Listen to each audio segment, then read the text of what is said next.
Welcome to Barrett-Jackson, where classic elegance combines with modern craftsmanship. There's speed and style, performance and pedigree.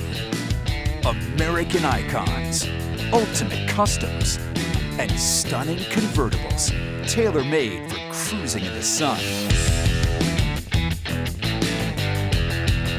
Barrett-Jackson Palm Beach. 7 hours of live auction action are speeding your way next on the History Channel.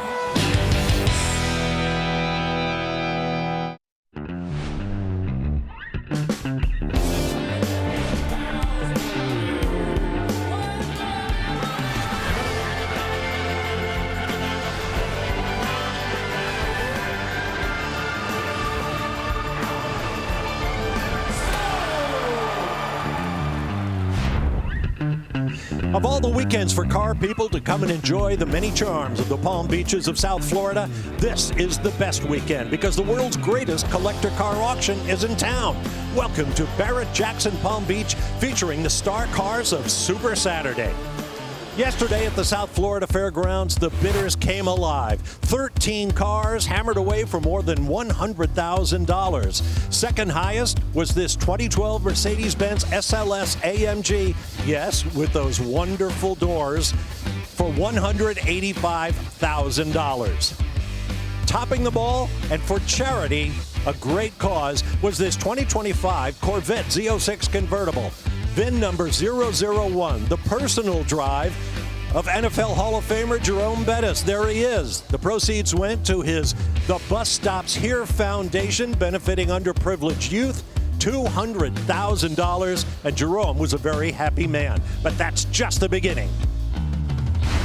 Welcome inside the South Pavilion here at the South Florida Fairgrounds, where some of the very choicest cars are on display before thousands of fans as they prepare for their turn across the world-famous Barrett-Jackson auction block. Hi, everybody. I'm Bob Varsha. This is Super Saturday at Barrett-Jackson. Everybody is excited to see the finest machines in this year's catalog as they cross the block and look for the prices that they will bring. It's a great day here in South Florida. And earlier this weekend, my colleagues and I took a little turn around the property to find the Super Saturday cars that we thought would really make headlines. Take a look.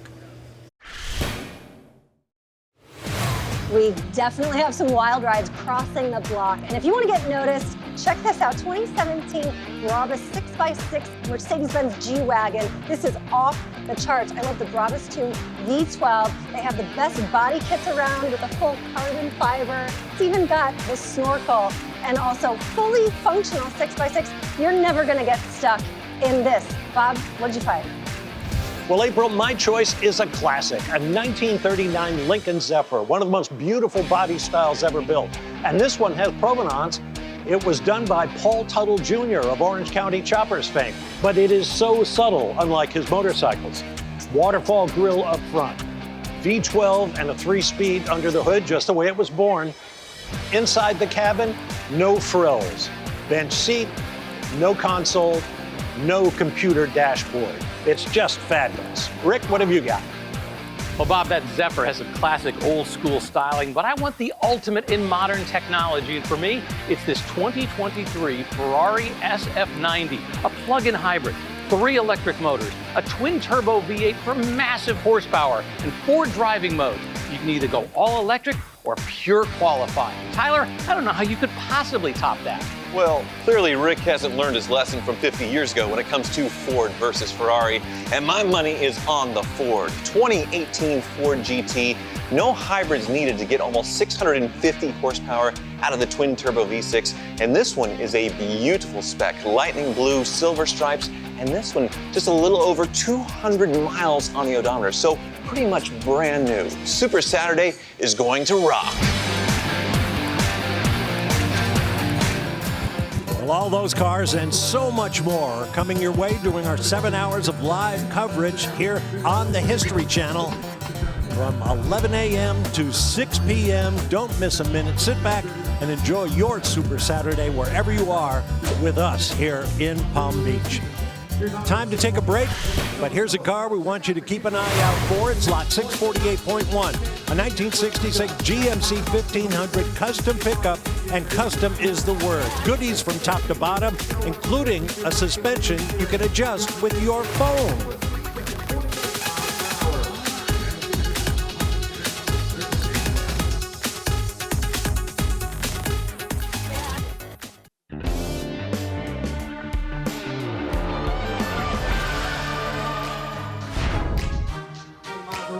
Welcome back to the South Florida Fairgrounds. We are underway here on Super Saturday. The bitter area is filling up. The grandstands are full. Tremendous crowds this weekend, and with good reason.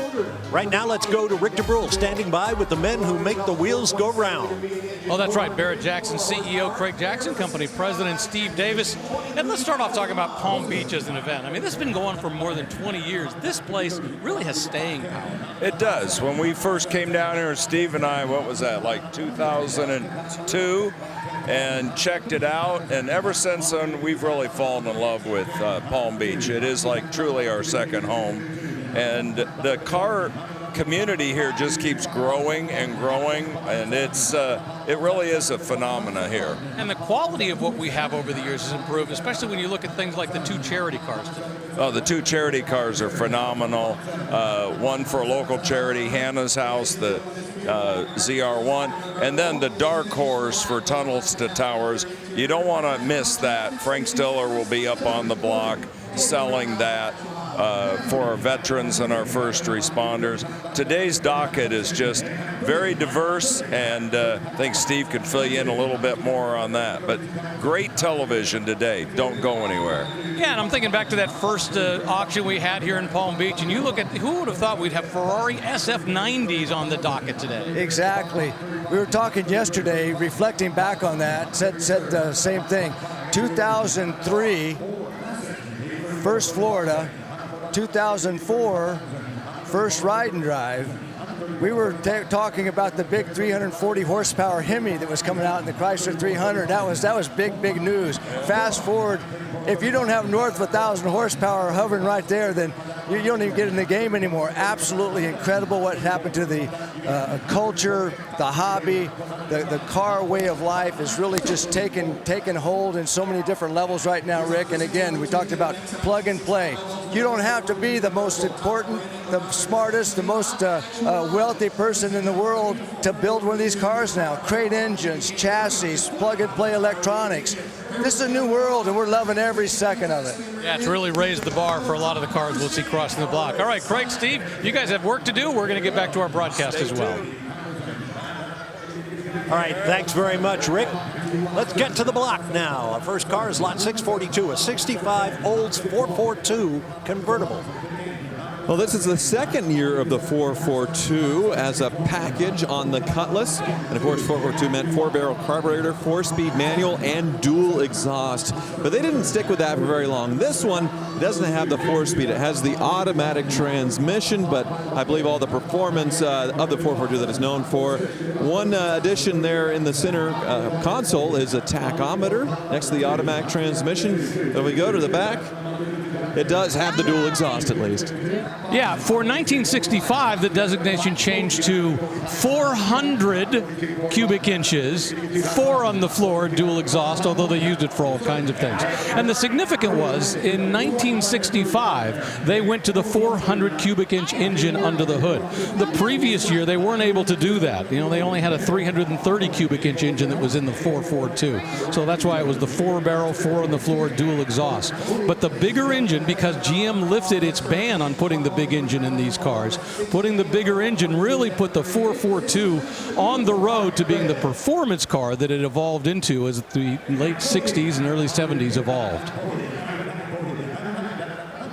And this one's received a really high-quality restoration, very faithful to original, and I would say nothing overdone as far as what you would see from the factory, not over-bright gleaming paint, just a very faithful restoration, and it's very well done. I like the Redline tires to match.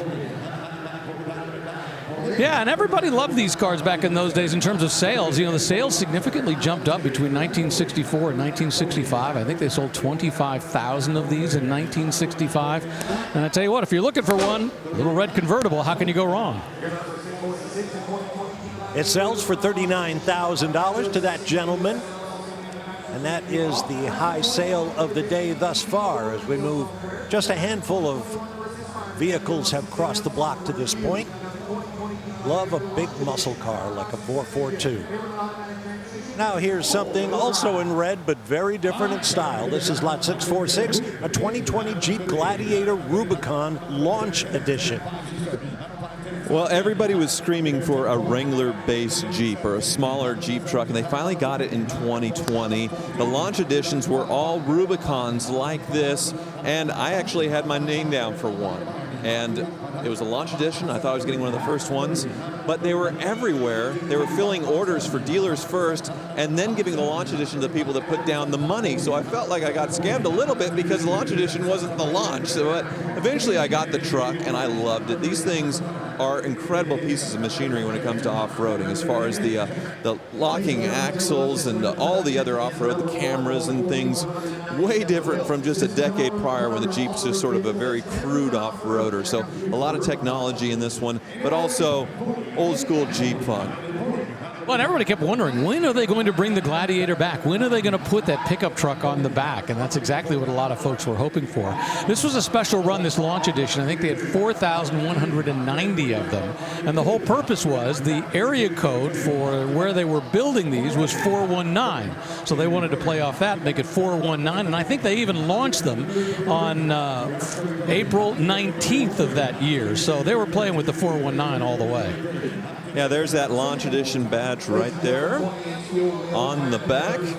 And this one looks like it's never been off-road, like the red tow hooks have never been used to pull anything. Of course, the only thing custom on this aftermarket wheels here with the red to match a lot of the red on this truck.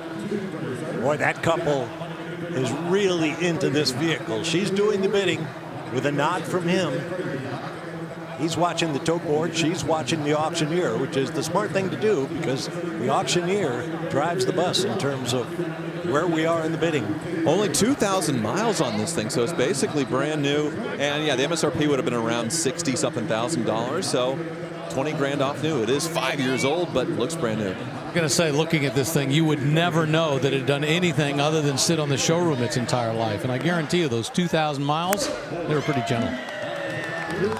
It sells for $42,000. She's over the moon, and rightly so. That becomes our high seller of the day because it's that kind of day on Super Saturday.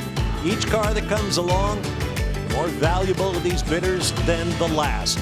We've got a break coming up.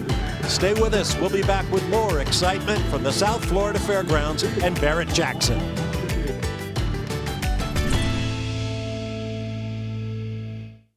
The all-new line of Barrett-Jackson merchandise and apparel is now available. From road rallies to the office, there are many stylish options for the car lover. Available year-round or online at shopbarrettjackson.com. Welcome back to Barrett-Jackson. We just got some big money on this green Mercury Cougar. Rick DeBrule is there.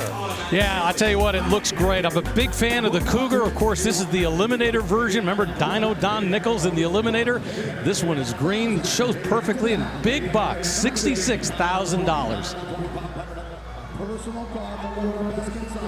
Great money, great car. And now let's go to April Rose.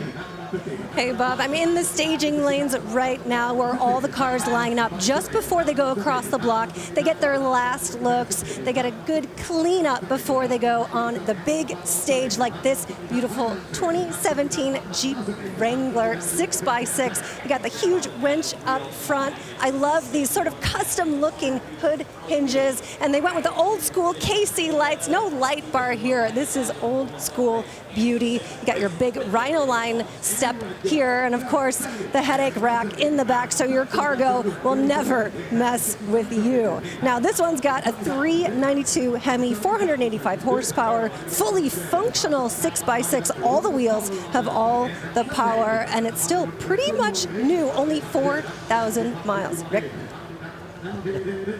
And that's the latest from somebody I'm going to start calling Off-Road April. She just has an affinity for those rugged vehicles. Now on stage is lot 647.1. It's a 2023 Corvette 3LT. Neat spec with this one, a hypersonic gray with subtle striping there you saw on the front, but the all-important packages this one has, the 3LT, which is the highest trim for the interior and all the options, along with the Z51 Performance Pack, so you get the best suspension. So yeah, not a Z06, but this one's set up to go very comfortably on the track, and yeah, very good spec for a coupe, just sold. $69,000. Boy, I've run out of how many cars have beaten the price of the very car that preceded it. It went from 34 to 39 to 42 to 66 and now $69,000. Let's see what happens here with lot 648, a 2024 GMC Sierra 2500 AT4X AEV edition pickup. Yeah, that's a long name, but you'll get through it eventually. The AEV stands for American Expedition Vehicles, a company that has been doing a lot of aftermarket work on cars. And boy, this is kind of a beast in terms of what they put together here. You know, it's got the big four-wheel drives and 10-speed Allison automatic transmission, big turbo diesel V8 up front. And inside, well, it gets just as nice there.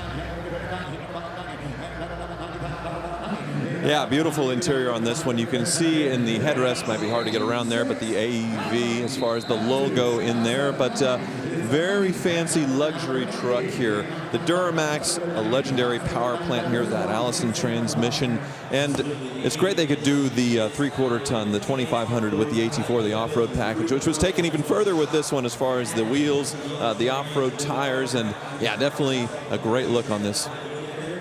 And according to the consignor, they say the seller is going to donate the proceeds of this to the Police Officer Trust of Miami-Dade County. So while this is not one of the normal official charity vehicles that we see crossing the block here at Barrett-Jackson, it's nice that whoever's selling this is going to donate that money and give the proceeds to the police organization. So these kind of have a wild truck bed to them. Let's see if I got it unlocked to where it'll do it. Not quite, but there's two buttons on the bed, and it's basically a double folding bed, so it'll come down in the middle of it. You can see the body seam in between the GMC and the Sierra, and then another one where it folds all the way down. Basically makes your truck bed into a staircase to get up easily into the truck. So you'd hit this button, and it would go down, and then you'd hit it again, and it'd become a staircase. Makes it easier to get into. I remember once upon a time they had the two-way gate. You know, you could open to the side or you could open down. I think this one is a six-way gate. There's 6 different configurations you can do with this tailgate. Oh, we've got our first 6-figure car for the day. Yep, 26 minutes into the auction.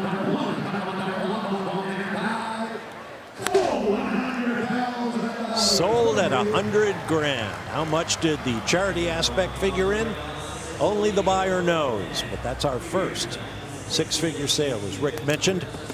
If you want to know what all of the vehicles in today's catalog do, go to Barrett-Jackson.com. You'll find out about upcoming auctions, buy some merchandise, buy tickets, learn all about the world of Barrett-Jackson at Barrett-Jackson.com. Now here's a car we previewed earlier going to break. It's lot 648, 2024 GMC Sierra, oh, excuse me, sorry, it's 1966 GMC 1500 custom pickup. Yeah, the nickname on this thing is called the Color Purple because you see the exterior. Of course, looking under the hood, it's definitely not original in any way, shape, or form. A 5.3-liter V8. You know, it's got ported heads, LSA blower, you know, plenty of performance. But when you look on the outside, well, we're looking at some old school patina here. This is apparently apparently they're calling this the original paint job. I'm not sure that this was the original color attached to this, but whatever it was painted an awful long time ago, because there's plenty of scratches, but it's the patina. This is the way they're selling it. So what they've done is, improve all the performance underneath and give a little fun. And I love the bumper sticker on the back. How's that? Carroll Shelby for president. Yeah, that's great. It's almost like this truck got a second life. So yeah, at one point it would have been, I would guess maybe in the 70s or 80s, maybe repainted in this. It's possible that it's original, but I can't imagine so. But rather than go through and restore it, they paid tribute to that original. Of course, the old school pinstriping and that two-tone left all the wear and tear, but the modern running gear, upgraded suspension, and you can see the oversized steel wheels, which is something they didn't think of back in the day. But I just love the look of these, where the factory hubcaps fit over these oversized steel wheels to where you can put on, I believe these are 20-inch wheels or 22s like this. $42,000 takes that pretty purple truck. That's the first time in a long time that we didn't see a bump up in winning bids. Moving on, this is lot 649, a 69 Pontiac GTO Ram Air 4 in yellow. Well, to start with, it's a great car, right? It's a great Pontiac GTO from 1969. But what's really cool is the story of how the engine from this car was taken out a long time ago, more than 50 years ago. And whoever bought this car decided that they wanted to reunite the engine with the car. Actually, what I should say is they had the engine and they wanted to reunite it. Years later, after the engine had changed hands, it was installed in another vehicle. In 2004, it was purchased with an eBay auction and then shipped to Ken's Speed Shop, where it got a rebuild and it was reunited with the original car. That rarely, if ever, happens. Imagine that. The engine gets pulled out, the chassis and the engine are reunited more than 50 years later. I got to give credit to everybody involved who managed to pull that one off. Yeah, very impressive, and a very impressive restoration at that. You saw the Ram Air hood there getting closed. Also has a tachometer mounted to the hood. But what I saw on the driver's side of the rear window here is the original window sticker. Come up and take a look at this. Original MSRP, $4,544. And that Ram Air engine, that 400 Ram Air package, $558. Yeah, but that's what you wanted, boy, in that year in 1969. I mean, short of being a Judge edition, this has everything you want in terms of performance, everything under the hood. And once again, what a great story. And look at the money we're bringing in, more than $80,000 the current bid for this, because it is such a great story. Imagine, apparently the original engine had some valve problems. They pulled it out, and the fact they were able to reunite it is amazing. Amazing indeed, Rick. And that may have contributed to the sales price. $82,000. Very nicely done, sir. There's something familiar to everybody of a certain age. We'll be back to Barrett Jackson.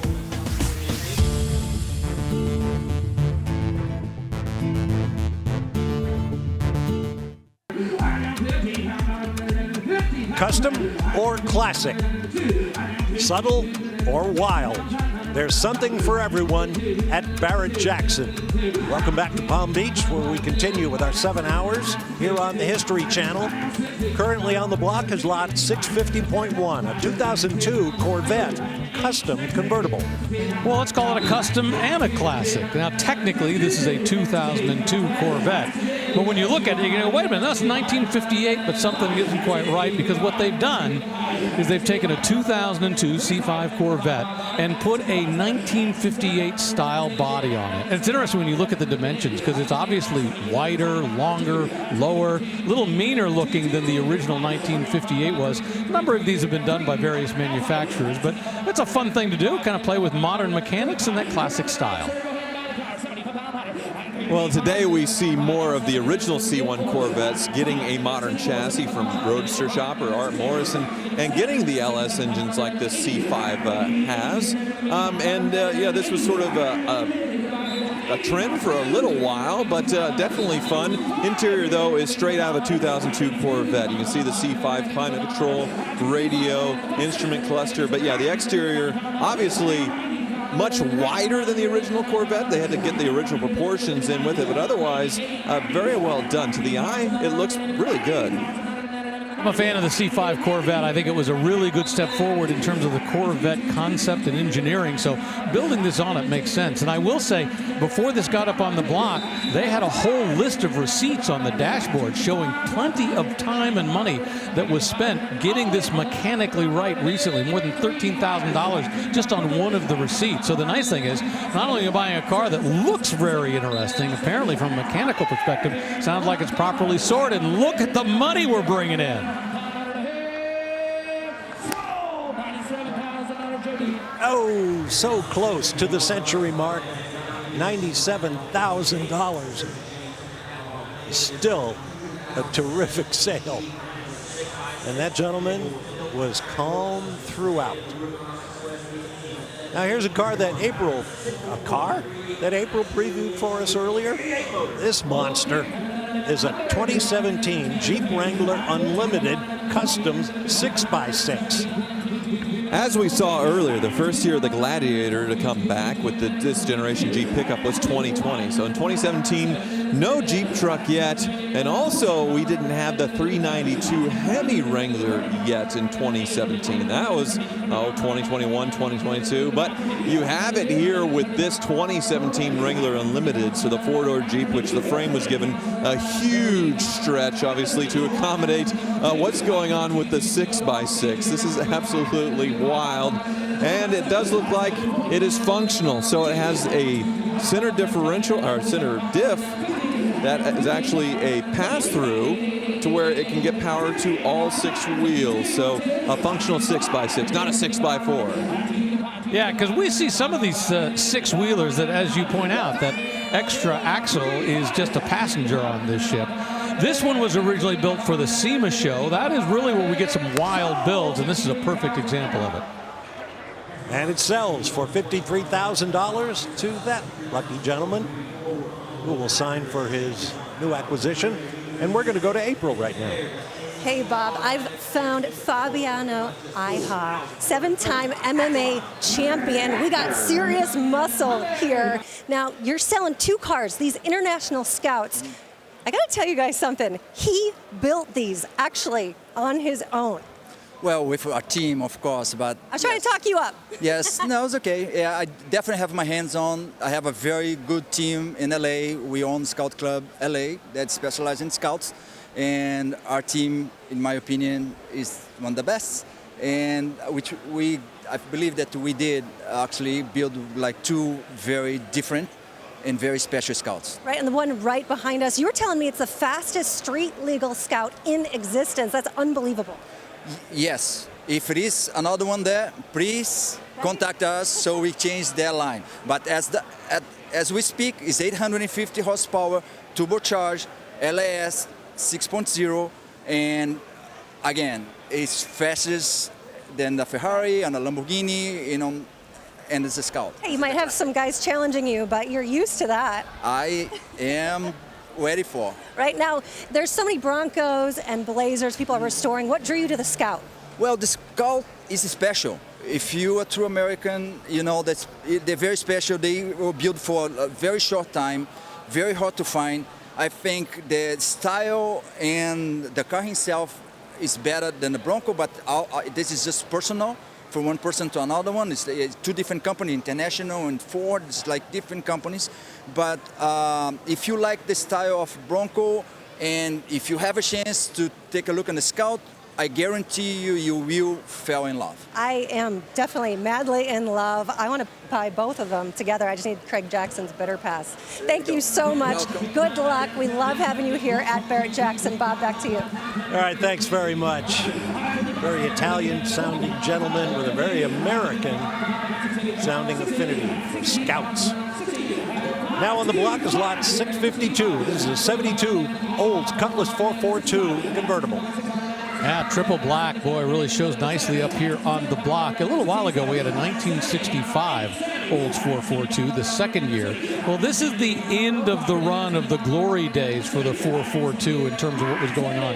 1972, I think technically it was officially just a trim package in 1972, although this one does have the 455 cubic inch engine, the same one that was used in the W30 cars. The fun story about this is it was stored from 1986 all the way up to 2016. $69,000 takes it. Triple black, of course, means black body, black interior, black top.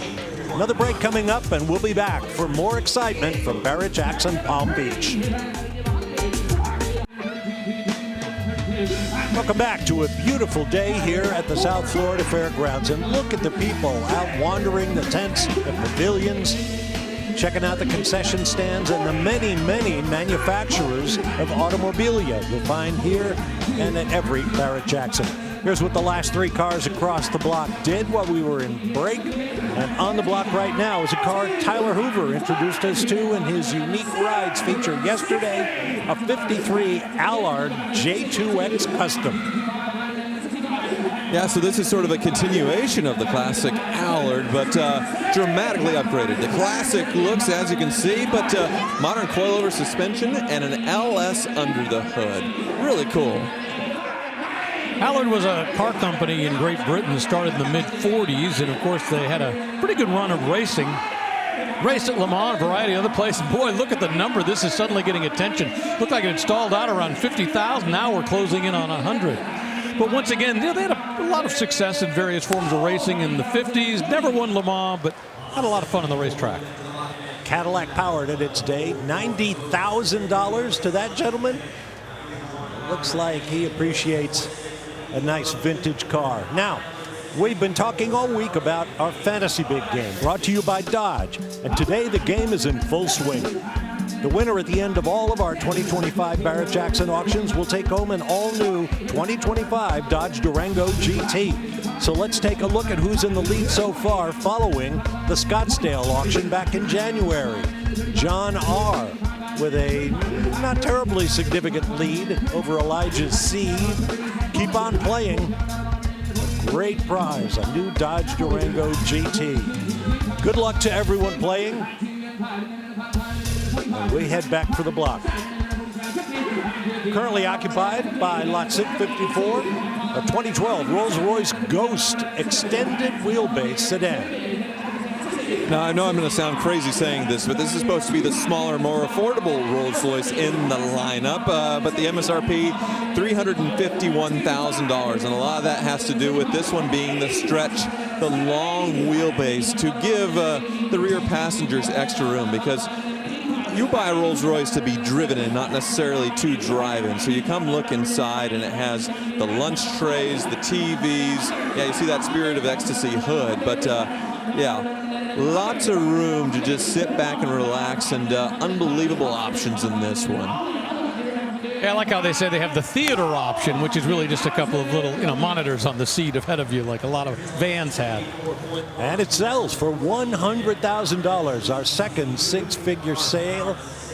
Still very early in our first hour here on the History Channel. Well bought, so. Earlier we heard from company chairman and CEO Craig Jackson talking about the great charity cars, the cars where every penny will go to a worthy charity. Here's Craig with a special favorite.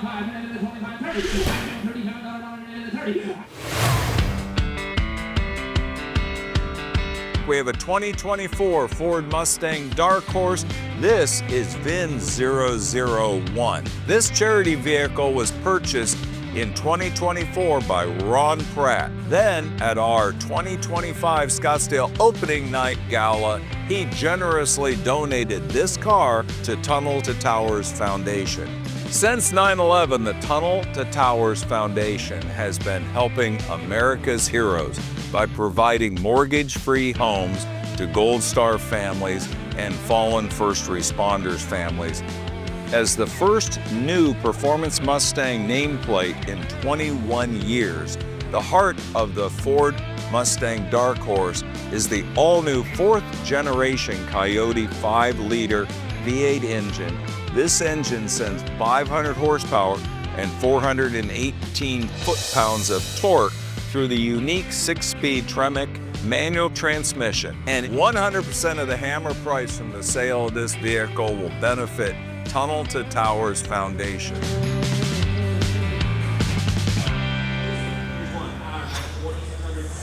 Great car, and it will sell at approximately 4:30 Eastern Time here in our live History Channel coverage, so be sure to check it out. And now let's check out this. Lot 655.1 is a 1956 Austin Healey BN2 100M Roadster.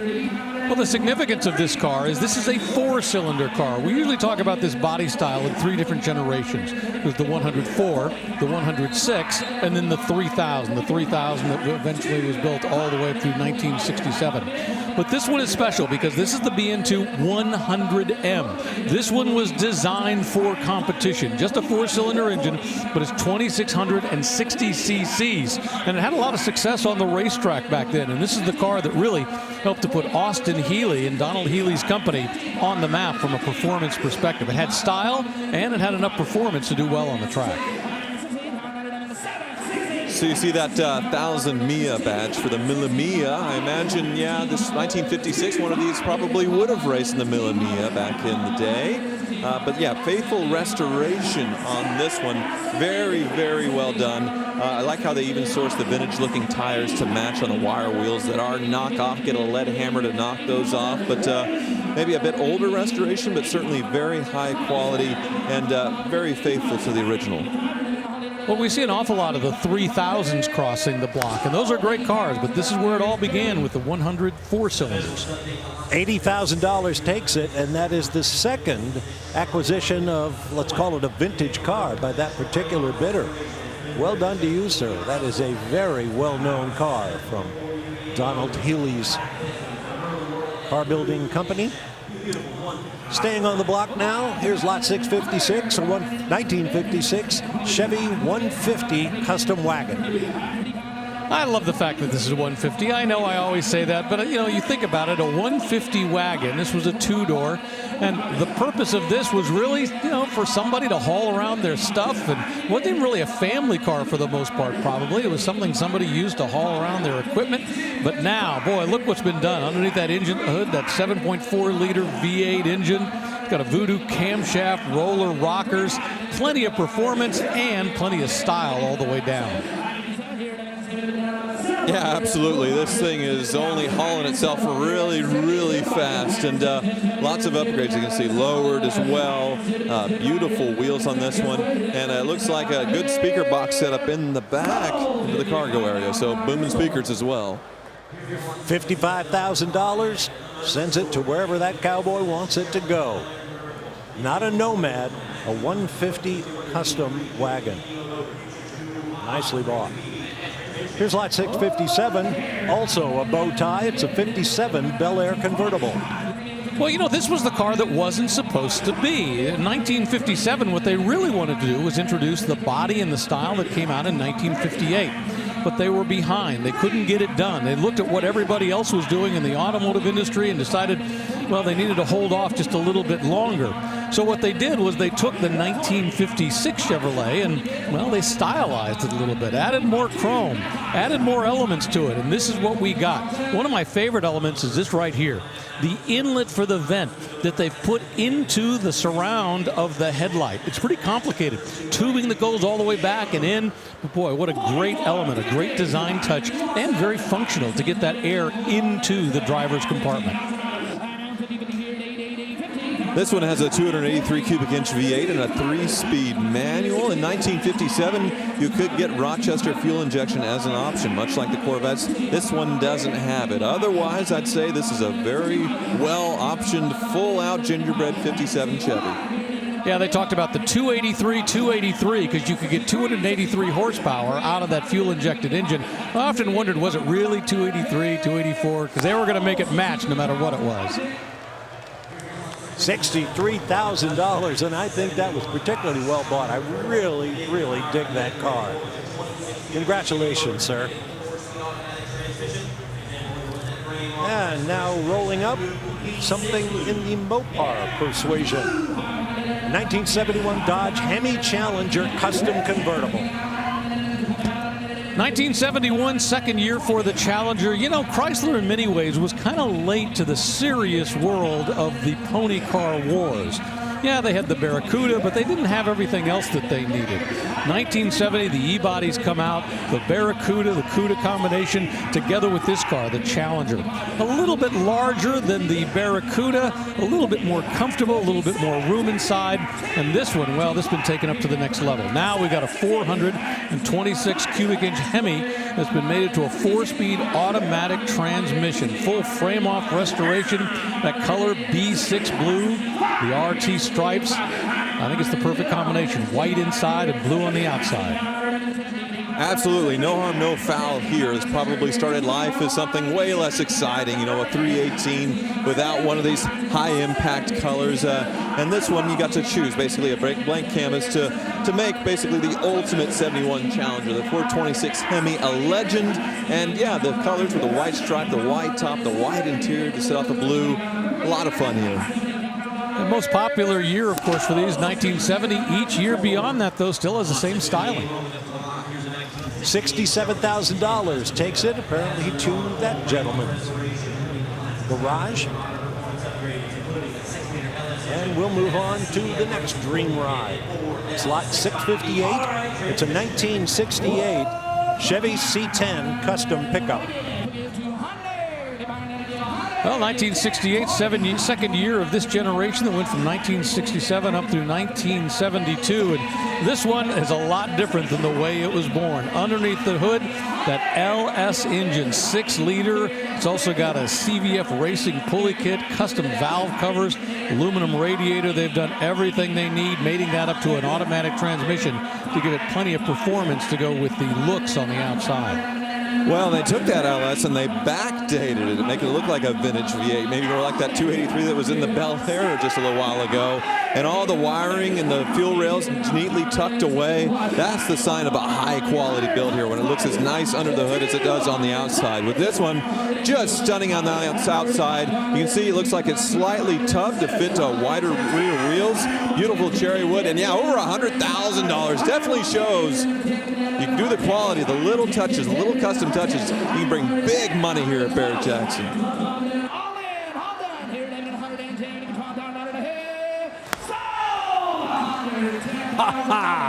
A new top seller at $110,000, and there was much celebrating on that particular row. Wow, what a way to come to the end of our first hour here on the History Channel. Spectacular bidding on that truck for all the reasons that Rick and Tyler explained.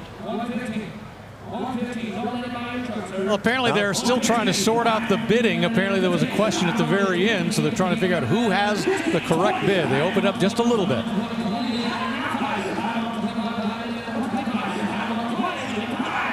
And it goes even higher. Somebody said, wait a minute, I want a piece of this. So now you've got competing bidders, and that's the magic formula. $127,000. Oh, the consignor's got to be loving this. And it sells at $125,000. Wow, Super Saturday is just getting started here in Palm Beach, and the prices are skyrocketing. And that's just a little taste of what's still to come here from the South Florida Fairgrounds.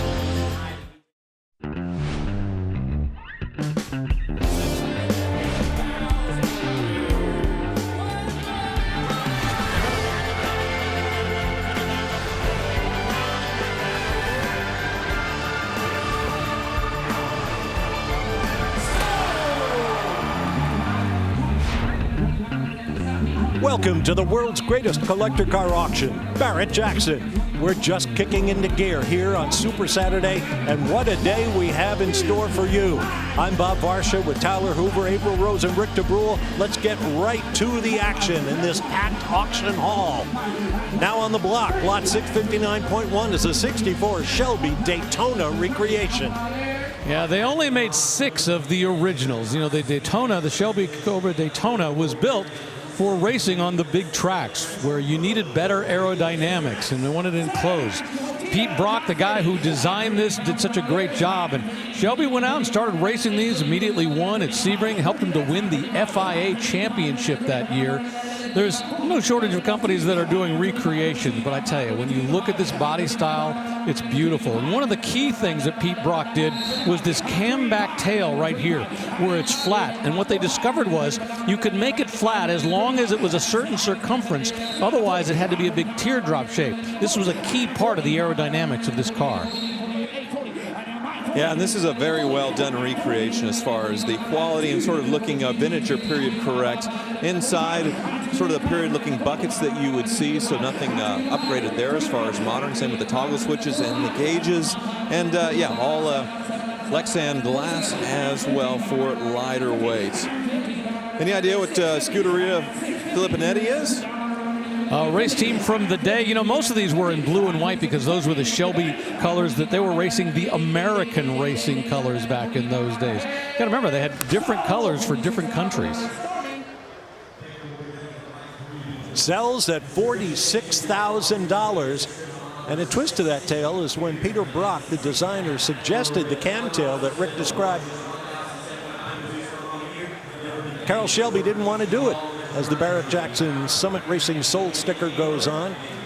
And so old Shell told Brock, okay, you can build one. Let's see what happens. Of course, the rest is history. They went on, won the GT category at Le Mans, and on and on and on. Incredibly valuable car and a great story of the automotive business. Now, this is lot 660, a 1960 Cadillac Eldorado Seville. So the interesting story about this is the original color of this car, and this is also the original paint. And I was talking to the consignor the other day, and he says this is the original interior as well. So when we come back around, we're going to open this door. This has been stored for years in a climate-controlled room. So imagine the quality of that. Here we are all these years later, more than 65 years later, and the paint looks literally almost perfect sitting here under the lights. Yeah, I'm seeing almost no flaws in the factory paint, which wasn't the highest quality back in 1960. So this is absolutely astounding. So in 1960, the fins got a little more subdued. You don't have those dual bullets in the back, but they are still loud and proud as far as the fins on this gigantic Cadillac in an amazing color from the factory inside and out. And it's got to be the nicest surviving 1960 in existence. I would agree with that. Heather Poly Purple is the color. And as your point, you know, the subtlety of the taillights changing, they kind of square off the grille. And I love the back touch. This almost looks like a grille you'd find on the front of another car. So there's a lot of work that they went into this. But you gotta remember, this was an Eldorado. You know, this was a Seville. This was a special car for its day, even for Cadillac. What's really amazing to me is it's only 2 doors. When you look at the length of this, I mean, this is longer than most pickup trucks are today. It sells for $65,000. I absolutely love these land yachts. You'll definitely be the most important guy in your next vintage car parade. So the Cadillac moves off, and moving up is lot 660.1, a 1970 Chevelle SS 396. So here's an interesting story about this car. It is an SS 396, but technically this year, the engines are all 402 cubic inches. They just slightly increased the bore, just the tiniest bit, added 6 cubic inches to it. But, you know, they'd already had their marketing campaign for the SS 396 from the year before, and it was like, we don't want to change that. So while technically it's a 402 in terms of the actual specifications for the engine, they still refer to it as a 396. And this one is a numbers matching 396 or a little bit more, and a beautiful restoration on this one in the green and the rally stripes. We do have an LS6 454, the top dog selling today in an unusual color. But this one, yeah, 396, still have lots of fun and an unusual spec that's been restored to a very high degree. Yeah, the color is Miss Green, and according to the consignor, this car has 57,000 miles on it, although the title does read exempt. So they can't guarantee that, but the consignor's pretty confident that that's what it has, 57,000 original miles. And once again, still hanging on to that original motor, and we're closing in on 6 figures. Well, it's $100,000 for a 396 just shows you how high quality this car is. Being numbers matching, it has all that pedigree. Being the unusual color most certainly helps. But yeah, this thing in person really looks amazing. Yeah, no, most of the time, you know, when they come up on the auction block, you see them in their cranberry red with those great stripes. And that's a great looking car. But it's fun to see something that's a little bit different with this mist green. And the fact that it still has its original motor underneath the hood. Pretty special. Special indeed, and it sells at $98,000. Clean, significant Chevelles always do well at Barrett-Jackson. Congratulations, sir. We've got another break coming up, but after that, watch out for this vehicle. It's lot 663, a 2023 Dodge Challenger SRT Hellcat Jailbreak Last Call Edition, 700 plus horsepower.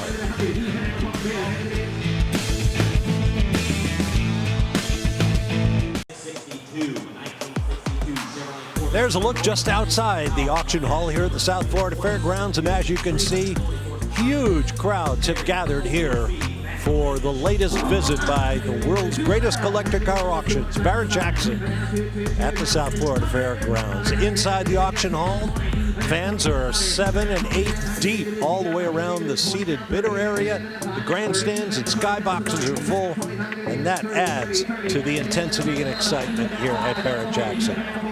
This is lot 662, 1962 Corvette 327 340 convertible.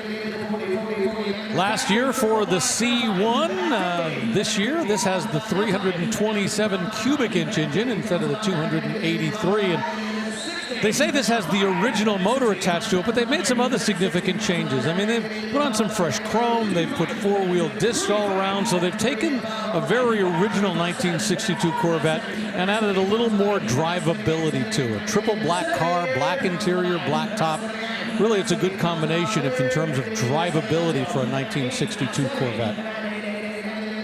Yeah, 1962, they were getting everybody ready for the next generation of Corvettes, which lost a lot of that chrome and two-tone treatment. So they're sort of hinting at it here with only the chrome bumpers. But as far as the side gills being two-tone, that was long gone. The ribbons on the back you'd see with the 58s or so, gone. Bullets on the nose, the grille sort of subdued quite a bit, and also that 327. 1 year in the first generation Corvette right here, but continued on into the second generation. 68,000 takes it, and that gentleman gets a good laugh and a great car. He's now the most popular guy on his row. Well done, sir. Now here's a car we previewed going to break. Deep breath. It's a 2023 Dodge Challenger SRT Hellcat Jailbreak Last Call Edition. Guys, take it away. Well, so Dodge was going out with a bang when it came to the Challenger and the Hemi Challenger with the Hellcats. And so they gave a last call, kind of like the bar closing down, and let people pretty much order whatever they wanted. So this one, yeah, supercharged Hellcat Hemi, not a red eye, I believe, but yeah, all blacked out with the black sort of carbon fiber looking stripes down the middle. And Dodge has now replaced it with the electric Charger. Inline 6 twin turbo is well coming, and there's rumors that the Hemi motor is going to come back, but we'll see. I imagine it's coming back soon. I think there's a lot of confusion living in the Chrysler world right now. You know, when they came out with this body style, you know, we were talking earlier this week about the fact that they produced so many more of the modern generation of the Challenger than they did of the original generation. Remember, they only built that Challenger in the first run from 1970 through 1974. And I sometimes point out that this is really kind of an 11/10ths version of that original Challenger. It's got a wheelbase. It's about 6 inches longer. The overall length is about 7 inches longer. The height is higher. You know, it looks so similar in so many ways. I think they really nailed the retro styling. It's just a little bigger, which is nice. Totally agree, and they nailed the performance as well. 707 horsepower when they came out in 2016, and it only got bigger, over 1,000 at one point. And it goes for $69,000 to that gentleman. Psycho Bunny, like that t-shirt. That is a lot of car. Speaking of a lot of cars, recognize this? I'm sure you do. The movie The Ghostbusters came out in 1984, so it's call it a 40-year-old movie, and yet there is the car that brings it all back to us. A very similar one sold at Barrett-Jackson in Scottsdale back in January. Take a look.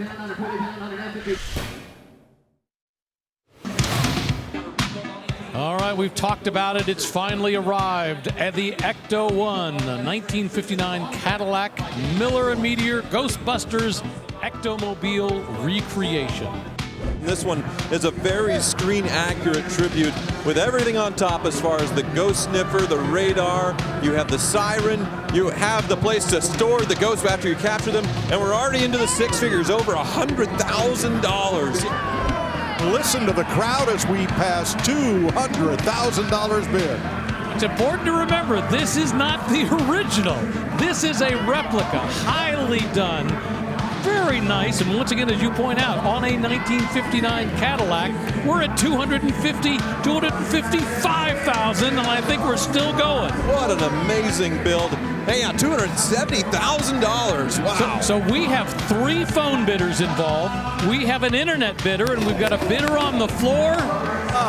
And it just sold no ghosts. over the internet. Maybe it was a ghost on the internet for $270,000 here at Barrett-Jackson. Way to go, Ghostbusters.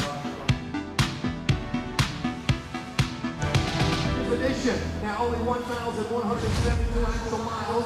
And so the legend lives on. What will the Palm Beach Ghostbusters Ecto-1 do? We'll find out today here on Saturday at Barrett-Jackson Palm Beach. Now here's lot 664 2024 Camaro ZL1 Collector's Edition. Well, they call it a collector's edition because this is the end of the line for the 5th generation Corvette in 2024. They paused it again.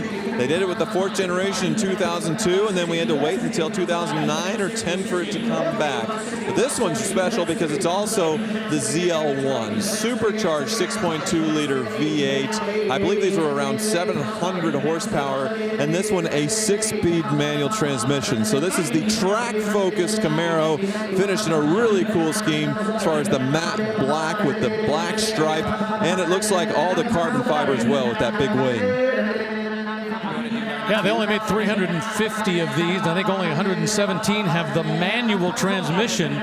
I think it's got a Panther logo. Well, there's a Panther on there. I think there's a Panther logo inside because remember, when they first were working on the Camaro, the first generation of the Camaro within the company, that was the name they were using, Panther. A lot of folks thought that was going to be the car's name and when it was introduced, so they kind of brought it back and added a Panther touch to this last generation of the Camaro. Wow, big money.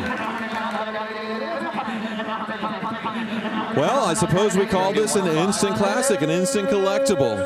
$100,000. Yeah, they just sold it for 100. Our 4th $100,000 or greater sale here at Barrett-Jackson on Super Saturday. The all-new line of Barrett-Jackson merchandise and apparel is now available. From road rallies to the office, there are many stylish options for the car lover. Available year-round or online at shopbarrettjackson.com.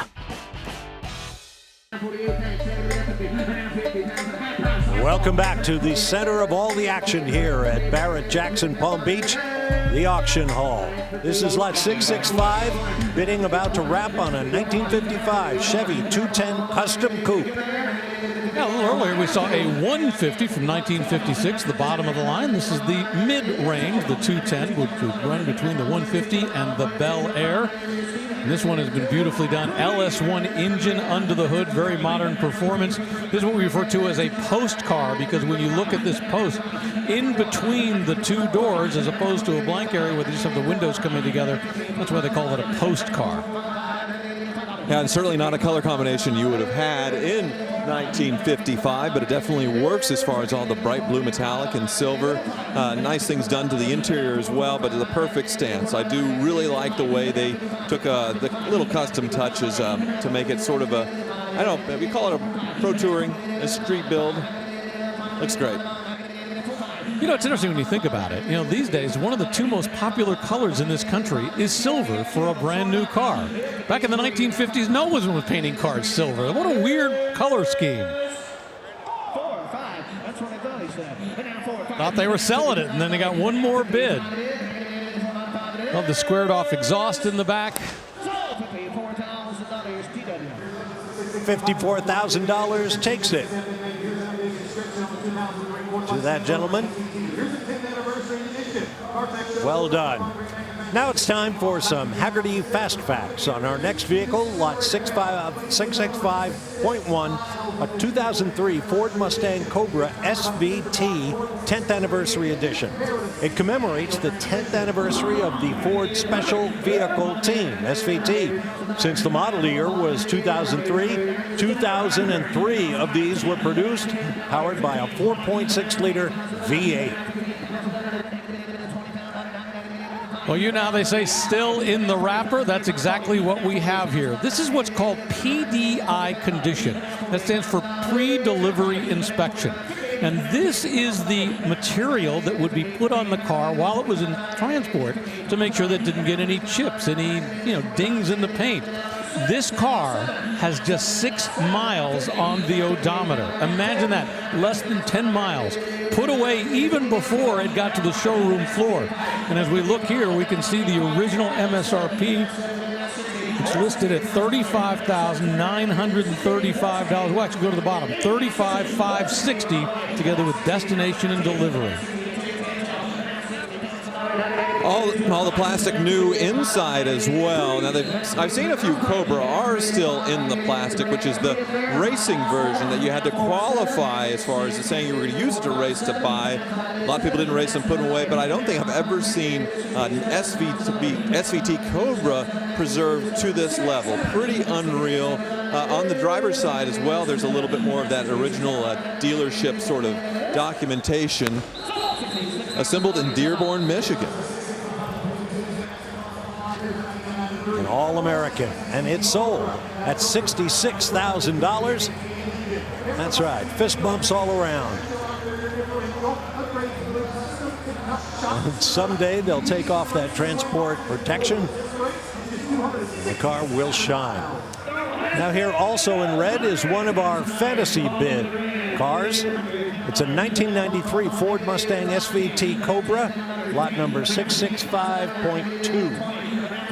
Well, that last car that rolled across the block was the 10th anniversary edition of the SVT. Well, guess what? This is the original SVT, a 1993 Mustang SVT Cobra 302 cubic inch V8 5-speed manual transmission. Of course, the concept of the special vehicle team was to take regular cars from Ford and bump them up to that next level, give them a little more performance. And that's exactly what they were able to do with this first year of SVT. SVT name has long gone away, but back then it was still a way to get performance in a Mustang. Now, well, Shelby wasn't with Ford at the time, so they had to come up with something, and the Cobra moniker remained. This one, is it showing 200 miles? So very, very low mileage as well on this one. And this was a big deal when it came out because the Fox body, well, it never really had the performance of the previous Mustangs, or even worse, shudder to think the Mustang II that everybody had to suffer with in the 1970s. So finally, performance was back in the Mustang with the SVT Cobra, around 300 horsepower, I think, back then, and the looks to match. You know, as much as we always knock the Mustang II, the one thing I give that car credit for, besides the fact that it actually sold really well, is it kept the Mustang name alive. The Mustang has been going continuously since 1965 model and 64 when it was introduced. Camaro, well, it's come and gone a couple of times, where the Mustang, whether it was the Fox body, which generation you like and prefer, I love the fact that it was able to continue on. And the Mustang II, for what it's worth, was a part of that tradition, although it's nice that it moved on to the later generations.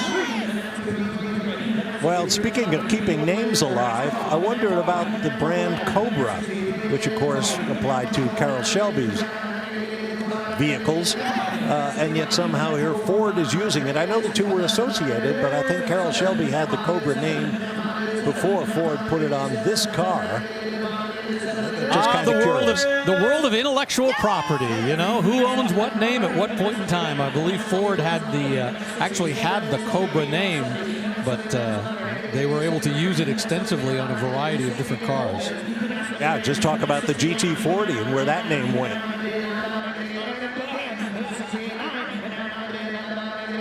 Yeah, I think that's owned by Superformance out of South Africa, the official owner of the GT40 name.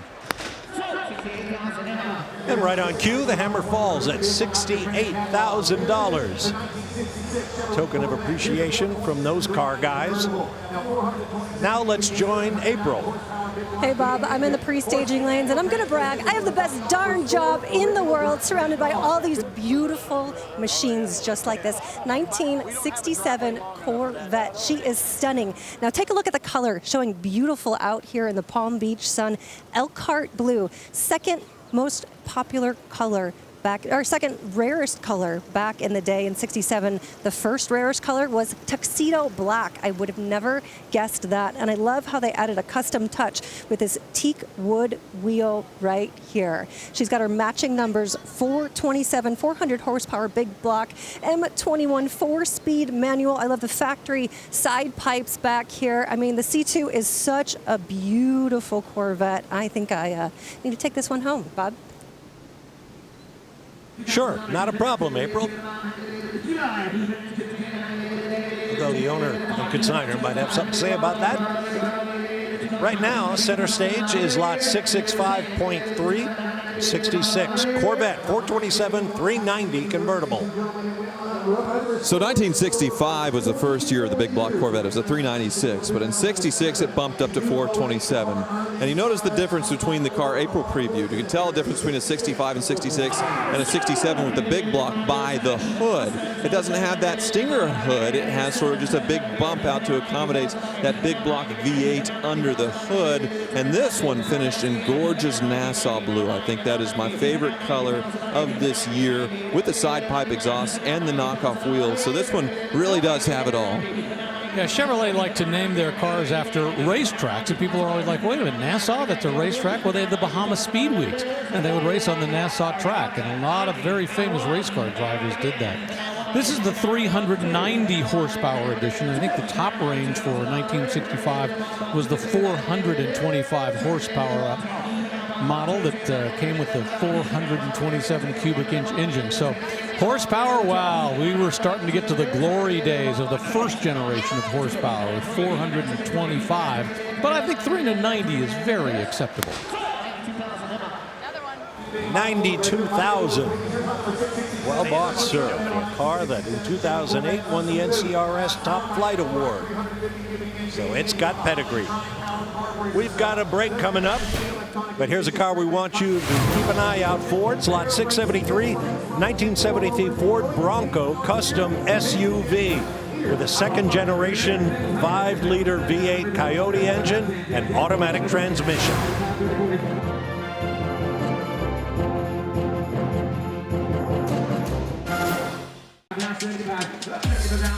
Welcome back to the South Florida Fairgrounds, out in the bright Florida sunshine. Lots and lots of dream rides waiting for their trip across the auction block here at Barrett-Jackson. By now you know all about Fantasy Bid, brought to you by Dodge, and the game is well underway. The winner at the end of all of this, will remind you, gets a 2025 Dodge Durango GT. So let's take a look at who's in the lead thus far. And lo and behold, Nadia L. How about that?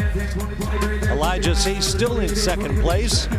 Keep on playing, folks. Good luck. Great prize and lots of fun. On the block is lot 668 is a 1962 Corvette 327 360 fuel-injected convertible. Yeah, just call it a Fuelie. That's the nickname for these. And in 1962, you were going to spend a little under $4,100 to buy a Corvette. If you wanted the fuel injection option, it was going to cost you almost an additional $500 on top of that. In previous years, there have been a couple of different fuel injection options. This year, there was only one, 360 horsepower. As it turns out, over time, the fuel injection was kind of complicated. It was a pain to work on. Eventually, they figured out how to get just as much, if not more, horsepower from the carbureted version. Fuel injection went away, but boy, fuel injection back in 1962 was delivering in a big way in terms of horsepower. Yes, Rochester fuel injection continued till 1965 when the big block came out. And that was 1 year where you had the big block option and fuel injection, but the big block was cheaper, and most people wanted that, so fuel injection went away. This one, again, the last year of the first generation Corvette, where everything's sort of one tone and de-chromed as much as possible to get people ready for the next generation.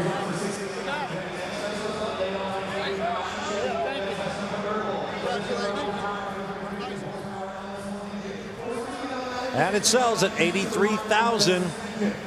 Just going down the list of goodies on that Corvette. And speaking of Corvettes, here comes another one. This is a 59 custom convertible.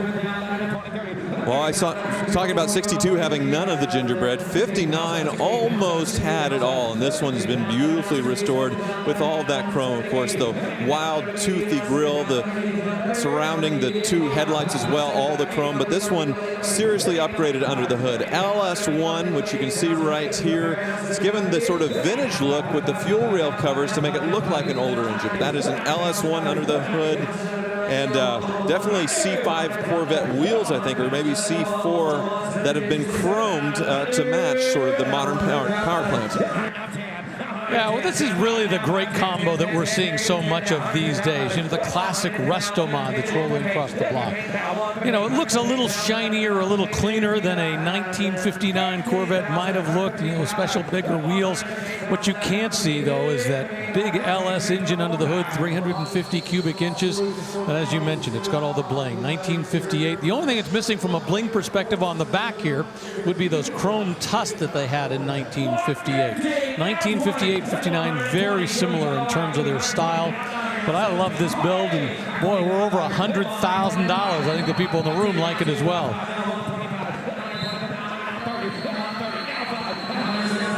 Yeah, interest has exploded on these custom Corvettes, and we've seen some incredible prices in recent years. Currently now the top seller at $135,000. Because you get that vintage Corvette look, but the modern suspension, brakes, LS engine, get that modern driving experience, and bidders just eat it up, $155,000. And I can see why. I love the color. It's called Frost Blue. It's got those silver coves. It's a 1959, that rounded style.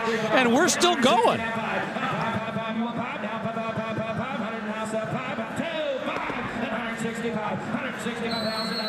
And I can see why. I mean, looking across this, you know, if you're looking for flaws, if you're looking for scratches in the chrome, anything that shows a big sign of wear, I just don't see it on this build. Beautifully done.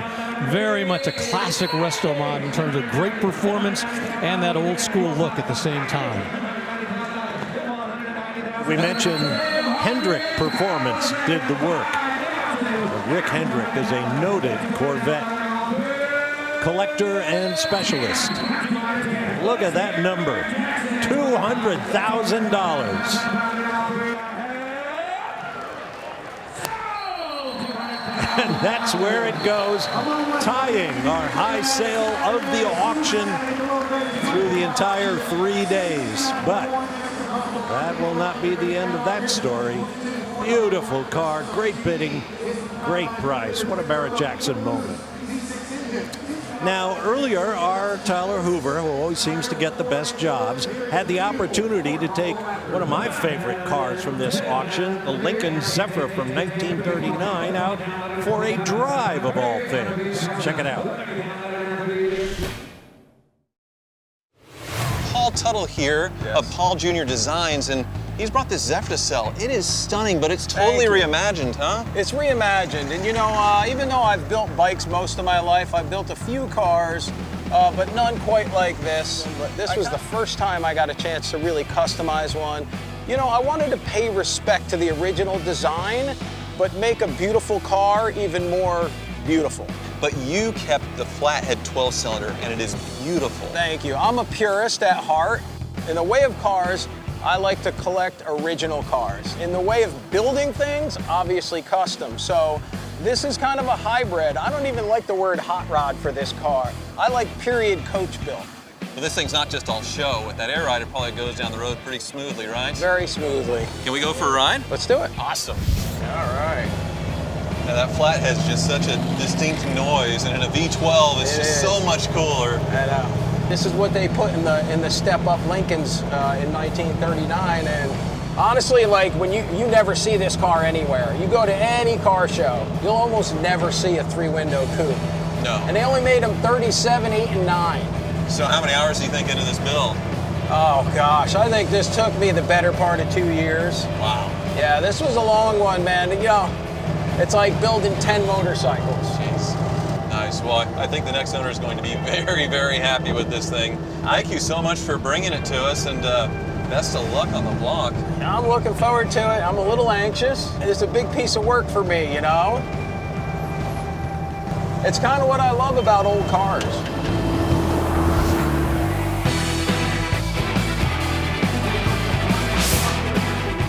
Well, now I feel better. I was told that Tyler drove it. Actually, Paul Tuggle Jr. did the driving. Wonderful car.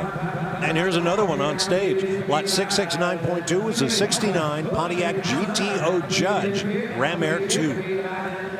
Yeah, this is pretty cool because we are so used to seeing the carousel red, which once again, a great color. Absolutely love it.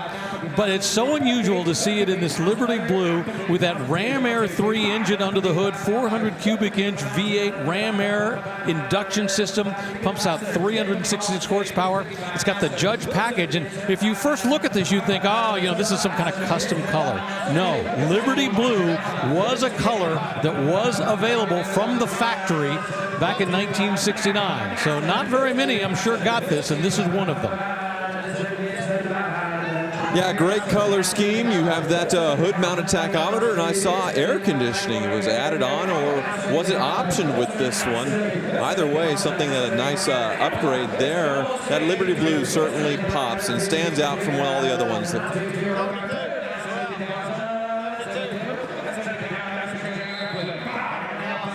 I'm looking at the original sticker here, and it says it originally sold for $4,968 when it was brand new back in 1969.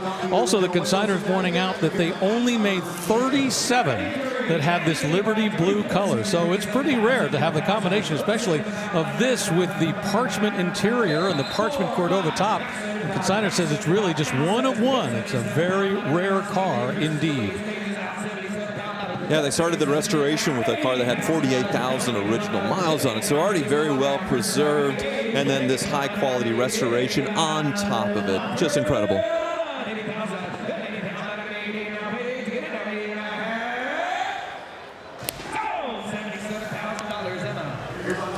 Sold at $77,000. Now, if you think some of these bidders are buying impulsively, think again. A smart bidder does their homework and make sure that everything the consumer says about the car is right. You can find out all sorts of information like that at Barrett-Jackson.com. So check it out and plan your visit to a Barrett-Jackson auction sometime in the future. The next one is planned for Scottsdale, Arizona in the fall. Now here comes lot 670, a 1970 Ford Mustang Boss 302 in a very familiar color.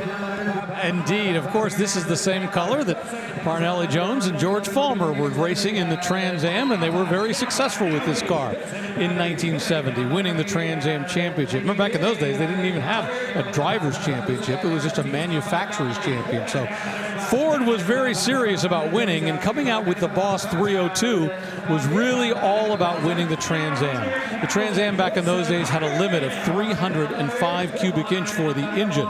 So making this engine 302 cubic inches is exactly what they needed.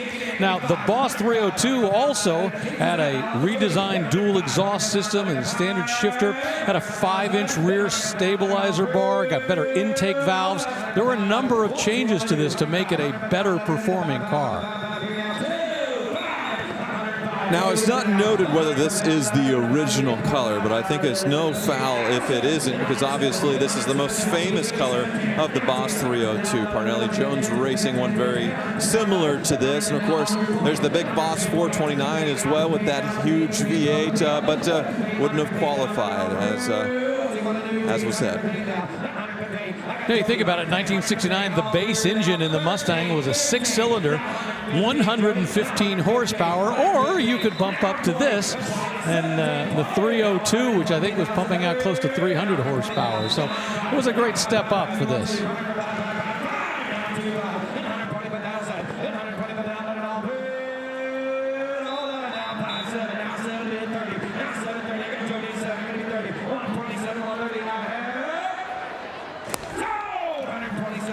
Oh, another six-figure sale at $127,000.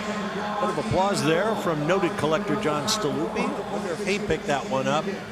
Great, great car. We've got another break coming up. There's a look into the automobilia area, a big part of every Barrett-Jackson auction. We'll have more on that later in our 7 hours of coverage here on the History Channel. Welcome back to Barrett-Jackson Palm Beach. Just moments ago, this beautiful Chevy Corvette from 1959 sold for $150,000. Our number 2 sale of the day, number 4 of the entire auction. Another NCRS winner.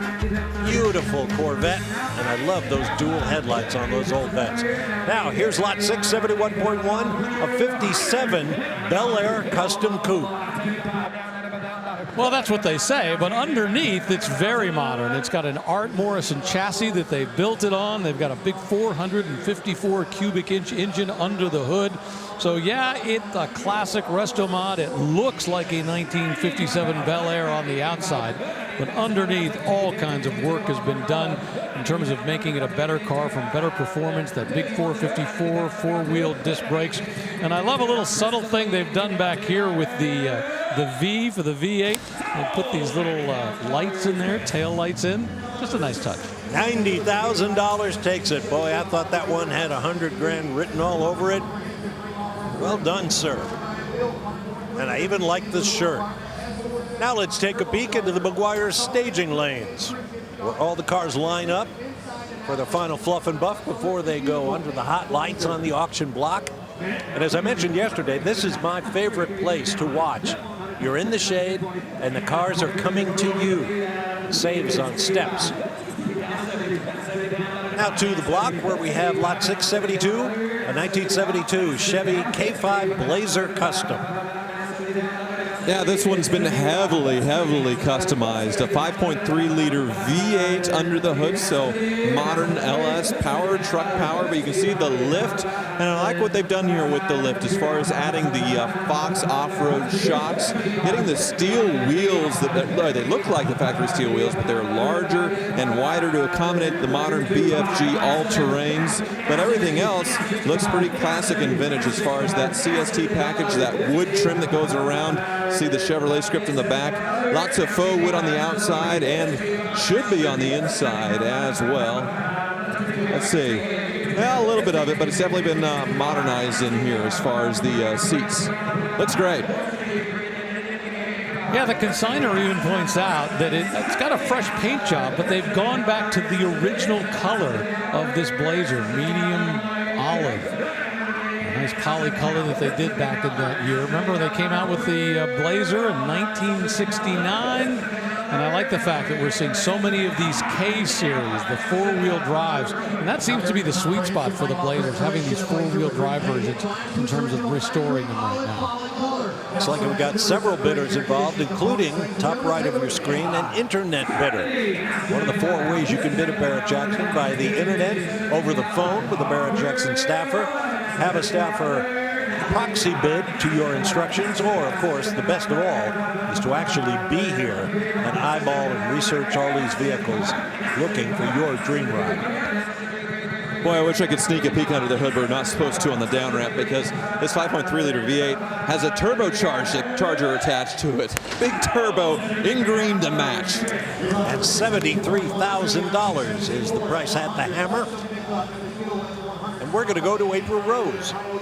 Here we go. You don't show up, you arrive in the 2012 Rolls-Royce Ghost. Now new, back in the day, $310,000. Beautiful diamond black paint. You got your Spirit of Ecstasy up front. Now she does go down in the grill because once in a while back in the day, evil people would steal the hood ornaments off of cars. So this has a good trick to be hidden away. Interesting choice that they blacked out the grill but left it chrome up front. It's got 20-inch wheels with the Rolls-Royce centerpieces on a gyroscope, so they're always face up. But the thing is, Rolls-Royce is about luxury. So you have your umbrella holder right here for your butler to remove and shade you or help you get out of the rain. Beautiful treatment inside. You got your burled wood. I love that ghost clock up front. And of course, the theater room in the back, baby. You got your picnic tables, full TV screens, all the controls right in the center there. This is off the charts. She's got massage seats, ventilated seats, the Hart BMW base 6.6 twin turbo V12. You know what, Bob? I'm going to spend the rest of the auction right here. Oh, yeah, baby. Well, make sure the AC is running because it's getting warmer here in South Florida. If you're a Downton Abbey fan, you remember in the final episode when the fictional genesis of Rolls-Royce took place. Right now, this is lot 672.1, 1972 Ford F100 custom pickup. Another one I wish I could pop the hood on here in the down ramp because it is majorly upgraded. Coyote V8, so modern Mustang 5.0 power plants, but lowered quite a bit. And I love the grill treatment here because it's kind of a brushed grill. But yeah, you go back, the perfect stance, and yeah, very well done on this truck. Yeah, you look inside the bed, it looks like it's just been slightly tubbed out just a little bit, slightly wider wheels here. And what's really interesting is up front, they're using Crown Victoria front suspension that they've added to this. So it's probably got a nicer ride than a traditional truck would have had from 1972. $65,000. It looks like it went to the internet, and that young lady in the skybox was disappointed. But there's plenty more where that came from. Okay, here's lot 673. 1973 Ford Bronco custom SUV. One we previewed earlier. Well, finally, we might get a look under the hood of something. Finally here, sort of what we saw in the last truck. 5-liter Coyote conversion on this one and painted to match. It kind of looks like a Brittany blue to me, kind of like a vintage color, but maybe a bit of a spin on it with some more gray. So obviously lifted as well. The fenders in the rear quarters cut, but this is a beautiful, immaculate Bronco build. Look at the frame. If you get down low underneath, how nicely painted it is. And they definitely were thinking about as far as the lift, upgrading the suspension as well. The dual shocks, the nice springs. The presentation on this thing is fantastic. All right, so where did they get the name Coyote for the engine? It has nothing to do with competing against the Roadrunner. It's a nod to A.J. Foyt. A.J. Foyt used to run the Coyote chassis at the Indianapolis Motor Speedway, drove it for some of his victories there, and significantly, the Ford engine in there, they gave it that name. Well, now I'm going to see some more nuts and bolts here with the chassis cam going underneath. Of course, this thing's so sky high that you could see just looking. But yeah, solid front axle. There's the bottom of that Coyote. Everything polished. The frame, beautifully done. Nice stainless exhaust. And then, yes, solid rear axle as well. But just immaculate under there. Unbelievable. And it sells for $127,000. I don't know if that's the magic of our pre-sale focus on the vehicle, but wow, what a number. And that gentleman is a serial acquirer. Now here's another car that we're going to be looking forward to. It's lot 686, a 56 Ford F100 custom picked up. And this thing has everything. Wait till you see our boys pick it apart on the stage. Beautiful F100.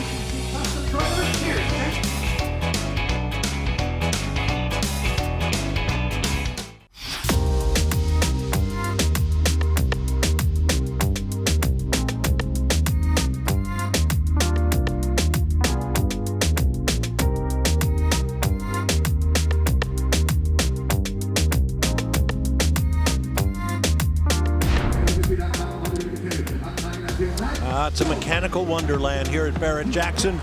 $90,000. The hammer just fell on this 2012 Ford Mustang Cobra Jet and its accompanying trailer full of parts for this car built for drag racing.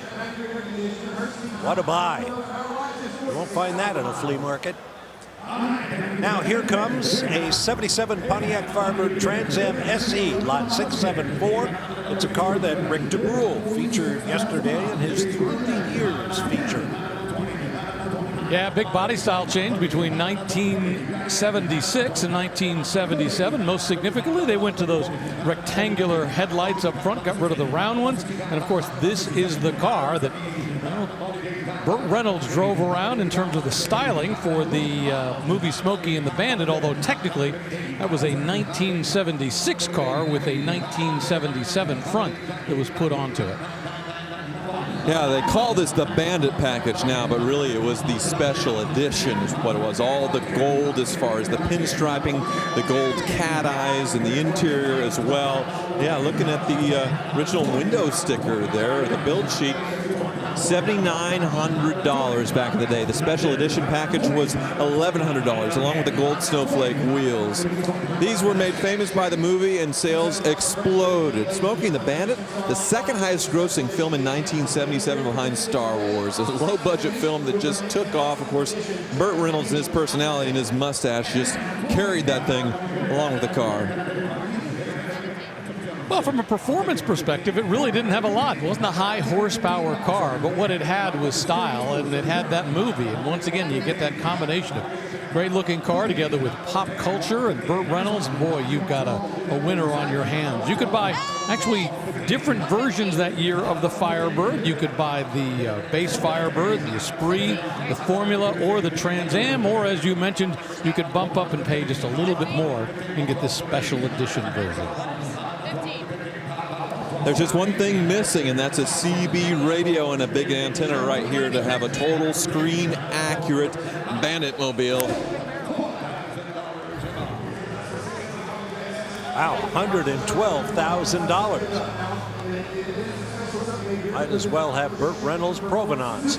And the Summit Racing Sold sticker tells the tale. You can cruise the paddock, look at all of the cars with Summit Racing stickers on them, and the price will be right there to tell you what it sold for.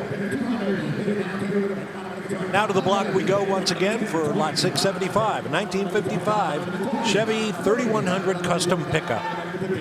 6.2 liter LS under the hood, but obviously a heavily customized 1955. What I really like, you have this 1955 grille, sort of what you would have seen in the Bel Air, and it's ghosted in. There's still the color there, but it looks like they painted it with a bit of a tint there to make it very subtle. Matte finish on this one. Door handles have been shaved off. It is dropped, probably air ride suspension, although I don't see the tank. If not, it is very, very low, and man. Looks fantastic. Yeah, step side, of course, it's got the cool door handles. Inside, let's see all the work that's been done to it inside. Yeah, very modern seats. It's actually a bench seat, not a bucket, bench seats. We've got air conditioning inside, aftermarket pedals. Everything they've done to this is really, really nice. And of course, as you mentioned, most significantly, they got that LSA very modern engine under the hood. So a lot of nice touches in this matte look. You know, they've kept the chrome bumpers on, both the front and the rear, but they've kept everything else matte except for that little grill bar across the front that they painted black. So it's a nice combination. And not air ride. I just took a peek underneath. They have the coilovers mounted at an aggressive angle to get it as low as possible. But they were thinking about having it not scrape on things as far as the undercarriage. Notice if you come back to the rear quarter of the bed on the driver's side, it does have the exhaust exit sort of put into the flare side fender. So yeah, the fuel fill is right here, but around the other side is the exhaust exit to where that didn't scrape along the bottom. So a nice touch there. $77,000. Quite a number for that truck. Now, we've been talking all week about the fantasy bid brought to you by Dodge. Our special contest today. The game is well underway. The winner at the end of all the 2025 Barrett-Jackson auctions will take home an all-new 2025 Dodge Durango GT. Here's a look at the leaderboard so far, and there's been a change. Clayton moves up to the lead. I don't know what happened to Nadia, but keep on playing, folks. That Durango GT is going to somebody. Good luck. And I need to correct something I said earlier, was that the next Barrett-Jackson is in November. It's actually in October. So you can check that out at barrett-jackson.com. And this is lot 675.1, 1976 International Scout II Traveler Custom SUV.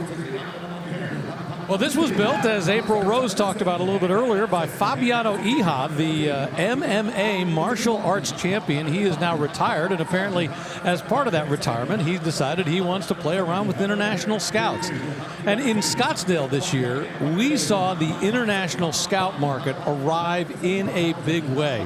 You know, when the Broncos and the Blazers had been doing pretty darn well, you know, the Scout was kind of lagging behind a little bit. Well, in Scottsdale, we saw a number of great customized versions, and now we're seeing these here. I think Iha has 2 of them that he's put together for this auction.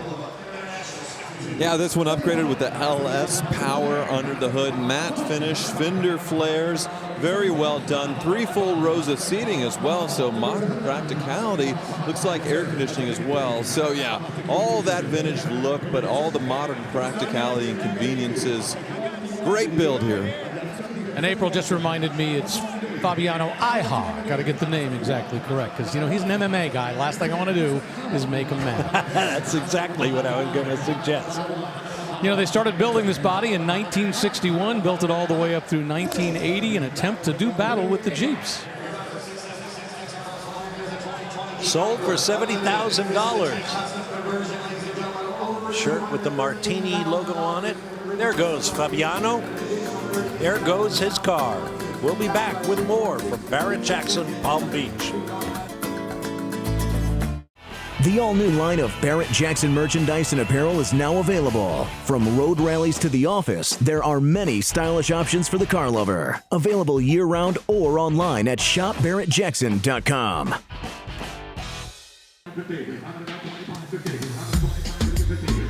We are back now in our 3rd hour here on History Channel, live from the Barrett-Jackson Palm Beach auction at the South Florida Fairgrounds.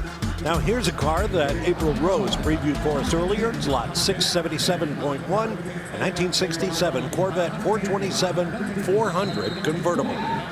Yeah, she pointed out the fact that it has that Elkhart blue, which was an uncommon color even back in those days. And what's special under the hood is this is a tri-power. That's right. 3 separate carburetors. You see them lined up one after the other. There were 2 different tri-power engines that you could order back in 1967, the L68 and the L71. The L68 had 400 horsepower. The L71 had 435. This is the L68. Not quite as much horsepower, but still very, very potent. And look at the potent price. Yeah, you see that Stinger hood had a subtle two-tone on it, and it's also a numbers matching Ford 27400. So all the pedigree there, along with a high-quality restoration, $170,000 the current bid. Certainly deserving of it. Well, in many ways, the high water mark for Corvette, of course, the last year for the C2. And what's interesting, when this 1967 Corvette was being sold, didn't sell as many as they expected. That's because everybody was waiting for the 68. Well, this one sells for $170,000. And that gentleman can't believe his luck. Now listen, folks, there's an exciting new series here on the History Channel that nobody should miss. David Duchovny pulls the curtain back on all of the government secrets in the modern world that we always suspected. Check this out. Covert wars, backroom deals, classified tech. Governments around the world have kept their darkest deeds a secret from the public. But there's one thing more powerful than any agency or army: the truth. Hide it, bury it. No matter how deep the hole, how dark the shadows, the truth will come to light. This is the history lesson you didn't see coming. Secrets Declassified with David Duchovny. New episode Friday at 10. Only on the History Channel. I know I am looking forward to that David Duchovny show. And here we are on stage at Barrett-Jackson Palm Beach with lot 678. 2023 Dodge Challenger SRT Hellcat Last Call Black Ghost Edition. Well, the Black Ghost Edition commemorates the Black Ghost Challenger that was street racing in Detroit back in the early 70s. It was actually owned by a guy named Godfrey Qualls, who happened to be a police officer. He had a highly optioned Challenger. He would go street racing, he'd win, and then he'd disappear because, after all, he was a police officer, and he wasn't supposed to be doing that. So this is done to commemorate that car. And it goes right to $123,000. Wow. Great car with another great story. That's what we get here at Barrett-Jackson, especially on Super Saturday. Now here's lot 678.1. It's a 69 Camaro Custom Coupe. Yeah, very custom and very upgraded. So under the hood of this one, holy smokes, supercharged LT4. So what you would have had in the C7 Z06 for around 700, 650 horsepower, or the ZL1 Camaro as well got these. So aluminum radiator upgrade as well. But yeah, beautiful color on top of this one. What would the orange be on this? Well, my first thought was, of course, it's Hugger orange, but according to the consignor, that's not true. This is Lamborghini orange. Let's take it up a notch. I was wondering because, yeah, interesting. So they would call it like a Rincio Atlas or, yes, Lambo color. Awesome. And it's very similar to that Hugger orange, which was a very classic color for this car. And of course, 1969, this was the last year of this first generation. You know, they only ran that first generation for 3 years, 67, 68, 69. Significant body style changes for 1969 to make it a little more stylish, make it look like it was a little bit faster, even while it was standing still. Of course, 1970, massive changes in everything they would do. The car was a really much greater performer in so many ways. But this one, well, this has been completely redone. It's got a V8 and a 6-speed manual transmission, both of which came from a very modern 2018 ZL1 Camaro. And I think they got those rear wheels as wide as they possibly could go without having to tub out the suspension. Upgraded coilovers as well, so this is a really high-quality build. And a big number, $112,000 to that young lady in the skybox. Have fun with it. Now here's lot 679, a 1969 Corvette Custom Convertible. Well, underneath that hood is a 454 cubic inch V8, and they've made it up to a 6-speed manual transmission. It's got a Hurst billet shifter, so there's plenty of performance work that's been done. And on the outside, they've absolutely made it look great with this great deep red color that shows so well under the lights. This isn't a 454, this is artwork. Look at all the bright work in here to make every single mechanical component just look unbelievably beautiful. The air conditioning compressor, the alternator, the valve covers, even the brake booster has been plated. So the presentation on this one, unbelievable. And the paint, bright red. Maybe it's a Ferrari red, I don't know. But definitely flawless, way higher quality than what you would have had back in '69. All right, as it rolls up, let's take a look underneath and see if it's as nice underneath as it is up on top. Remember, we talked about that 454 cubic inch engine. There we see the oil pan as it crosses over. Yeah, everything's just as nice. That 6-speed transmission, drive shaft heading back. It looks like the exhaust is brand new. Boy, this is a really fresh build. The gas tank, nice and clean. Does this thing have any miles on it? Torch red, the consignor says, Tyler. And we're seeing more of this high-quality custom treatment on the C3s. Of course, the huge money on the first and second generation Corvettes, but this shape certainly lends well to customization. They were doing it a lot in the 70s and 80s with the fiberglass sawing and doing wide bodies, but now we're seeing these modern customs builds, and they are getting more and more incredible by the day. You know, one of the things I like about this, it's so tempting to put in an LS1, LS3, one of the LS engines. It's so easy to swap them in there. I like the fact that they've gone old school. They've got that 454 in there. Yeah, they've chromed it up. They've made it a piece of art, as you said. But boy, it has such a great old school look with old school performance, but in a very, very modern package. I really like what they've done with this. Another six-figure sale. Congratulations, sir. $110,000.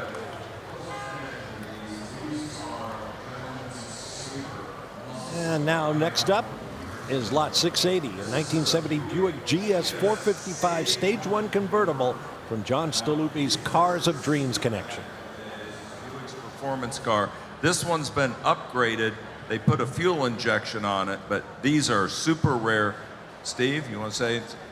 Coming again from the Cars of Dream collection, Mr. Staluppi brings us only the best. We rocked the house with his offering yesterday. Here's your chance today to get one of the most desirable muscle cars of the era, coming from the top collectors in the world, folks. Be the next owner of this beautiful Buick. You'll never regret a day. One of 232, and this was the peak of the horsepower, 1970 in a drop-top convertible. Doesn't get any better than this. If you wanted a Buick,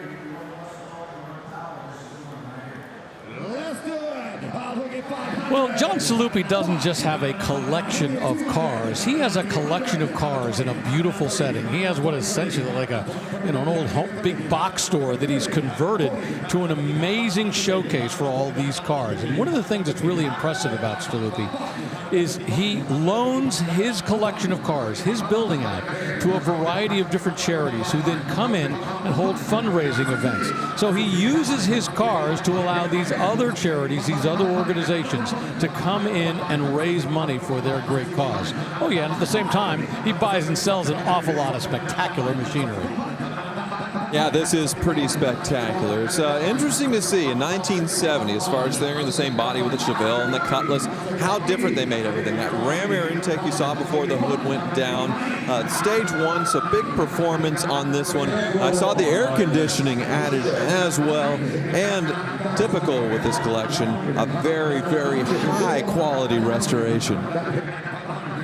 And as Craig pointed out from the auction block, the fact that this has been retrofitted with fuel injection, so it's going to drive just a little bit better, which is a nice thing. This isn't just a car that he's sticking into his Cars of Dreams and never planning to drive. This is a car that is very capable of going out and doing a little bit better on the road. I mean, not a massive number of these sold, just a couple hundred with this configuration. The drop top, the GS. Of course, the Grand Sport package was the concept of taking the Buick and giving it some performance. You know, they started doing it several years earlier. What a great idea.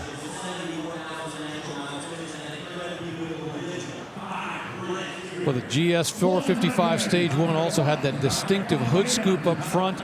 It's got the blacked out grille, the functional hood tachometer. Boy, it just looks aggressive right there. Yeah, showing 71,000 miles on the odometer. I imagine it hasn't been rolled over. So low mileage car to begin with for the year. Another hit, $100,000. John's a happy guy with that sale. Well, he should be. His collection Cars of Dreams is pretty amazing. Now we've got a break coming up, but so much more as we're now halfway through our third hour here on Super Saturday at Barrett-Jackson Palm Beach. So stick around, the best is yet to come. Welcome back to Barrett-Jackson Palm Beach. I'm Bob Varsha, working with Rick DeBrule, April Rose, and Tyler Hoover. Now on the block, lot 681.1, wrapping up the bidding on a 2006 Ferrari F430. Well, the hammer falls just as I was speaking. This is live television, after all.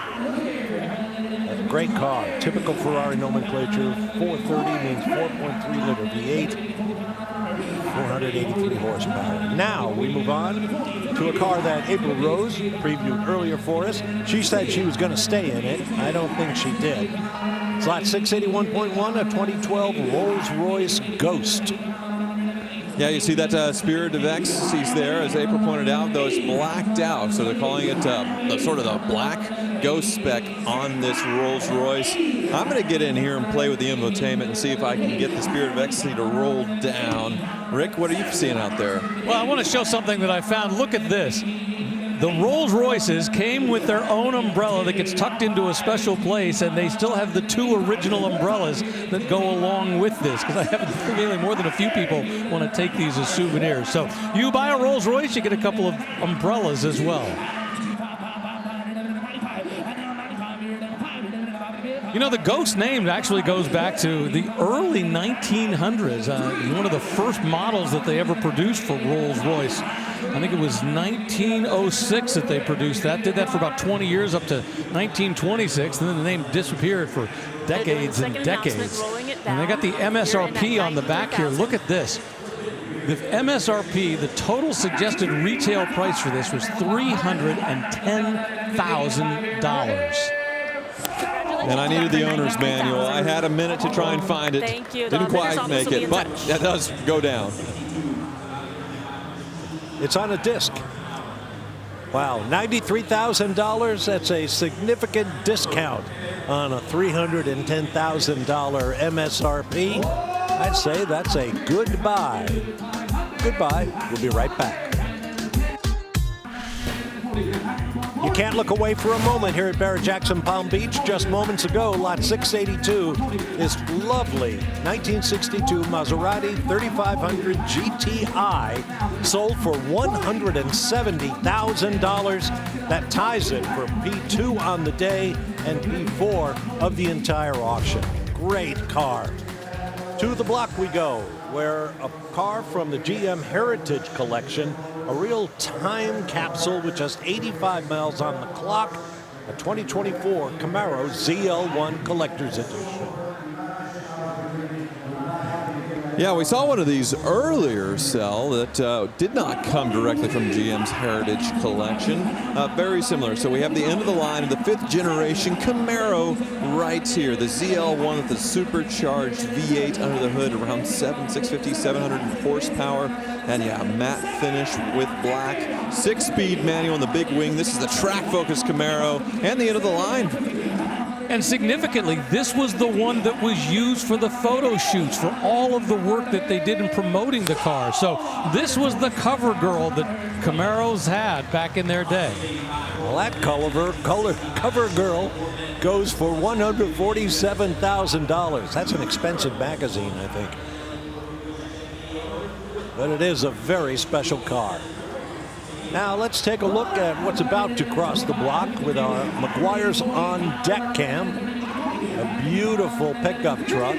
Another lovely restoration as the Meguiar's crew goes to work shining it up. It'll be on stage momentarily. Now on the block is lot 685, a 65 Corvette 327/375 Fuel-E convertible. 1965, like I was saying earlier, is a strange year where you get the Rochester fuel injection, which this one has as an option, as well as the big block, the 396. 1 year only for the 396, and the final year for fuel injection. So still the smaller hood, no big bump out on this one, and very high quality restoration on this one. Side pipes and knockoff wheels. Yeah, they only made 771 of the fuel-injected engines.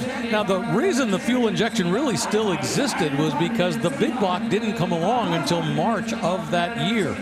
So you were still buying a fairly expensive option for the fuel injection. The fuel injection days were numbered because, quite frankly, as we mentioned earlier, they were just a little too complicated.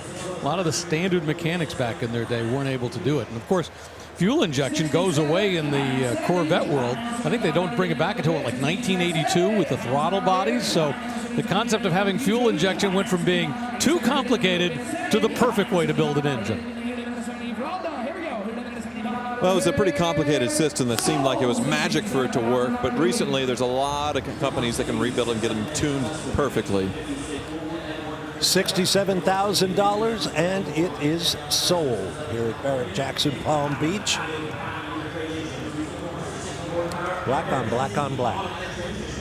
And now here is the truck we previewed earlier. Out of the on-deck circle, stepping up to the plate, is a 1956 Ford F-100 custom pickup. Boy, everything's likable on this thing. You know, first 1956, great body style, F-100. That color, the paint on this is blue ember metallic, and they've got some copper leaf accents.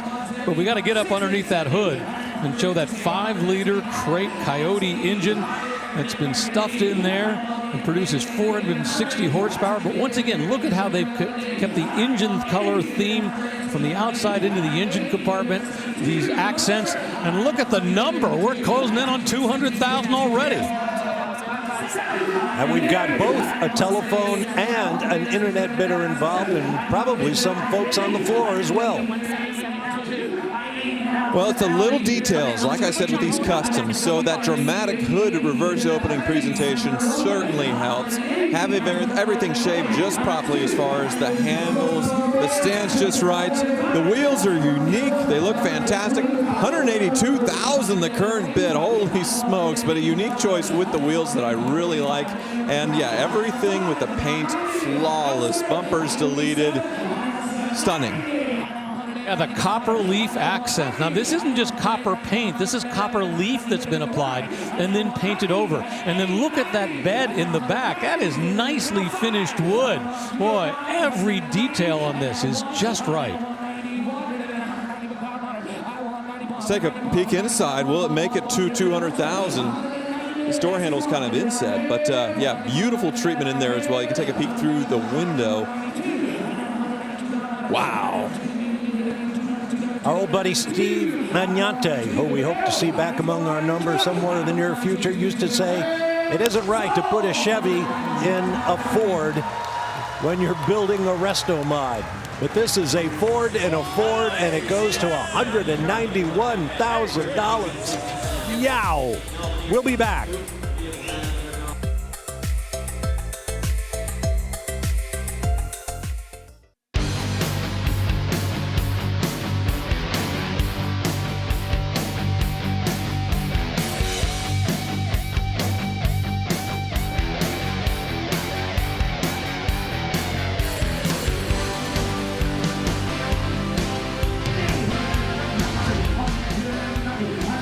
Back in the bidder area here at Barrett-Jackson Palm Beach.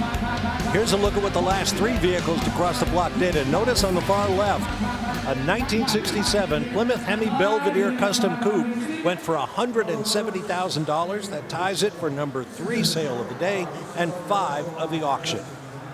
Currently, we are at $92,000 bid on this 2011 Ford Mustang Shelby GT350 prototype number 1.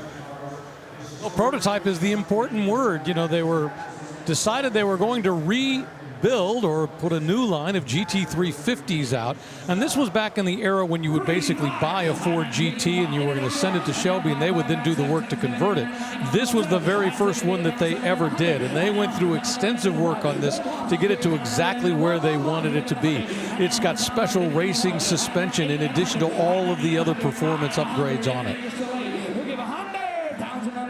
Right, Ford was doing full production of the GT500, but we had no GT350 until 2015 or 2016 with that next generation Mustang. So yeah, this one dramatically different than normal GT Mustang. And yeah, built by Shelby in Las Vegas, 6-speed manual and supercharged engine under the hood. Of course, the current or the previous GT350 that we just had a few years ago had that Voodoo flat plane crank, was a great performer as well. But this one, cool prototype. Hammers away at $100,000, and I suggest that's a father-son effort.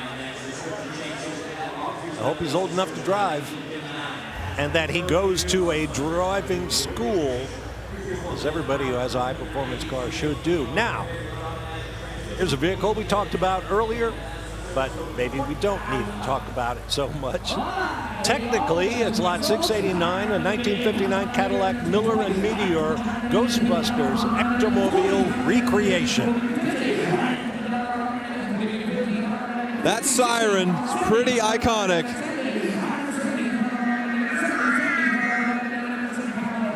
Doesn't that just bring a bunch of nostalgia back? Of course, Ghostbusters film in 1984. I asked for the siren, and now it's not going off. They found a Cadillac ambulance all beat up, and anyway, we're trying to get the siren off, and transformed into this. So you see the ghost sniffer on top, the place to capture the ghost and put them away. And they did it with the right car, a 59 Cadillac, which is very difficult to find in the ambulance or hearse configuration with the big fins. Most of them didn't survive, even by the film in 1984. So finding just that as a basis to build an Ecto-1 is extremely difficult, and this one's really well done. So Miller Meteor was a company that took Cadillac chassis and then converted them into hearses or limousines or ambulances. And I sometimes wonder, are there any Miller Meteor 1959 Cadillacs still left that have not been converted to Ecto-1s? But boy, you look at this thing, the paint is right on it, the look. Let's swing around and we can take a look inside to see if it's loaded with all the Ecto-1 equipment. Well, no, it looks like this one's just sort of built to have fun. A lot of crushed velvet in there and some extra seating, sort of where if it was an ambulance, which looks like it was, you could sit and attend to the patient in the jump seats there while the person was on the stretcher. But you can see all the circuitry for, I suppose, all the lights and everything else, but no proton packs. You can buy those online and complete the look. And of course, it has the iconic fins with the 1959 taillights that everybody knows so well. You know, once again, great paint. I would say the bright work, you know, looks a little worn, but boy, just finding that kind of stuff is hard enough to do. So they took an actual Miller Meteor ambulance and converted it into a replica of the Ecto-1. Who knows? Maybe it is a real Ecto-1 now. But it's important to note that the consignor admits the heater does not always function. I live in Arizona. What do I care? $160,000 for that unique movie Memento. That jumps up to our number 6 seller of the day. Here's April. Hey, Bob, I'm with this really sweet 1969 Mustang Fastback, once owned by Keith Urban. Is actually a surprise gift from his wife, Nicole Kidman. That is a good sugar mama right there. Now, I love the color. He picked it out. It's marina blue, and it kind of fades from dark blue to black, depending on the light you look in it. And this grille up front, it's really interesting, the detail and the depth. 3D printed right there. Just a beautiful build. If you come along down the side, you'll see the carbon fiber accents in the mirror. You even have this deep gold in the handle, and I love the carbon fiber on the spoiler as well. Now the Heart, a supercharged 5.0 Coyote V8, 700 horsepower. I mean, look, forget Keith Urban. Nicole Kidman sat in that seat there. That is priceless, if you ask me, Bob. Well, it's okay, April. I always kind of clutch when I mention Nicole Kidman's name, too. Right now on the block, we have lot 689.1, a 1969 Chevy C10 custom pickup. And we are at $125,000. Yeah, supercharged LT4 under the hood of this one. A great motor tuned to 800 plus horsepower. So the power plant to have with these custom trucks, and stands just appropriately as far as just right, I think. And black everywhere, triple, quadruple, everything black. Well, and underneath they've done plenty of work on the suspension system as well. It's got a Ride-Tech coil over. It's got a Porterbuilt frame stiffener. They've got big 14-inch 6-piston Wilwood brakes, Wilwood master cylinders, and just massive wheels and tires on this thing. And I love the way they've stained the white oak floor with kind of a dark finish. Boy, it's just a nice ghost kind of look. Yeah, that does look absolutely fantastic. And the mild tub there to accommodate the beefy rear wheels to handle all of that power. Wow, $162,000 already, $165,000, holy smokes. Well, we've talked about how the 67 through 82 C10s are the sweet spot, and this is sweet. Clean and $165,000 worth of custom pickup truck. Spectacular stuff. And keep in mind, the best is yet to come. So here we go with lot 691, a 2019 Corvette ZR1 convertible. Well, what we have here is the last year of the C7 Corvette, the front engine Corvette, and the most powerful version with the supercharged LT5 under the hood. And there's certainly no mistaking the ZR1s with the wildest body kits as far as that big bump out in the hood, sort of reminiscent of the big blocks of the 60s Corvettes. And this one only 1,100 miles on it. Also a convertible, so completes that wild sort of almost Batmobile look, I think. Don't you think, Rick? Yeah, I love the look on it. You know who else loves the look on it?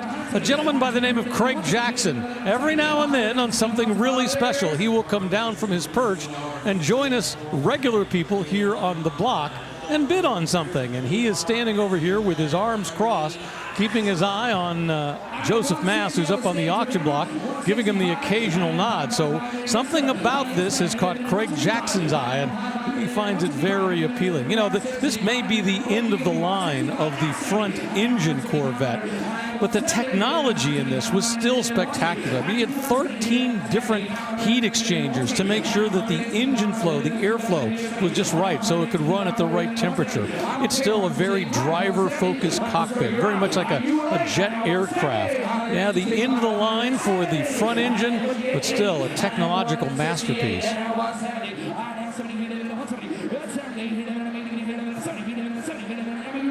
And of course, they've just talked about the C8 ZR1 and what it's going to be, and what a surprise it was as far as the supercharged flat plane crank and the amount of power. I think around 1,000 horsepower. So the ZR1 name is continuing, but yeah, this is certainly the last of the front engine ZR1s, and they certainly went out with a bang. And had both direct and port fuel injection, and once again the look of this with the top down, that big spoiler on the back, just the styling, and of course we've got some of the carbon fiber look as well. And this is a mean machine as it's rolling down the street.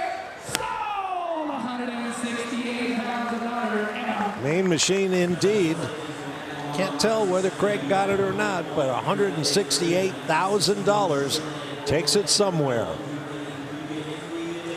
He's the boss. He still has to sign. And don't forget, you can find out what every auction lot does at Barrett-Jackson.com, along with answering any question you might have about the world's greatest collector car auctions. As we move on to lot 691.1, 61 Corvette 283 315 Fuelie convertible. I think this is the third Fuelie that we've had today, and this is the 1961 edition. Once again, an option. It was almost $500, and I can only say I'm really glad my wife is not here today. She was here yesterday and kept texting me pictures of this car saying, this is really what we need. She fell in love with the color, and I want to tell her, you know, this is probably a little over what we're shooting for, but you know how it is. Got it in her mind, this was the perfect car. And it's great both under the engine compartment and outside as well. Yeah, I agree. 61 and 62, you'd have the one tone as far as even with the gill, but still with the 61s, you had quite a bit of chrome as far as going around that original gill. And this one being a Fuley in this color, it certainly pops. Yeah, especially with that color, jewel blue. You know, they say the restoration was done with an open checkbook, you know, unlimited amount of funds to do it right. And at first glance, I can only tell you, we were looking at this out in the showroom, the showcase room yesterday, and everything about this has really been done right. 283 cubic inches, 315 horsepower. Yeah, you saw the manual transmission there inside, but yeah, everything blue on this one. The fuel-injected script down the side with this one to signify that it's a Fuley. The Rochester fuel injection, it is a very strange-looking piece of technology on top, as we saw earlier, but Rick's found its award, huh? Indeed, you know, this has NCRS judging, which is really important. The fact that this is a top flight car, ribbon goes with it, it's got a sticker on the car. It's not just some random person saying this is a great car. It has been judged by some of the best experts in the business, and it's been proven worthy.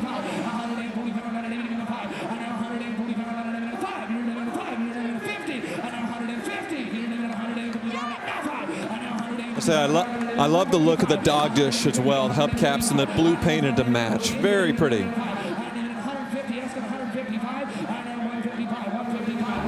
Two bidders standing toe-to-toe with one bidder assistant, $150,000, and that could go on for a while. We're only 3 hours into our live coverage of Super Saturday, and the best is yet to come. Another 4 hours is headed your way on the History Channel. Barrett-Jackson, where classic elegance combines with modern craftsmanship. There's speed and style, performance and pedigree. American icons, ultimate customs, and stunning convertibles, tailor-made for cruising in the sun. So soak up the automotive brilliance that is Barrett-Jackson Palm Beach. Next on the History Channel.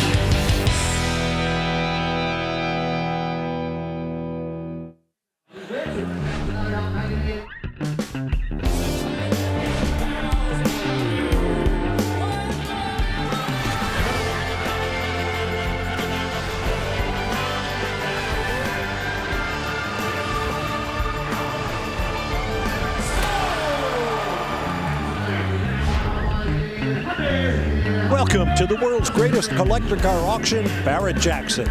We're in sunny South Florida for Super Saturday, where the very best vehicles of our week will cross the block. I'm Bob Varsha with Tyler Hoover, April Rose, and Rick DeBrule. The bidder area is almost full, and look at the crowd gathering along the sidelines to watch these dream rides cross the auction block. Here's a look at what the last three cars brought, including on the left that 61 Chevy Corvette Fuley convertible for $152,000. Right now we're checking out lot 692. Too big for the block. It's a Ford F-150 Platinum Custom pickup. It's dancing for us. You know, it's funny. They brought this in. First off, it's a beast. It's an F450. And it's all jacked up. It's got air ride suspension. They lowered it, and the crowd went, ooh. It was almost like they were on a ride at Disney World out here in Florida. Now, remember, you can get an F-150, 250, 350. Here we've got an F-450. Now, normally this would have a towing capacity of like 37,000 pounds, but this thing has been taken to all the new levels. $150,000 worth of customization. Oh, imagine that, $130,000, and it doesn't even make the top 10 here on Super Saturday, but that's okay. That is $130,000 worth of truck anywhere, all day long. Okay, now on the block is lot 692.1, a 62 Corvette Custom Convertible. Well, 1962, of course, we have the Stingray styling on the back, but the previous generation still up front with those quad headlights. Just a year later, everything would change radically in the Corvette world, at least on the front end. At this point, it still had more of that 1950 styling. Underneath that hood is a modified V8. It's been matched up to a 5-speed transmission. It's got aluminum head, roller rockers, lifters. Let's see if we can lift this hood and take a look at how it looks underneath the engine compartment, Tyler. Yeah, I'd say it looks like a 327, which it could certainly would have had in 1962. This was a nice upgrade. It's definitely a small block Chevy. That 5-speed's a nice addition to have that extra gear for the highway. Upgraded aluminum radiator, but you see the difference between 61, that beautiful blue one, and 62, this beautiful red one. No chrome going around the side gills because they were trying to make these a little more subdued to get ready for the next generation of Corvette. But this one, of course, well, it's pretty wild with those chrome wheels, the stance on it. Great look. So we see a number of these come through where they've swapped out the chassis to something more modern. This does have the original chassis, but the consignor does point out that they've gone through and completely rebuilt it, added all kinds of great work to it to make it even better. It's got a custom Carl Fab suspension with spindles. It's got KYB gas shocks, 4-wheel disc brakes, a new brake booster. So it's designed to move and drive and go through corners and stop, and just as nice as it looks. Well, and before chassis companies started building these as far as being directly for the Corvette, you really had to make do with what you had. I imagine that's what this was, maybe right before Art Morrison or Roadster Shop started making chassis. Sold at $102,000, as it says right there on the Summit Racing sold sticker. Now rolling into place is lot 693, a 73 Ford Bronco Custom SUV. Well, once again, sort of an old school power plant choice. We see so many Coyotes and such, or modern LSs in the Corvettes. This one, 347 stroker, a great Ford crate engine based on the Ford small block, but dramatically customized with this one. As you can see, lifted with the custom bumpers, the fender flares, the rear quarters cut as you need to do if you want to put gigantic tires on it. And this one, a beautiful color, sort of a bronze with a lot of metallic and pearl. Way more clear than you can get from the factory in the 1960s and 70s. Yeah, big 3.5-inch list, and I'll tell you what, it looks just as nice underneath as it does up above. I mean, it looks like they've done a great job of either powder coating the frame or painting that same matte black that a lot of the exterior is painted with. I'm trying to see, is there any chrome actually left on that? We've got the stainless steel rivets on the side. We've got the paint. We got a little bit of chrome right around the Ford emblem on the front, but not much more.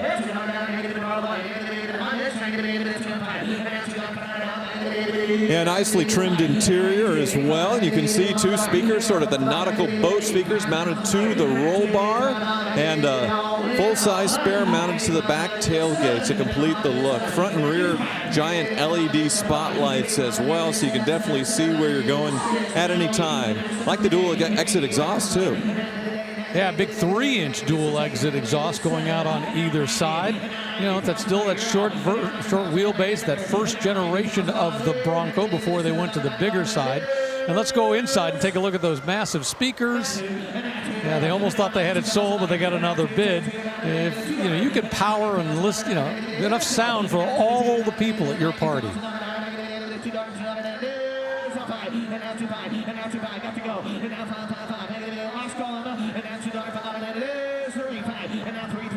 And with this one, it looks like they carpeted the interior, which you don't see as often, obviously, since it's going to be open air as far as rain and such, but basically makes it a little more comfortable. Leather-wrapped dash as well, so they kind of luxured out the interior.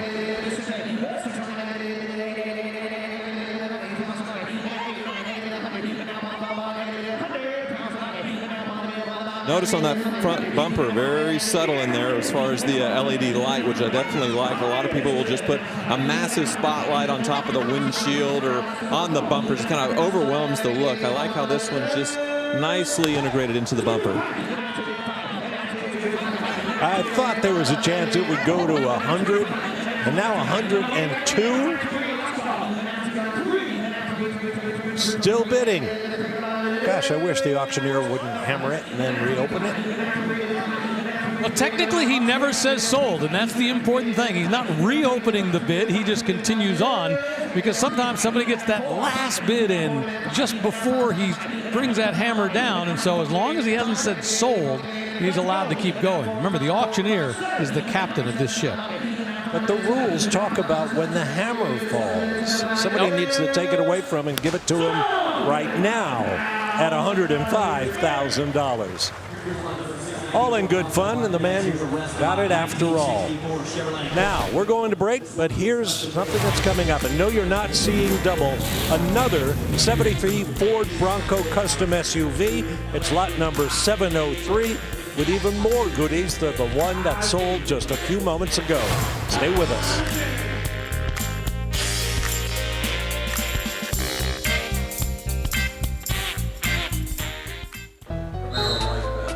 Welcome back to Barrett-Jackson Palm Beach, where the fantasy bid game brought to you by Dodge is heating up.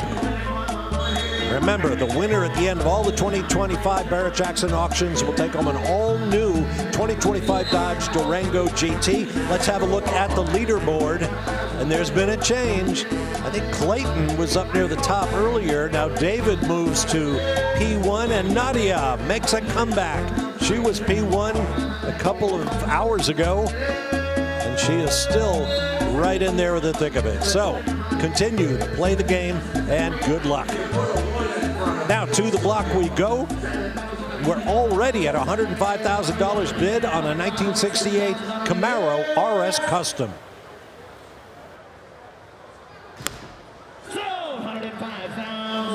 And that's where the hammer drops at 105. Yes, handshakes, fist bumps all around. Amazing color on that car. It's like you could dip into it right up to your elbows. Candy apple green, I'll call it. Okay, following up. Yesterday, Di Tommaso Pantera went to the moon. This is in 1986 Di Tommaso Pantera GT5S. Yeah, yesterday's Pantera was in 1971. This is the next generation, shall we say. Remember, Ford and De Tomaso got together in the early 70s, built them from 1970 through 1975. And then at that point, Ford said, we're kind of done with the project, but De Tomaso continued on. The interesting thing is, Ford stopped building the 351 Cleveland engine. And what they had to do was they had to source the 351 Cleveland engine from Australia, because Australia was continuing to build that power plant, but no more coming from the United States. And you're looking at the dramatic difference between the 71 that we saw yesterday versus the 86 today. That gigantic wing that borrowed off of a Lamborghini Countach, and the wide body treatment on these certainly enhances the look, or brought it into the 80s most certainly. And yeah, the gold wheels, nice touch as well. So the GT5 would have bolted-on flares. You'd actually see rivets down the side. This is the GT5S, which means it has the steel flares, which are actually integrated into the side. And with these, that 351 is sitting right behind your head, very, very close to you. And then the transmission is behind it to power the rear wheels. And now it just hit $200,000, tied for the top sale of the day. Well, they only built 181 of these, and only 38 were imported to the United States. This is special. 200,000 even. Handshakes all around. That ties for our top sale of the day and the auction. Now let's go to the McGuire staging lanes and April Rose. Hey, Bob, I'm loving life with this 1970 Chevelle LS6. This is the top dog. This is what you want. And in 70, it had the quad headlights. 71 went down to just one. And take a peek at that number right there, 454. Oh, yeah, baby, 450 horsepower. Now, this one was spec'd originally in Carolina Blue, which you could only order in North Carolina.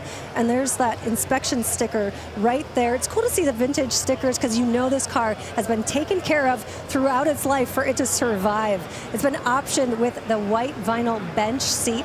No power steering. You got your Rock Crusher 4-speed manual right there. I've driven one of these. You really need some muscle with no power steering in that shifter, baby. These are made to go straight and fast, and they are fun to drive, Bob. I'll bet they are. Thanks, April. Right now, we're eyeballing lot 697, a 67 Camaro Custom Coupe.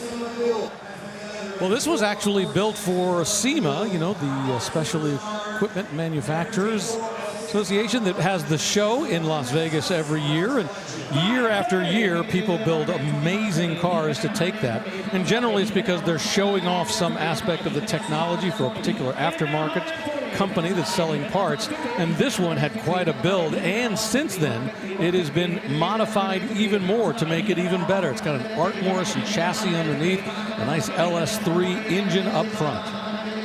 Yeah, you can see how they modified that 67 grill, or I guess sort of just completely redid it, but it's faithful to the original with the black and the custom lights. Wow. Boy, that happened fast. 150,000. No, kid, you can't drive it until you're 18. Now, coming up, it's called the Ultimate Camaro. It's lot 711. That's 1971. Custom coupe. Wait till you see what they included in this baby. The all-new line of Barrett-Jackson merchandise and apparel is now available. From road rallies to the office, there are many stylish options for the car lover. Available year-round or online at shopbarrettjackson.com. Don't tell anybody I said this, but it's a shame we ever have to go to commercial because big things happen here at Barrett-Jackson on Super Saturday. Take a look at the last 3 cars across the block and the numbers they brought. $150,000 for a Camaro, $180,000 for a Chevelle, $170,000 for a Chevy 2 Nova SS. There it sits. Amazing stuff going on here at the South Florida Fairgrounds. Now, coming center stage is lot 699. This is a car that April Rose showed us earlier, co-owned by Keith Urban and Nicole Kidman, a 1969 Ford Mustang Custom Fastback. Well, Keith Urban wanted his special Mustang, and so he reached out to Jay Leno and said, hey, what should I do? Jay, of course, has plenty of connections. He said, why don't I get you in touch with Ford and the folks at SEMA, which is a Special Equipment Marketing Association. I called it the Manufacturers Association a moment ago. And they got together with all those sources, which are pretty much unlimited, and said, let's build something special. And this was the result. The spectacular 1969 Mustang that appeared in Urban's Sweet Thing music video. And we did see Nicole Kidman at a Barrett-Jackson in Las Vegas a few years ago. Came and helped a car sell for charity when Keith Urban was at his residency in Vegas. And I actually had a car selling, a Shelby Mustang that started up next to her. Made her jump at the time. I had to apologize for that. But obviously they're big car people and they have a good eye because this is a very beautiful build. I believe modern powertrain as far as a Coyote and the automatic transmission that you would see in a Mustang of about 10 years ago or newer, but of course this beautiful 1970 or 69 fastback look. $160,000 takes it, and I wonder if an Oscar or a platinum album or something like that goes with it. We'll be back to Barrett-Jackson, Palm Beach.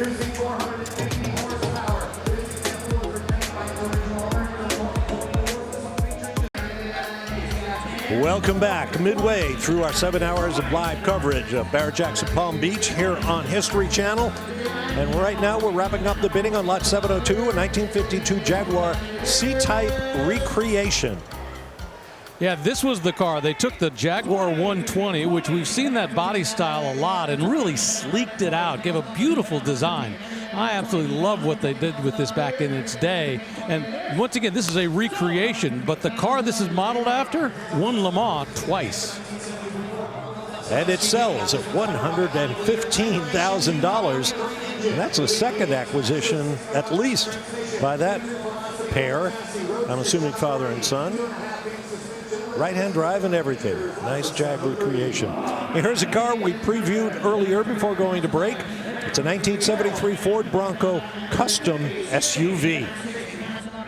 Well, other than the body, there's not much that is stock with this Bronco. So it has a custom frame completely replaced to allow for the modern suspension underneath.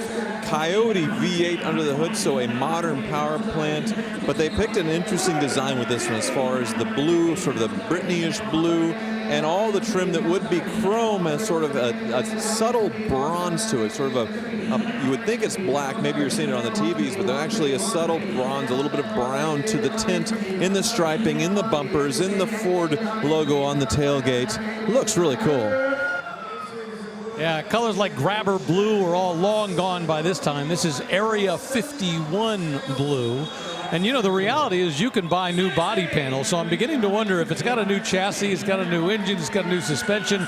Who knows if the body panels have been replaced? Maybe we're just got a VIN that we started with, but the work that's been done to get it to this level, you know, putting in that Gen 2 Coyote V8, the 6-speed automatic transmission, all kinds of modern equipment to make this about as modern as you can ask for. And look at the number. We're at $200,000 for this Bronco. Well, it was the Broncos, the baby Broncos, that started this trend of crazy resto mod trucks and big money, and it just keeps going. Wow. Once again, tying for top seller, $200,000 for that Bronco. And now, once again, it's time to sell a car for charity. And learn to live victoriously. I think when people think about maternity homes, they don't often think about the children as part of the program. We offer a full-time child care center. It enables the moms to do incredible work while their children are being cared for in this loving, nurturing environment. Here to tell you about the charity is Nick Mastriani, who you all know, one of our great VIPs from here, and the founder, Carol Arsford. Carol, you want to tell the audience about your wonderful charity? I'm so overwhelmed and inspired to see all of you here today. And I know with God all things are possible. I'm talking about eternity for babies to come yet, and for girls and their futures and future families. I'm just counting on you today. And thank you so much for being a part of this wonderful mission, Hannah's Home. Nick, you want to say something? Let me just say that this is an organization that my family and I have really taken an interest in. We've helped them a lot. We helped them raise money. We're helping them build buildings. They're helping children who are having children, which I think is a very important cause. They're located locally up in Palm Beach County. I donated this car. We're a beautiful car here. Hopefully it brings some money to help these children who are having children here in our backyard. Craig, thank you so much. I can't thank you enough. You and Carolyn and Steve and the entire Barrett Jackson family. Appreciate it. We'll tell them really quickly, or you want to stop and tell them what the car is? Yeah, we can do either way. All right, you want to talk quickly about the They're car? going to describe it to the crowd, and we'll talk about it to you. This is a ZR1 with only 3,800 miles on it. Remember, the ZR1 name went away for a long time, finally came back, and this thing is 638 horsepower, and most importantly, 630 feet-pounds of torque. So this is really a monster. And this color, gotta love it. It's cyber gray metallic, and those cyber gray painted ZR1 wheels. Yes, we had a C401, but we didn't have a C5. So it came back with the C6. And the coolest part as far as with the design is that LS6 supercharged under the hood. You can see with the hood closed, already at $100,000 now.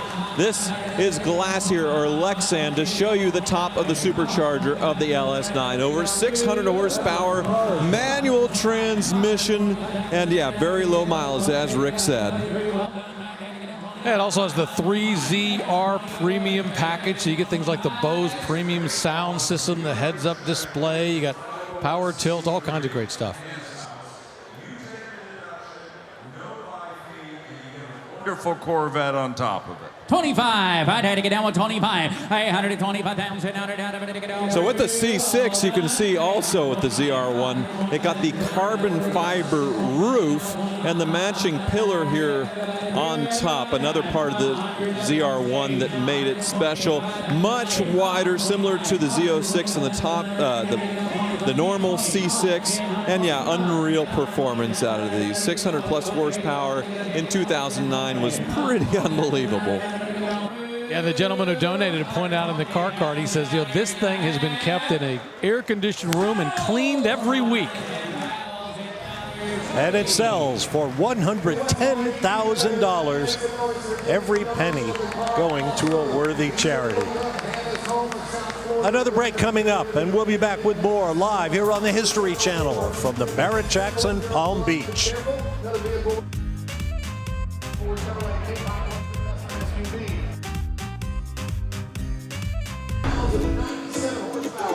At Barrett-Jackson, things happen fast. If you're just here to be a looky-loo, then sit back and be entertained. But if you are a serious bidder, you do your homework and you fight the clock, waiting for your dream ride to come to the block, and then make your best effort to take home a car you will treasure. Now on the block, here's lot 707, a 1967 Ford Mustang Eleanor Tribute. Officially licensed, what's interesting about this one is the vast majority of the Eleanors that we see roll up onto the block are that pepper gray. But this one, well, they've gone with a different color, this great maroon color that they're putting up here with those gray stripes as well. They also have an interesting story about this. They're making it clear that this is what's called a Dynacorn body. Dynacorn is a company that makes aftermarket body parts and all kinds of extensive things. And what they've done is they've really put it together using aftermarket parts, but they're using the original body serial number. So essentially, this is a brand new Mustang that's been built, all put together with those parts.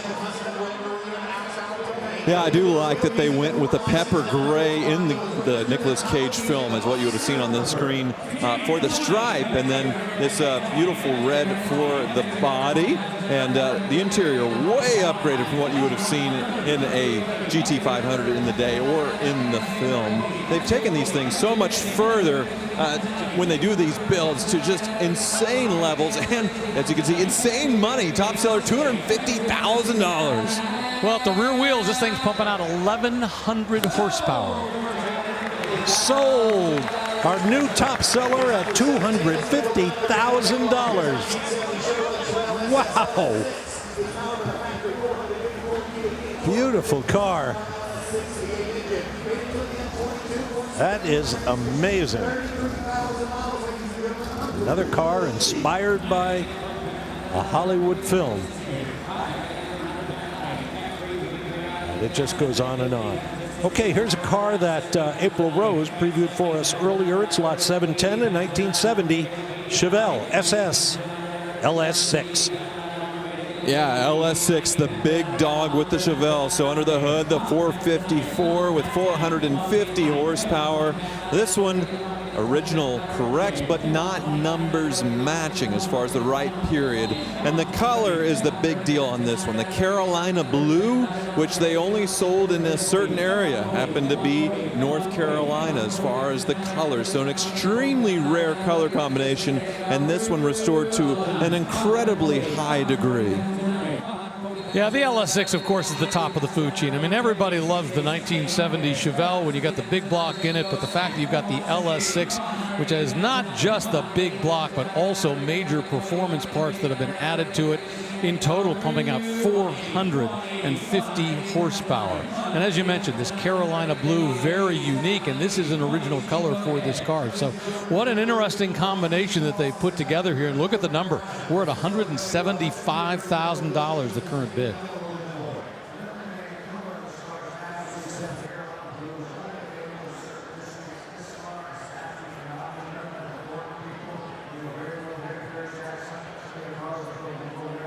Here's an opportunity, folks, a real deal LS6 and one of the rarest colors.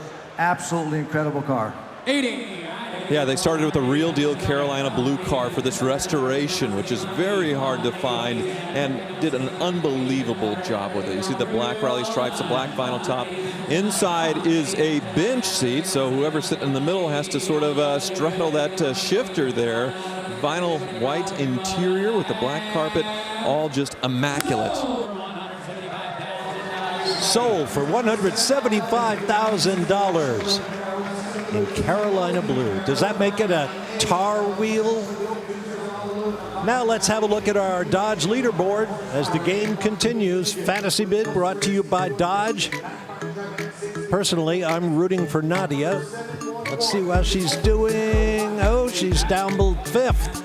Clayton R moves up a spot to 4. Elijah Z still in there mid-pack. David S hanging on in first place. Game on. Stay with it, folks. Now back to the block for lot 711, a 1971 Camaro Custom Coupe known as the Ultimate Camaro. Called the Ultimate Camaro 598, if you want to give it its full legal name, or I suppose its nickname. And that's because of what's under the hood. 598 cubic inches, 800 horsepower under that cowl hood, which they put a lot of glitter in the rally stripes with a subtle two-tone there. What an incredible build. You know, we've seen so many of that first generation Camaro, specifically the 1969s.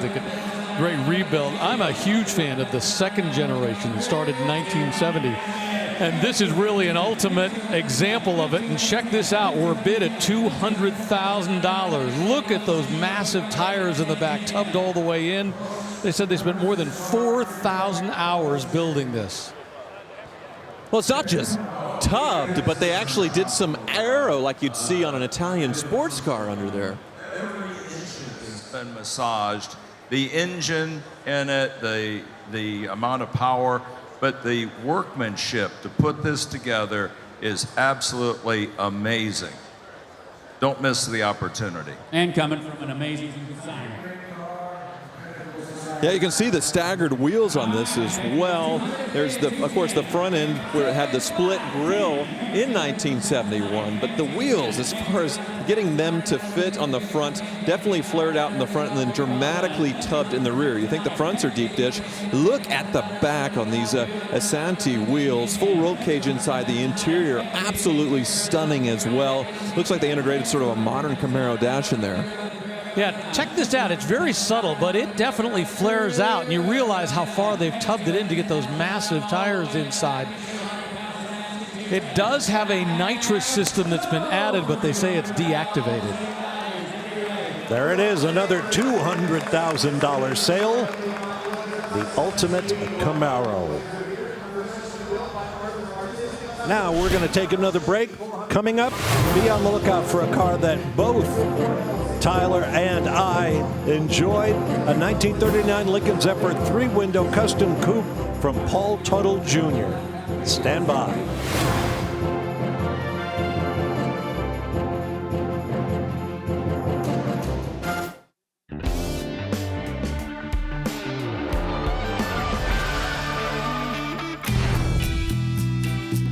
Welcome back to the South Florida Fairgrounds and Barrett-Jackson Palm Beach, where the vehicles just keep coming more and more valuable with each lot that crosses the stage. There you see what the last 3 vehicles did. 200,000, 125, 125. And now on the block, lot 715 is a 1950 Chevy 3100 custom pickup. So why is it a 1950 Chevy 3100 custom pickup would command a bid of $200,000 that we have right now? Well, that's because it's really just the outside that looks like a 1950 vehicle. Underneath the hood, a supercharged LS3 custom engine, TCI chassis. This was another SEMA build, done to an extreme level. Well, let's check out this extreme level with the chassis cam. That supercharged LS3 is certainly a fantastic choice of engine for a custom build. And yeah, underneath you can see that along with the long tube headers, it looks like. Drive shaft heading back. Boy, looks like cutouts for the exhaust as well to go out the sides and the back. coilovers on that solid axle and a fuel cell. So yes, all immaculate too. And now the top seller, are we going to get it? Yes, $255,000. Well, and come up front and look at the bodywork that's been done to this. Big one-piece hood. They've Frenched the headlight. They've shaved it down. They've dropped this thing as low as it can go. And I love the subtlety of having the emblem here, the chrome grille. Boy, it's beautifully done on every level. Did you ever think we would see a 1950 Chevy pickup truck as the top seller? Of course, there's more to come, but amazing that just you see the quality of the custom build. The sky's the limit on any type of vehicle. $265,000. Wow. I'm not sure if it was the phone bidder or that gentleman in the bidder area, but what a buy. Top seller of the auction. And now the stage will remain empty because next up is lot 716, a 2006 MTI 40RP movie boat called Mojo that starred in Miami Vice. Remember Miami Vice? Well, here's Mojo. Well, this was actually used in the 2006 movie version of Miami Vice. Remember, in the original TV show, they used a boat called a Wellcraft Scarab. But in this one, well, this is an MTI 40RP catamaran. Once again, you can see the twin hulls right there as it's out in the sunshine because we can't get it up on the block. Yeah, that Scarab in the 80s TV show definitely had the look, but 60 miles an hour might have been topping out. This one having that catamaran hull and the twin supercharged engines, I believe around 700 horsepower apiece. The top speed around 130 miles per hour, which by sea is totally unbelievable. Of course, the film is in 2006. It had Jamie Foxx and Colin, not Colin Farrell. That would be.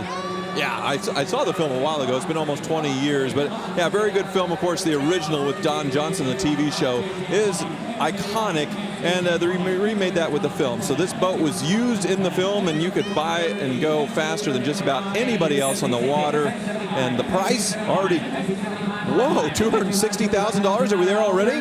Exactly. Have you ever been really fast in a boat? I mean, over 100 miles an hour? No, I don't think I've ever hit triple digits in a boat. It is one of the most frightening things I've ever done in my life. Wow, we're at $350,000. We've easily jumped into top seller rate. And guess what? We're not done. We're at $400,000. And that's where it sells, boat and trailer. As the great Neil Bonnet once said, at 100 miles an hour, you hook a bass and you're going to get his attention. What a piece, $400,000. That is one happy dude, but maybe not as happy as whoever's on the other end of that phone call, who may actually be the new owner. Okay, deep breath, everybody. Time for lot 717, a 1997 Porsche 911 Turbo. Well, this is the end of the line right here for the air-cooled Porsche 911 Turbo. They call this the 993, the end of that generation. After that, you had the running egg headlight and the water-cooled that people, maligned. I personally like both, but this is a big collectible, an emerging classic right here. And this one, very low mileage, 25,000 miles. So with the turbos, you also get the wide body and that whale tail. It sort of evolved from the 1970s onto this in the 1990s. And this one is in fantastic original condition. Yeah, more than 400 horsepower. Really a continuation of that concept of the original Porsche turbos that showed up in the 1970s. I love the subtle flaring of the rear fenders over the wheels. That whale tail is not quite as obnoxious as the original one used to be. Plenty of performance from this turbo version of the 911. Pop it open. Yeah, the reason for that whale tail is to give room for this big intercooler here to keep that turbo nice and cool. So it looks neat, but it's also a practical reason for it. Everything very compact under there, as you can see with these flat six engines. And they say they're air-cooled, but really they're oil-cooled. There's a big oil reservoir in these things, like 8-9 quarts to get this thing filled up for an oil change. And it sells at $200,000. To that gentleman who looks surprised. I got it. You can read his lips. Good friend of ours, Patrick Long, the only American Porsche factory driver, has a show, a traveling tour called Luftgekühlt, celebrating all of the years of air-cooled Porsches and their achievements. Check it out. Here's lot 718, a 2018 Ford GT. $200,000 as we put it on the tee, and look at that taximeter turn. Well, can we call this, Tyler, the star of the show? Ford GTs always do well. This new generation, the only question is, how high is it going to go? We're right now at 650, and I think we got a ways. Yeah, this one basically brand new, 200 or 300 original miles on it. Lightning blue paint with the silver stripe, and you have that twin turbo V6 in the back. No hybrid power, but still lots of power at that V6, about 650-ish horsepower, and what an amazing design. Ford came back 50 years later with the GT and raced and won at Le Mans. It was a big deal, and this is the civilian version that you really had to be somebody, apply to buy one of these. We've never seen one configured like this before. Super low mileage. Only thing is, it's just not bringing what it's worth right now. 25, 50. Well, that was the great thing about the Ford GT program, is that the owners had the opportunity to do so much custom work in terms of what they wanted it to be. This particular one is lightning blue. You know, that combination of the carbon fiber and aluminum, you know, made for a very lightweight car. In fact, this only weighed 150 pounds more than a Honda Civic from its day, but it had, you know, massively more horsepower. And I love how they did the flying buttress C-pillar in these things to integrate the air intakes down the side. Just a very dramatic look, but also very functional. The doors go inside and pop up as well for that supercar sort of presentation. You can see the carbon fiber here that's not been painted over. Well, like we were talking about yesterday, these doors really have a practical purpose as well. Yes, they give you easier ingress and egress, but when you're in a situation where you're in a parking lot, you're anywhere near another car, if you have this whole thing swinging open, it's actually hard to get in or out, so scissor doors work. I knew I should have put down that $250,000 to buy it when it was new. $820,000, far and away our top seller of the day and the auction. With that in mind, let's check out our Hagerty top sellers. And there you see the numbers. That Ford GT at $820,000. The Maserati, $400,000.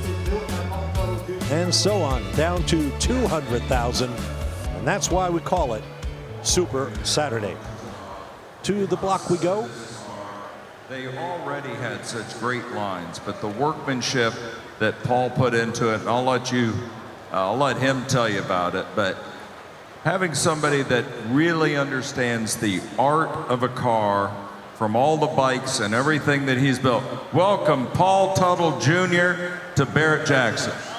Turn it on here. There. How's it going, guys and gals? I'm super excited to be here. You know, the 39 Zephyr's always been a favorite car of mine. With this one, I got to customize it. We were able to pull the fenders back, suicide the doors, add that spectacular speed fin.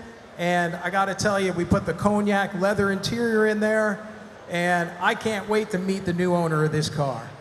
Well, it's a piece of art. As we were talking on your podcast, you got some of those lines like French classics. They are just a work of art, and you made a spectacular car. Let's just see who the new owner is. All right, here we go. So the 1939 Lincoln Zephyr was designed by a gentleman by the name of John Charda. John Charda, one of the great designers of his day, and also the father of Tom Charda, who then went on to design the Pantera and a number of other great cars. The Zephyr was supposed to be the affordable Lincoln of its day, but today, well, we look at it as pretty spectacular. And what he's done with this is take it to the next level. Absolutely. The fenders would end rather abruptly on the stock Zephyr, so they were continued back into the doors and going to the rear fenders. And unlike a lot of custom Zephyrs, this one retains its flathead 12-cylinder underhood, which is a beautiful presentation and everything done up to an amazing degree. So Paul Jr., he's known for his American Chopper series, building amazing bikes, but he's also a designer, beautiful metal fabricator, and you can see the talent he has here with this build. Yeah, look at the spine that he's put down the back. It's a very subtle touch, but what it does is from the side, it creates a sleeker look, but at the same time, it maintains that same look that they had. If you look inside at the dashboard, one of the things I really like about what he's done is he's maintained the original style. The original Lincoln Zephyr had that big speedometer in the center right there, offset from the driver. He hasn't gone crazy in trying to redesign the dashboard. And it's riding on air as well, adjustable to where you can raise it up to drive over speed bumps and everything else, but also gives it a really nice ride. Amazing feeling as far as it going down the road. And there's no mistaking the noise for anything else but a flathead engine. Just a great exhaust. Pay homage to the original design while adding my own touches to the car. I feel like maybe this is the way the car should have looked from the factory, but they weren't able to do it.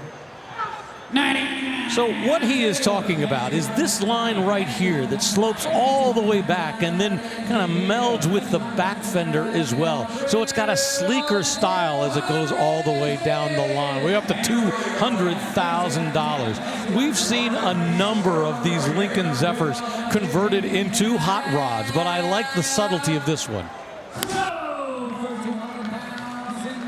Sold for $200,000, and there is the new owner. Now, here's a car that'll be coming up later on. Lot 724 is a 2014 Lamborghini Aventador LP704 Roadster. Original list price, $517,365. What'll it bring?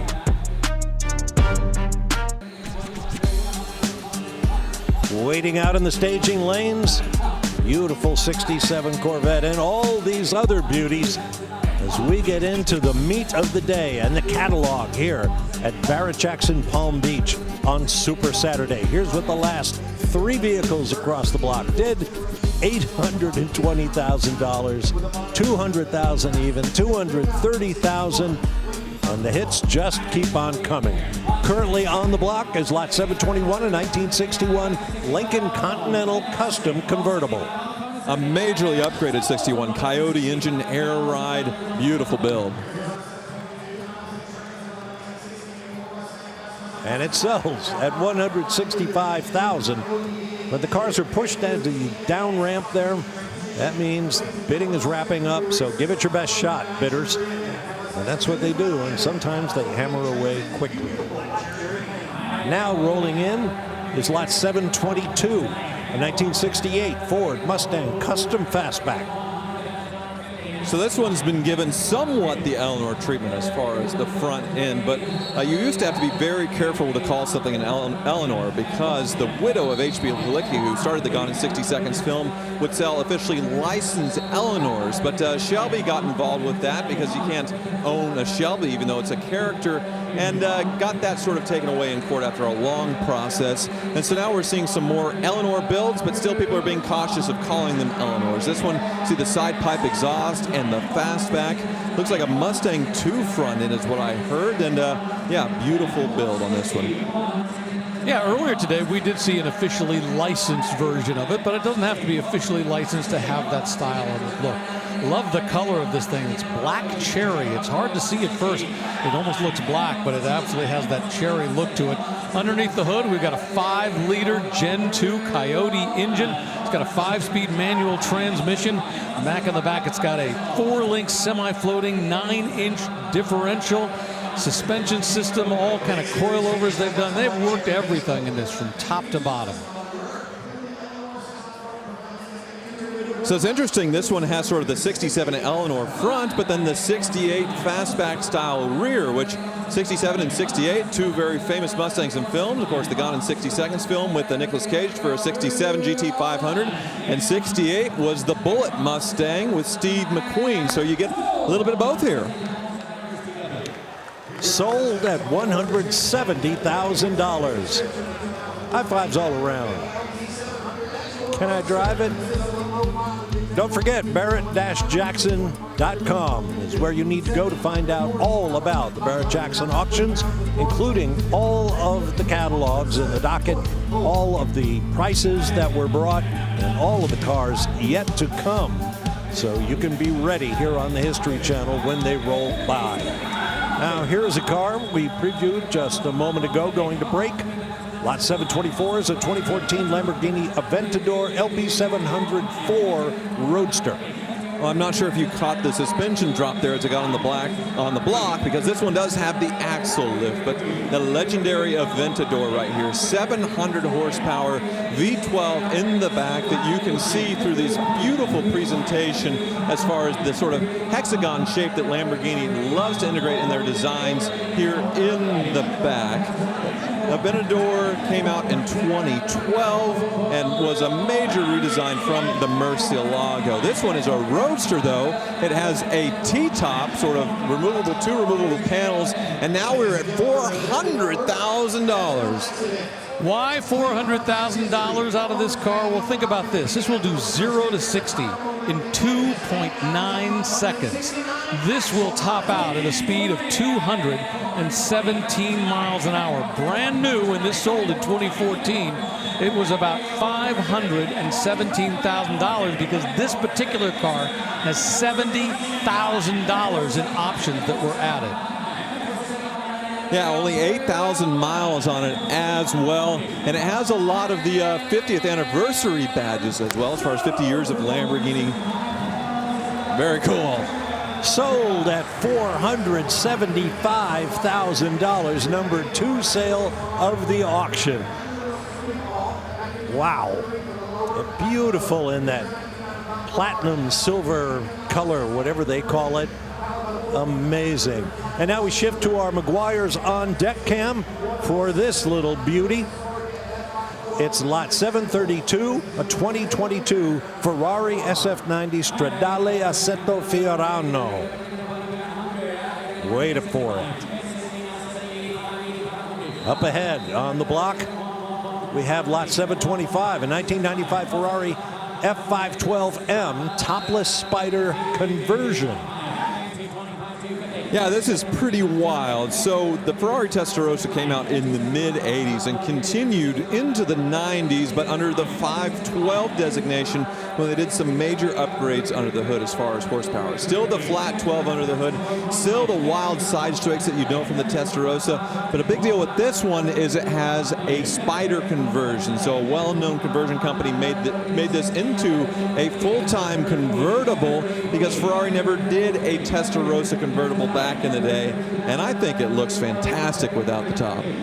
Richard Strayman had a company where he was doing Spider conversions a long time ago, and it's not just chopping the top off. You've got to do a lot of work underneath to make it look just right. Now, technically, the Ferrari factory never built a Testarossa convertible. However, there was one that was commissioned for the head of Fiat, Gianni Agnelli, and it was built not by the Ferrari factory, by a coach builder separate to celebrate his 20th anniversary. So it's the closest Ferrari ever came to making one so that the head of Fiat could have one. This, on the other hand, is very different. You were telling a great story about a video game and a topless Ferrari.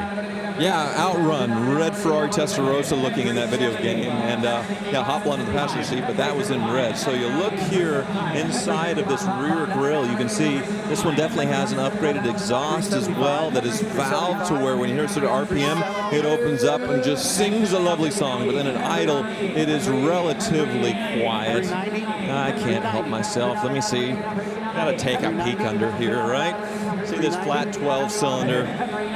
Oh yeah, beautiful. And Testarossa is not talking about the red head, and this is what it's talking about, the red valve covers right there. 400.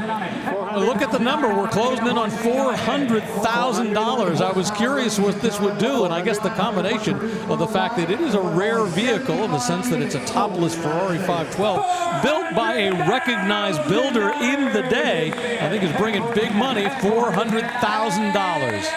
It looks like we have both a bidder on the internet, one on the phone. Thank you, sir. And it sells at $400,000. A unique Ferrari. Very interesting price. Interesting because Barrett Jackson typically sets the market for collector car sales during the year, mainly at its big Scottsdale auction in January. Here in Palm Beach and in October back in Arizona. Now, here is lot 732, the 2022 Ferrari SF90 Stradale Assetto Fiorano. So these are hybrids, all-wheel drive hybrids, 3 electric motors helping the twin-turbo V8 in the back to almost 1,000 horsepower. And I want to show you something up front. Obviously the engine's in the back. But if you look here, you can actually see the high voltage lines. They're marked with orange to get power to the front drive motor here. So this is a hybrid, but not like a Toyota Prius. 986 horsepower, 0 to 60 about 2 seconds. And of course, the stunning, stunning looks. You know, I sometimes think about what Enzo Ferrari would think about this. Enzo Ferrari fought the idea of having a rear or mid-engine Formula One car. His point being, he said the engine should be in the front. You know, a cart is pulled by the horse. It doesn't push the horse. And he didn't even want to go to a mid-engine Formula One car. And now to see this type of modern machinery, a car that has, you know, the plug-in hybrid power that'll do 0 to 60 in just over 2 seconds, make your head spin. He'd love the speed, but I think he'd be blown away by the technology and where his company, his namesake, has gone over those years. Yeah, Ferrari also said there'd never be anything but a 12-cylinder engine in one of my cars. Let's see where that went. This sells for $450,000. That's worth a kiss. What an awesome Very cool.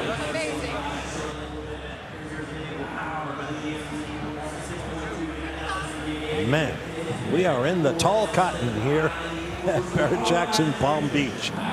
Moving on to lot 735. A 1965 Corvette Custom Coupe. Well, I'll tell you what, if you're coming to Palm Beach here at Barrett Jackson in the middle of Saturday afternoon, you better bring a pretty hefty checkbook. Because number one, the cars that are crossing the block have been built to an incredible degree, and there are bidders here willing to pay for them. And I think we're going to see big numbers on this one as well. The 65 Corvette, it's got an LS3 V8 engine under the hood, you see right there. It was completed in February of this year. So this is essentially a fresh build on a beautiful coupe version of the Corvette. Yeah, and they resisted the temptation to do the Stinger hood from 67 on this, like you see with so many customs. Obviously not a big block, an LS under the hood, so it fits with no issue there. All the sort of chrome and the trim as far as the Corvette logos are deleted on this one in the front. And yeah, the perfect stance, great color on this one as well. Lazurite gray as the color. It's on Roadster Shop Fast Track IRS chassis, but it does have late model Corvette suspension. So it's a great blend of custom work, aftermarket parts, and Corvette stuff underneath. So one of the most spectacular and most beautiful bodies of all time with this Corvette Stinger. You see this line coming all the way down to the back. That is the Stinger of the Stingray. Roadster Shop, everything. It is just about $150,000 light. 200. Yeah, just to get the chassis on these, I believe it is about 30 or 40 grand. Then you got to bolt all the Corvette, the modern Corvette components onto it and do all the other touches. I mean, this is a huge build right here. Craig's saying this is a buy and trying to encourage bidders in the room. And yeah, very pretty. $195,000 gets the car. plus the buyer's premium and appropriate taxes and fees. And the Summit Racing sold sticker goes on at $195K hammer price. Moving on, here's lot 737. 2017 Mercedes-Benz G65 AMG Custom 6x6. Well, I was wondering if this thing was going to be able to make the turn and not be too heavy to come up on the block. And, well, here it is, about the craziest Mercedes G-Wagon ever made, the Brabus 6x6. Of course, the Mercedes G-Wagon, an icon in itself. You had the G-Wagon Squared that used portal axles to lift it in the air, which is what this one has. So you can see the front axle is actually way up in the air, and using a portal axle system, you have really good ground clearance for a great lift. But then Brabus takes it to an even more insane level. You see all this carbon fiber here in the hood, dual snorkels, the fenders, and then it's a 6-wheel conversion in the back, functional to all 6 wheels. You know, you sort of have to wonder that, who wakes up after the middle of the night and goes, you know what, I need a 6x6 AMG Mercedes. Let's take a look inside. Because, let's see, I got it locked here, unlock this. Because, yeah, it's just as luxurious inside as it is outside, with the yellow stitching to match the solar yellow color on the outside. Once again, this is a G-Wagon. It's designed to be an upscale Mercedes. And then look underneath and look at how we've got the drivetrain coming back to a differential, coming out the top, going back to the differential in the back. So this is truly a 6-wheel drive vehicle.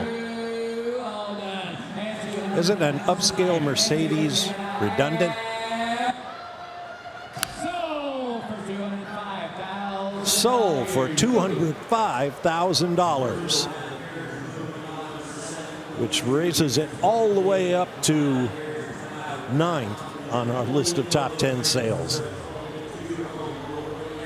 Be fun to watch it make that turn that Tyler referred to.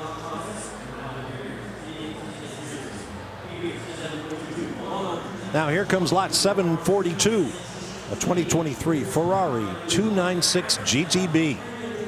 Well, this is actually the second plug-in hybrid that we're going to see up here. Remember, we just saw the SF90. Now we have the 296 plug-in hybrid, and this one not quite as over the top as the SF90. This one still has 819 horsepower, given the fact that you can go pretty darn fast in this. So I think delivering a total of 986 horsepower. Yeah, these are about half the MSRP of the SF90s. This one showing a sticker of $363,000, but still some pretty wild options. So, like the red brake calipers, $1,500. The suspension lift, so you can clear the speed bumps, $5,000. So, amazing performance. 2.5 seconds to 60 with 2 less cylinders. So, only about a half a second off the SF90 for a fraction of the price. I think these are a buy here compared to the more expensive hybrid SF90. Well, and significantly, the SF90 is an all-wheel drive platform. This is a rear-wheel drive platform. But you're right. I mean, you're still getting amazing technology, amazing horsepower. I'm sorry, you can only do 0 to 60 in, what'd you say, 2.3 seconds? I mean, you'll just have to sit there and wave at your SF90 friends as they go by. Of course, you'll be waving at all your other people behind you, because this will blow you away. And if you've never done 0 to 60 in less than 3 seconds, honestly, it'll make your head spin. Absolutely, yeah. You see that center exit exhaust there, but you come a little bit to the left, and you can see some more of those high voltage power lines for the hybrid system going for the drive motors. And then this is a deep tint, but it's it's translucent to where you can see that twin turbo V6 under there. So a very beautiful presentation of the engine bay. This car is the basis of Ferrari's GT class racing around the world and its one-make Ferrari Challenge series. And it sells for $270,000 to that gentleman.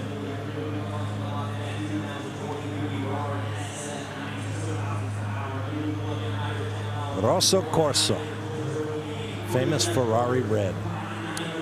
Here's lot 743 now. A 2023 Ferrari SF90 Stradale. Well, once again, we just saw the 296, which was the rear drive rear-wheel drive version. Now we're seeing the all-wheel drive version that has even more horsepower. That last one had just over 800 horsepower. Here we're looking at a total of 986, as Tyler mentioned with that earlier one. 3 electric motors, a V8 motor that all combined together to create just a beast of a performance machine, and with amazing handling abilities as well with that all-wheel drive. And I was talking about the price difference between the two. This one with options, $591,000, and it has a lot of spicy stuff on it. As far as the big one, I'm seeing all the carbon fiber. That's an option. The carbon fiber instrument cluster, $7,500. The carbon fiber tunnel trim, $4,000. Pretty crazy. An extra, just one line item. It just says other options, $20,000. Just for other. So Ferrari is all about options, and this one has a lot of them. You know, I remember once going to the Ferrari factory long time ago. It was in the 1980s. And I remember interviewing one of the guys who worked at the Ferrari factory, and I'm like, you gotta remember this before we had all the marketing information you've got today. And I said, so who is a Ferrari driver? And he goes, well, he says, I can't really describe it except he has a lot of money. And I think that pretty much describes why you have a $20,000 line item that says other. Well, we saw with the 296, it sold for about $100,000 off its original MSRP.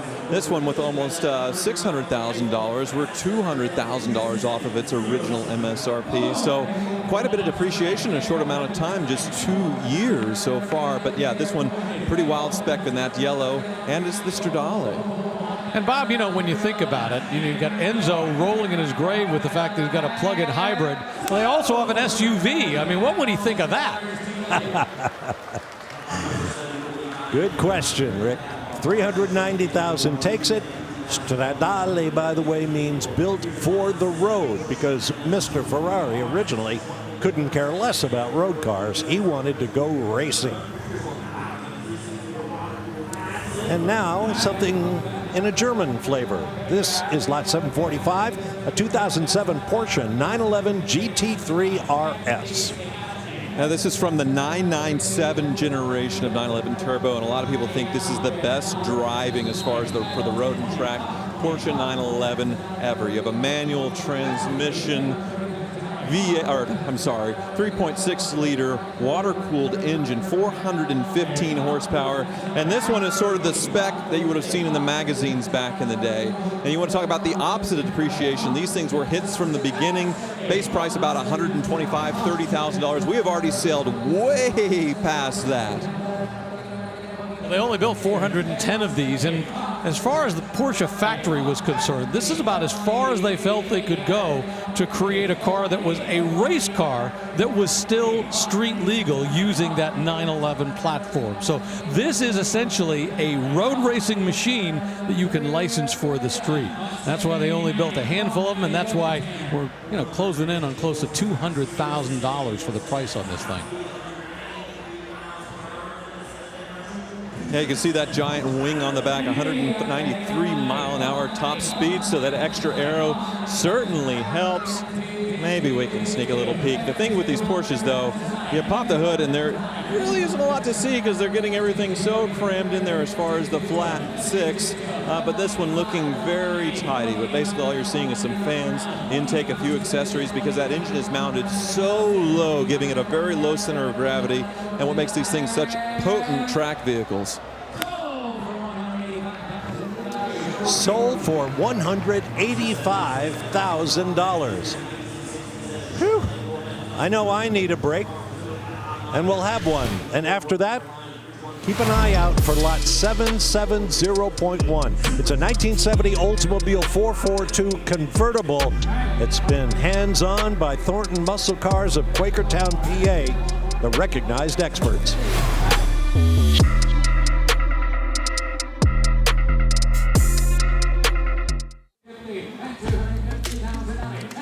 You're back just in time. That orange beauty up there on the off-ramp is at $245,000 bid. It's lot 748, a 2008 Lamborghini Murcielago LP 640 Custom.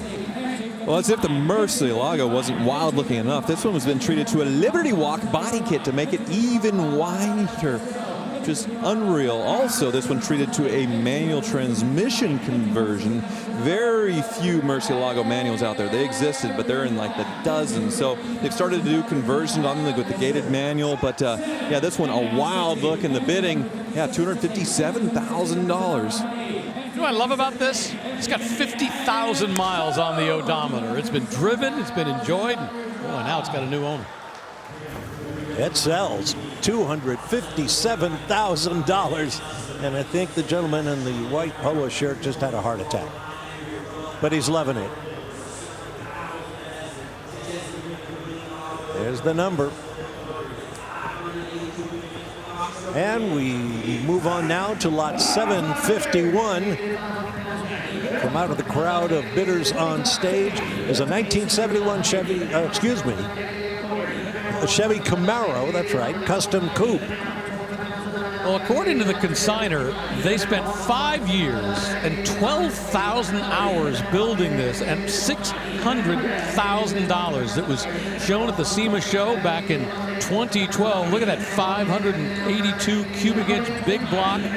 It's got that Borla 8 stack in fuel injection. It pumps out 745 horsepower.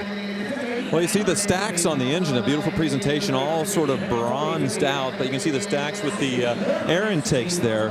In the 1960s, you had the Camaro ice cube traces, they called it. This little piece on the hood where basically when it snowed and it froze or rained and froze, then ice would collect here, but it wasn't functional. They made it functional with this one, with that stacked intake there, which is a really cool touch. I'm looking at other things. There's just so many little things that really set this over the top for a SEMA build. And yeah, the price, 165,000 miles, probably just $6,000, just probably scratching the surface as far as the cost that you put into man hours to build this thing. Yeah, I'm looking at the fender flares going over the rear wheels together with some of the body work that's been done. This spoiler that's been integrated into the trunk itself. No lines between it. I love the line where they've gone. Look how the line comes down, curves over here. This is all one piece right here. You know, sometimes I think, are there any stock 1969 Camaros left? Because we see so many that have been customized to a great degree. But you got to remember, they built almost 250,000 of them back in 1969. That LED light bar for the taillights really neat. As is the center exit exhaust with a little bit of air underneath there. But yeah, interior-wise, totally stunning custom. Not a single 68.9 Camaro part in there. Sold at $179,000 here at Barrett-Jackson. We've got another break coming up, but we've also got more dream rides waiting for their chance to take to the stage and find a new home. Stand by, more to come from the South Florida Fairgrounds. A beautiful day here in South Florida, mid-afternoon Eastern time. The crowd's enjoying all the sights and sounds of the Barrett-Jackson Collector Car Auction here at the South Florida Fairgrounds. Inside in the bidder area, you see the people lined up to get a good close look at the vehicles as they roll off the stage. A lot of pictures being taken. This is lot 751.1, a 1971 Ford Bronco Custom. We're at $145,000 and counting.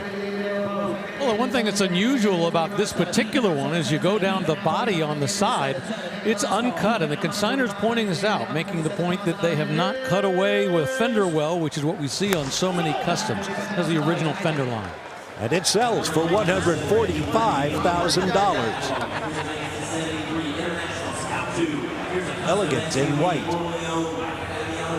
It's all about making people happy, car people especially. Now here comes something interesting. Lot 753, 1973 International Scout II custom SUV, formerly owned by MMA superstar Fabiano Iha. Begging your pardon.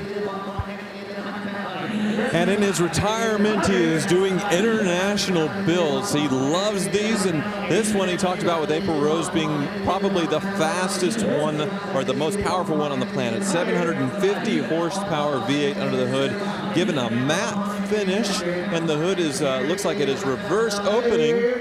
Take a look at this thing. Holy smokes. Yep, you can see Down on the passenger side, there is a turbo right by the right headlight. Right. Crazy build here. Yeah, I know.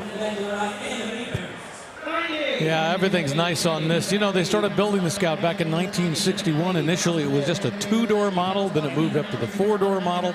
Built these all the way through 1980. And while, as we mentioned earlier, during the craze of the Broncos and the Blazers coming back, the Scout market didn't seem to be moving as much. But in Scottsdale this year, we saw the Scouts, especially custom Scouts, begin to take hold. And Fabiano Aja, who brought this one, this is the second one that he's had cross the block today, closing in on $100,000. I love the satin silver paint. It's got a great look to it.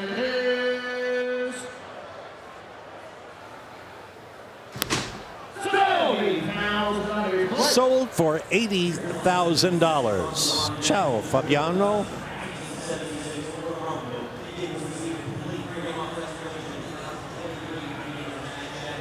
And they will roll it away to wherever the new owner wants it to go. And we will move on to lot 756, a 1976 Ford Bronco custom SUV. What do you know? Well, I know it's got a 5-liter engine, a V8 Coyote engine from 2015 underneath that hood. It's got a 4-wheel drive system. It's been intact. Let's lift this hood and see exactly what it looks like underneath. Yeah, big 5-liter, nicely tucked inside. Of course, this first-generation body style is the one that everybody's been craving. Very short wheelbase, got a very choppy ride, but boy, from a looks perspective, this gets all the attention. And Rick was pointing out earlier the uncut Bronco that we saw as far as the front fenders and the rear quarters.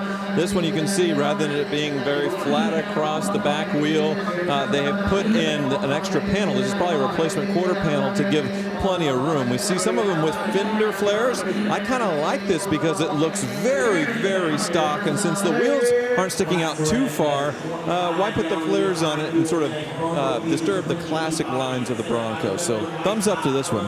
I agree. You know, I don't mind them cutting it because I think it actually looks the way it should have in its day.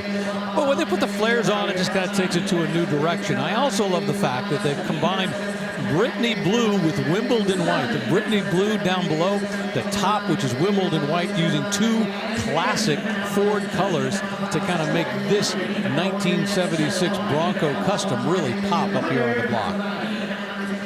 And I think it does have power running boards, so that deployed to get you up into the lifted truck on the inside, which is, wow, just stunning in here. It looks like a modern shifter from a Bronco, a modern Bronco or Ford Mustang. Beautiful bucket leather seats and that Brittany blue dash to match the outside. Woo. Well, we're closing in on $100,000. Really, really close at this point.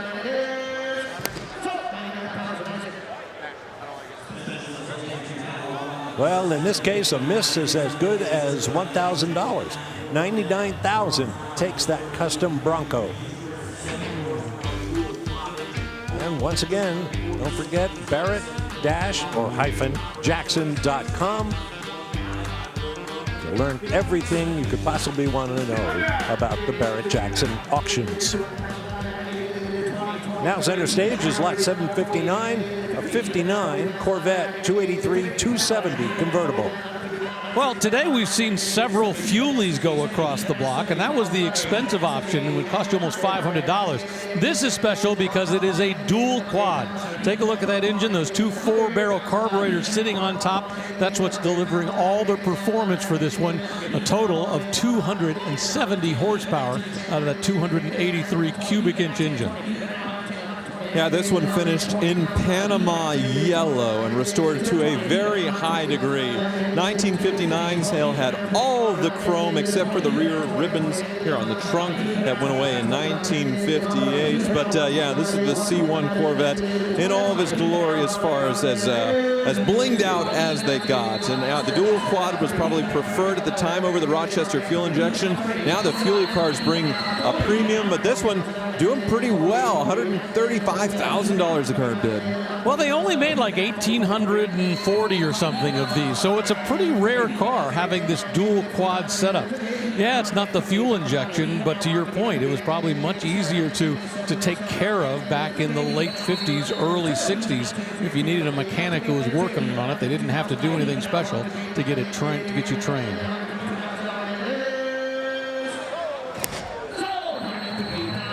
Sold $150,000 up there in the luxury lounge. And we're going to April Rose once again. Such a beautiful day out here in Palm Beach with all these beautiful machines just like this 1992 Dodge Viper. First year for the Viper. They made them in all red. This is number 101 of 236 that were made. So she's rare, and I love right up front, they sort of have that snakeskin feel in the logo. Come on down the side. They're pretty basic on the interior. These gray bucket seats wrap around you, but there's no airbag, no traction control, no air conditioning. These cars were a handful to drive, and check this out. When you stepped out, you got these electric hot side pipes. They'll give you that little Viper bite. If you see anyone with a scar back there, you know they're a real car guy or gal. She's got a lot of power, 400 horsepower, 8-liter V10. Man, Bob, she bites and she's coming your way. Seems like only yesterday they introduced the Viper. That one's from 1999. Seems like a long time ago now. And let's see, from one snake to another, I suppose. This is a Shelby Series 1 Roadster from 1999. So why is this called the Series 1? Well, this is essentially the first car that Carroll Shelby ever built on his own. This wasn't a chassis supplied by somebody else. Yeah, he didn't do the engine, but this was a car that was designed and built for Carroll Shelby to become a car manufacturer. They sold 249 of these in total. And it had, interestingly enough, an Oldsmobile engine, because you got to remember, he wasn't always associated with Ford. Right, Carroll Shelby certainly got around when it came to auto manufacturers. Of course, started Ford most famously, and then went over to Dodge Chrysler, did like the Omni, and then, of course, this Chevy engine one, and then back to Ford in 2007. And it sells for $100,000. Why am I surprised? And you're absolutely right, Tyler. Carroll Shelby, he got his finger into every pie. How about lot 762 is a 2022 GMC Yukon Denali custom armored SUV, or Whitney custom armored SUV if you prefer. Yeah, this looks like something you'd see in the parking lot here at Barrett-Jackson, but this is pretty special. Yeah, come up and look at this front window. It has been seriously armored here. Open up, it's a really heavy door, holy smokes. But yeah, about that thick the window as far as the ballistics resistance. Also, the door itself is reinforced, as is the floors, as is the fuel tank. So you have some serious ballistic protection here with this Denali, and some crazy weight added to it. To do this well, it is very, very expensive. And yeah, this one, that door is ridiculously heavy. All right, so if you're going to buy yourself an armored vehicle, you have to know exactly what level of armor do you want. For example, when it comes to glass, they have like 5 or 6 different levels. I mean, one will stop at 22, another will stop military armament. So it just boils down to what kind. Now, I'm going to guess this is probably on the lower end of that spectrum. You know, Tyler, one of my goals is never to need an armored vehicle. I hope I never make somebody so angry that I have to drive around in one of these things. But it is nice to know that they are out there.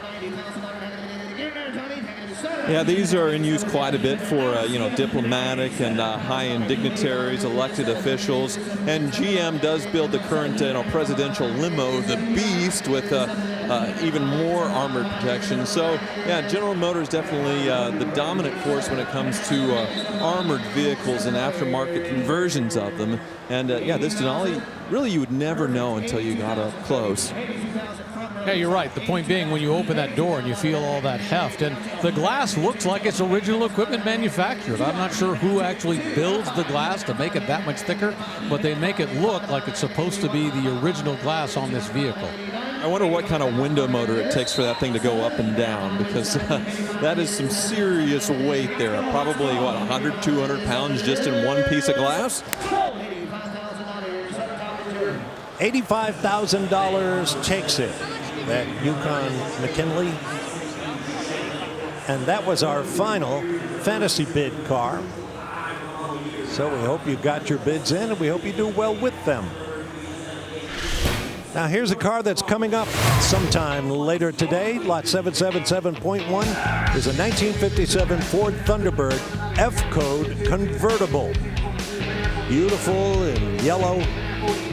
One of those mid-50s baby birds.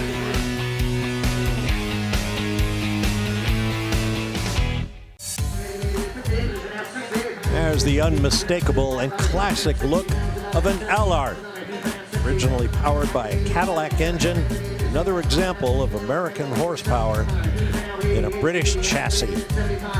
Prized by collectors. That's why you'll find cars like that at every Barrett-Jackson auction. Now on stage is Lot 766, a 1966 Corvette 327-350 convertible. Finished in Nassau blue, beautiful looking car as it rolls across the block. This one, they're talking about the restoration, all the time and energy that's been put into it, and boy, it really shows. They also talk about the fact that they have the ownership line going all the way back to the original owner who purchased this in Las Vegas back in 1966. Now you got to remember, back in 1966, Las Vegas isn't what we think of it as today. It was a much smaller community. Yeah, it was still, you know, in the thick of gambling, but not nearly to the level it is. And not surprisingly, the second owner of this car, well, it turns out it was an Air Force pilot. Yeah, this one received a beautiful body off restoration, and no, it doesn't have big block. We're 1 year off from fuel injection, but it does have the factory air conditioning option, kind of important in Palm Beach. Sold $135,000 up in the skybox. So the bidder assistant waving the yellow hanky, making it easier for the auctioneer to find him. Now we move on to lot 767, 1967 Chevy C10 custom pickup. Well, let's call this a Pro Touring build. They've got RideTech Pro Touring suspension underneath, but significantly underneath the hood, you've got a 408 cubic inch Stroker LS3 engine with twin turbos. And they made a big presentation out of the twin turbos here. So on either side, you can see they're integrated there into the sort of the radiator area, coming in the exhaust. So the headers sort of go the opposite direction towards these turbos, snake around, and then back into the intake, sort of around the radiator. Really wild how they did this. Kind of almost looks like sculpture. And the truck itself, very pretty, dropped just right. You can see what they did with the fender wells, raising them up to get this truck very low, immaculate paint job. And you can see they also deleted all the trim, all the chrome around the windshield, the side windows, all that stuff, modernized it with sort of rubber gaskets to get it in, tubbed out rear, so you have that big rear tires so that traction hooks up, even a little spoiler in the back with the tailgate. Holy smokes. Yeah, all the pieces of chrome are gone. It's just graphite and black everywhere you look on this 1967 C10 Custom. Let me interrupt, gentlemen. It's been a super Saturday thus far here in Palm Beach, and we're not done yet. There's still much more amazing auction action headed your way. Well, here at South Florida, the action has been fast and furious. I'm Bob Varsha with April Rose, Tyler Hoover, and Rick DeBrule. And up on the block right now, we have a 1967 Chevy C10 custom pickup, currently bid at $78,000. Now we saw that wild twin turbo under the hood. Now the hood's closed. You have that cowl hood covering it all up. But yeah, the paint job of high metallic silver that looks fantastic. I love how they blacked out the bumper, but also added a little bit of aero to it. So factory steel bumper and a little bit of metal fab work there to make it more modern. $79,000 takes it. And next on the block will be another blue in English, blue tie, bow tie. Chevrolet Corvette Custom Coupe. Yeah, this one from 1969, a little bit of a grand sport kind of look to that hood. And the story I heard on this is that the consignor who built this is actually from France. He wants to build these and bring them over, and boy, he's gone over the top with this build. He said it took 3,000 hours of work. Underneath that hood is a 582 cubic inch Dart big block V8. It produces 805 horsepower. Of course, the C3 had pop-up headlights, but that's been deleted here in exchange for this sort of Lexan covers for the aerodynamics. You see that massive side exit exhaust. It is way bigger than what you've seen on a side exit from the factory to get that 800 horsepower, having royal breathing. Inside, well, it looks like it's set up to drift almost. I see a big handbrake there that you can pull to, you know, really get the rear end loose, have some fun. This thing's totally nuts. Yeah, the consignor says this has been built for both street and track. And if we come back and take a look at these rear tires, take a look at the profile of these things. These are massive pieces of meat hooked up to this rear axle. So once you get this thing going and you're sliding through a turn, well, A, you'll grip really well. B, you'll spend a lot of money replacing these tires if you chew them up. Well, somebody's going to get to do that for $110,000 plus taxes and fees. Now let's go to April Rose. Hey, Bob, I'm out here right now with Frank Sailors, one of the founders for an incredible charity, Tunnel to Towers, and you're selling this 2024 Dark Horse VIN number 1. But Frank, you told me something a little earlier. If this was your car, what would happen? Well, my wife would have to be bailing me out very often because I love the speed and cars like this. It's incredible. But, you know, to be here, Barrett Jackson and, you know, Craig Jackson and Carolyn, what they do for not just Tunnel to Towers, our charity, but for so many other charities, it's remarkable. The kind of the way they give back to the United States. They love America. Everybody that's inside watching, you know, every auction, these people are Americans. They just love the United States. And when we auction this off to help great heroes like you're standing right beside me here, who were down at Ground Zero on 2001, you know, these guys lost a lot of brothers like I lost my brother. So it's going to be a very exciting day to get out there and do good. Absolutely. We're going to raise a lot of money for this incredible cause. Now, this isn't your first time at Barrett Jackson, though, right? What do you think? No, well, this is exciting being down here because I was just I had a dinner last night at Mar-a-Lago, so it was really nice. We didn't get the invite. What happened? I called you, but you know you didn't pick up. You thought it was a prank, but anyway, the truth of the matter is we just did a down here in West Palm, Trump International. We had a golf outing last week, and we raised a lot of money for the foundation. So this whole area, Florida, is a great community. Once again, these people love America, and I've been out to Arizona. We did in Connecticut, Mohegan Suns, you know, where GMC donated a couple 001 VIN cars to us, and we raised a lot of money. So I'm grateful for everybody chipping in and making sure that we complete our promise to take care of these great heroes. Absolutely. It's a great cause, and we're really looking forward to that in just a few moments. Barrett Jackson's raised over $162 million throughout the years, and there's a lot more to come. Bob? Here, here. Thank you, April. That vehicle will sell at about 4:30 Eastern Time, and it should be another great Barrett Jackson moment. Here's lot 768.1, a 69 Camaro Custom Coupe.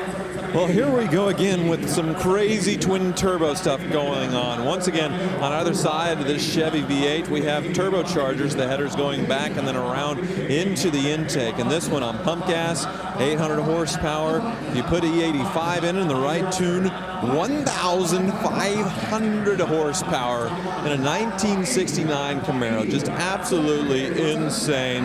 This one, well, you can see in the back, it's been tubbed out and it's on slicks. And since with 1,500 horsepower, it could definitely do sub 10 seconds, maybe 8-second pass. It does have the parachute for the drag strip.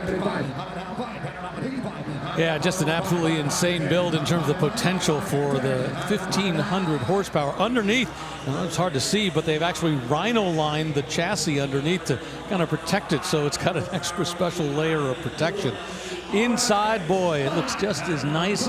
It's got this roll cage, still has a back seat. I think I probably would have pulled it out. Do you really need a back seat at this point? How often are you going to use it? 408 cubic inches, twin turbocharged, plenty of power, and this great cobalt blue look. Yeah, Wilwood brakes to help it stop as well, and I like the hood on this one, looking like a C3 Corvette Stingray hood for the bump on the big block, but powered, unbelievable. Sold at $80,000, and that gentleman is appropriately happy. We've got a break coming up. Plenty more action here in our final 2 hours at Barrett-Jackson Palm Beach. The South Florida Fairgrounds continues to ring to the sound of great auto engines.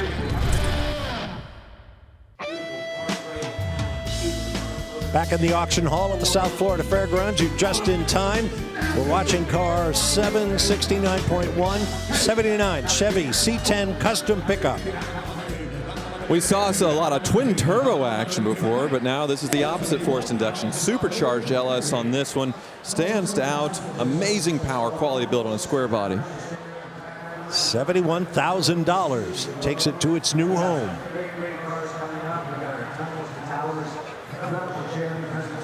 And away she goes. Now here's lot 770. 1970 Ford Mustang Boss 302. Yeah, they built about 6,300 of these back in 1970. And if you were going to buy one, it was going to cost you a full $1,000 more than a regular 1970 Mustang was going to cost. So the Boss 302 was a little bit of a premium, shall we say. And the reason being, well, you had that 302 cubic inch engine under the hood, but you also had an upgraded suspension as well.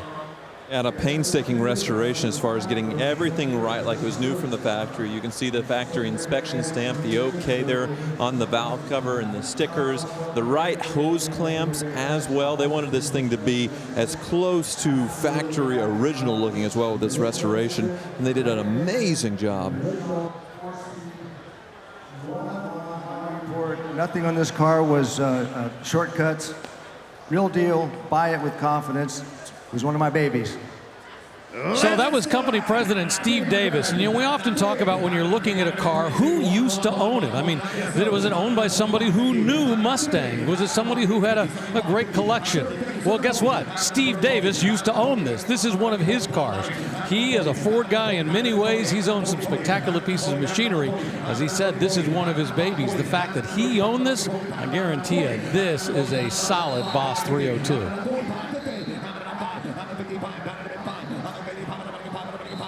Yeah, and it comes with a Marty report to verify everything that matches this car. And, of course, the iconic Boss 302 stripes down the side. Even the tires sourced, you know, if it can remake the old look as far as the old Goodyears, just to complete the look, to make it look like it's new on the showroom floor in 1970. Very impressive. Yeah, and it's only been shown publicly twice since this reconstruction, the remodeling of it that was done back in 2006. Once at the Woodward Dream Cars event and a second time at a SEMA event. And it was actually invited by Ford to be at that SEMA event. Here's Steve.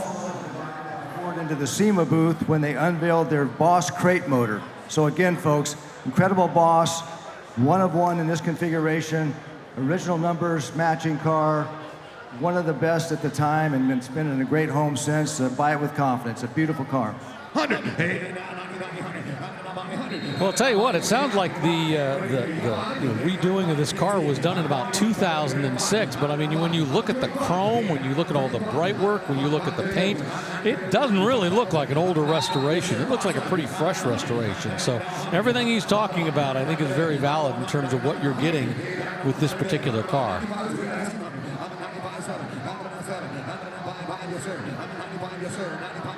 And of course, the boss that they refer to was a gentleman by the name of Bunky Knudsen. He had taken over at Ford. Larry Shinoda came over from Chevrolet. Larry Shinoda, who'd been involved with the Corvette program.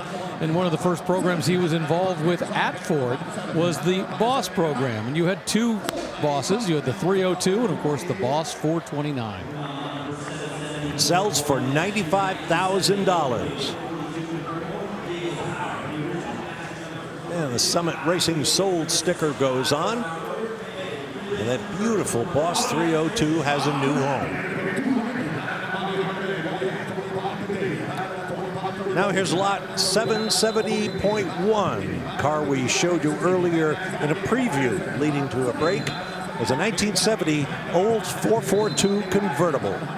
Now, we've seen quite a range of these today. Right when we came on the air, there was a 1965 Olds 442 that came across the block. And that was the second year for the Oldsmobile 442. And that was the first year where they had lifted the restriction from not being able to have the big blocks in. That had a 400 cubic inch. Well, by now, you're getting the 455 cubic inch, 365 horsepower engine under the hood. Yeah, and this one beautifully done up. You can see the vacuum pod up here on the air cleaner that opens up with engine vacuum when you floor it, similar to the cowl induction on the Chevelles, but that's how they did it here with the Oldsmobile 442. And this one, another one with very high quality restoration, numbers matching 455 under the hood, so a lot of good with this one. Well, going back to provenance, names that are attached to it. This one is attached to Thornton Muscle Cars out of Quakertown, a great rebuilder of Oldsmobiles. Yeah, they are the name. That's where you want your 442 done, and it's sold at $100,000. Now we're going to a break, and here's another car you're going to want to keep an eye out for. It's a 1958 Pontiac Bonneville convertible, complete with Continental kit, beautifully painted, convertible top, amazing vehicle. The all-new line of Barrett-Jackson merchandise and apparel is now available. From road rallies to the office, there are many stylish options for the car lover. Available year-round or online at shopbarrettjackson.com.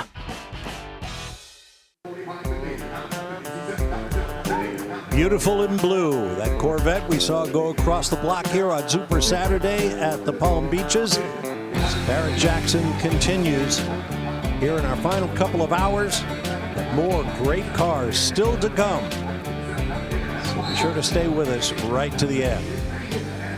Now on the block is a car April Rose previewed for us earlier. It's lot 772, 1972 Dodge Viper. Yeah, well, the rest of the American automotive industry was pretty content to live in the V8 world. Chrysler wanted to do something different with a halo car, and this is what they created. The V10 with that Lamborghini input into which they owned at the time in creating this engine.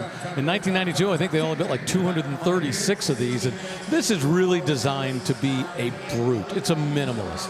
I mean, you don't get much comfort. You don't get air conditioning. You don't get roll-up windows. But what you got was performance. Yeah, 400 horsepower, V10, side pipe exhaust. This one, very low mileage. $67,000 takes the Viper. Personally, I think that's a pretty good buy. Nice price for a lot of sports car. What do you know? Another Bronco. This is lot 772.1, a 72 Bronco Custom. I love the styling on this. You know, we just had that Boss 302 go across the block with the hockey stick style. And, of course, this has that same kind of hockey stick look to it. And what I also like about this is they haven't just dropped in a brand new Coyote engine. They've got a 351 cubic inch Windsor that has been stroked out to 408 cubic inches. They've added a C6 transmission. So they've done some great work underneath that's different than a lot of the other Broncos get. Absolutely, yeah. They call it the Boss 408 because of that engine, 408 cubic inch, but looks like they're using that Parnelli Jones racing color on this Bronco. We saw one of those earlier in the Boss 302. Very fun here. Much more modern looking wheels than the other custom Broncos we've seen. This one also cut quite a bit deeply, went into the quarters and the front fenders and flared out a bit, but Yeah, that engine, that definitely sounds like it's strokes. Wow. They only say it's got a 2-inch lift. It looks a lot higher than that, but it's got the great look in terms of having that early body style. Big cutouts over the fenders with the flares added onto it. But I love the look once again, like you said, the Boss 408 styling, the same color of the classic 1970 Trans Am Ford that was doing so well on American racetracks that year. And a roll bar added not just around the driver's head, but also around the windshield as well. So you're very well protected compared to the original Bronco. Also the back seat. So quite a beefy roll cage in this one, which is definitely good if you're going to actually have some fun off-road, which this one looks like it's never been there.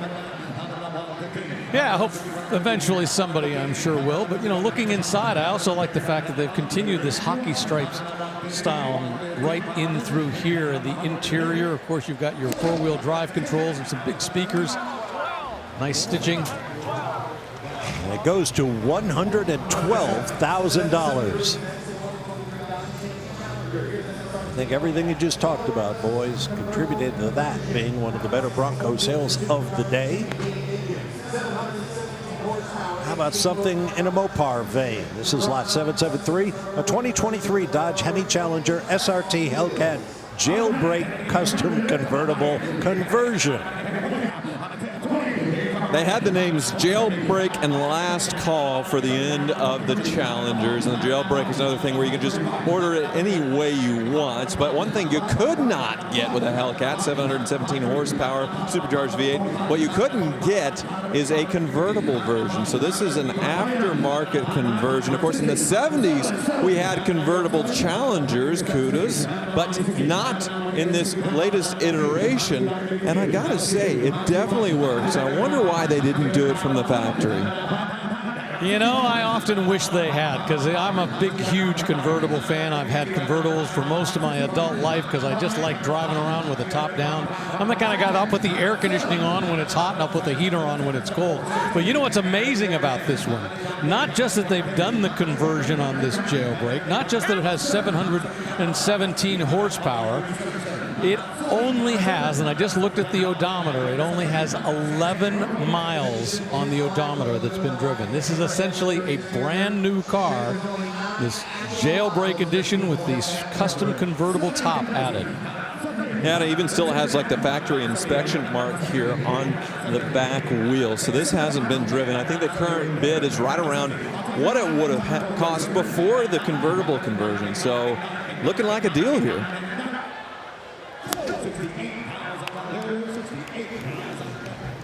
Sold at $68,000. I think that's a really interesting car. And now we go to April. Hey, Bob, I'm really loving this 1983 Defender 110. 110 being the long wheelbase. It is just so cool. That boxy look still looks modern right now. And the satin black grille treatment is gorgeous. You got the diamond plating up top. And over here, rush guards to protect the body, but they also fold up and double. If you ever find yourself in Jurassic Park, the dinosaurs will not be able to get you. Palm Beach Santa does not come with it. Back seat, racing type seats, bolstered all the way, and you got beautiful lock boxes right there. This is such a fun ride with the full roll cage all the way around. Now, the power comes from its 3.5-liter Rover V8. It's got a 4-speed manual custom exhaust. Man, I am just in love, Bob. Yet again, April loves an off-road vehicle. We go back to the stage now for lot 773.1, a 1965 Ford Mustang custom fastback.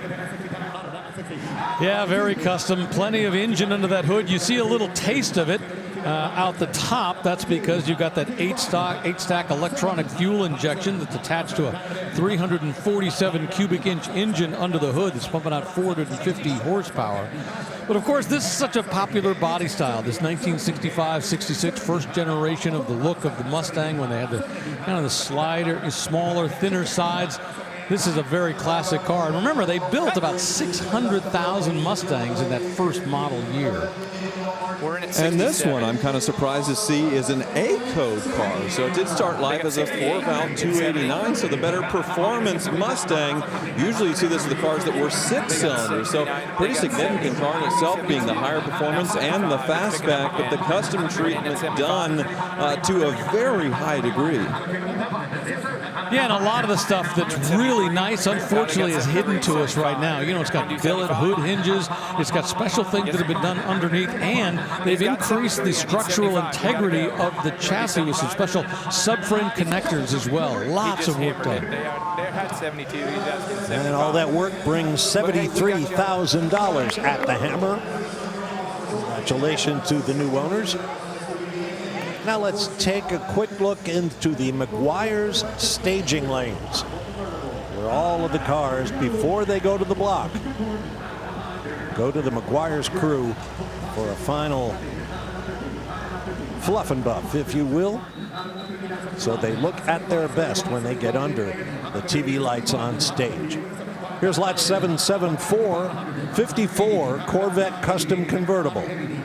Well, I think this is pretty cool because we see an awful lot of, you know, that late 50s, early 60s Corvettes that are done as resto mods. We do not see this first generation look, you know, the 53, 54, 55 body style that have been done up, you know, with modern stuff. And this one is nice. Got an LS3 engine under the hood, 4-speed automatic transmission, and I love that color, Corvette Crystal Red.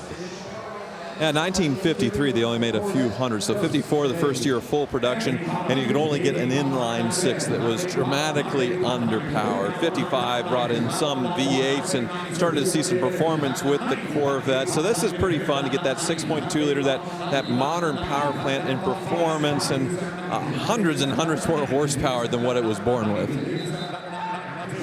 Yeah, I mean, it had the Blue Flame 6 engine, that inline 6 engine, which I know a lot of people kind of diss today, but you have to remember back in the early 50s when this car came out, what they were really competing against, for example, was the Jaguars, you know, the XK 120s, 140s, 150s. So having an inline 6 made sense. Of course, by 1955, it was time to move on and put a V8 in, and they're really glad they did. But you have to remember, they didn't make a profit on the Corvette until 1958. They lost money on almost every Corvette that they built up until 1958. They were looking towards the future with this car. I don't think they could have looked into the future the way this one's been redesigned. Yeah, they had to completely start from scratch as far as the production of the car, doing a fiberglass body, which was pretty unheard of for America at the time. And obviously, a legend was born here. A nice, even round $100,000 for that beautiful take and a very early Corvette. Oh, are we not done yet?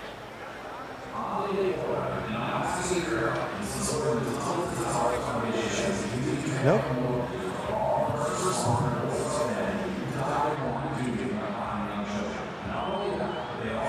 Mortgage Free Smart Homes for catastrophically injured veterans and have recently committed to eradicating homelessness amongst our veterans. Tunnel to Towers has been caring for America's greatest heroes for more than 2 decades, and we ask you to join us on our mission to do good. Will you please welcome Frank Stiller, who founded, he's the chairman and CEO of Tunnel to Towers, and these firemen that are up here, retired New York City, these guys worked on the pile. Give them a standing ovation. Yes. Frank, tell them your story. Thank you all for coming here today. This car, Ron Pratt, thank you so much. I know you're watching, and I promise you that whatever money we raise from this car today will go to help these great heroes. Heroes like you see right here in the front here on this stage. Heroes like my brother, firefighter Steven Siller, who strapped 60 pounds of fire gear on his back and ran through the Brooklyn Battery Tunnel on September 11th in 2001 and gave up his life and had 5 children left behind.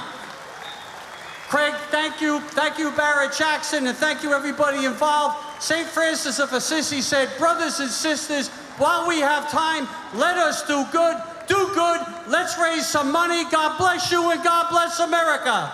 This is a special car for a special cause. Talk about the car real quick and we'll get started. 2024 Ford Well, let's Mustang. talk about the car. It's a dark horse. The dark horse, I love the fact that they came up with this name. Kind of surprised it took them as long as they did. The idea of this was really to slot it in between the Ford GT, the performance Ford GT, and the Shelby. It's got a better engine, it's got 500 horsepower, it's got a 6-speed transmission. Most importantly, it's got plenty of performance, and it's got that great dark horse look to it. Yeah, and this one is VIN 001 on top of that. So the very first, we were wondering what they were going to do with the power plant when they refreshed the Corvette a couple of years ago, because the Coyote, 15 years old, well, they kept it going. Now 500 horsepower in this dark horse. The kit on these, as far as the body, looks fantastic with the arrow. You can see that fender-mounted dark horse there, the logo, and a manual transmission inside. So yeah, VIN number 1. And a beautiful spec to boot. And it's not just what's under the hood. I mean, this is, sport-tuned suspension. But, the reality is it's great to say you're going to buy a really cool car that's this dark horse VIN 001. But more importantly, the people who are bidding are going to donate all of the money to Tunnels to Towers. Remember, every penny of the check that's written goes directly to the charity. There is no commission that's taken out. This is not about buying a car. This is about helping a cause.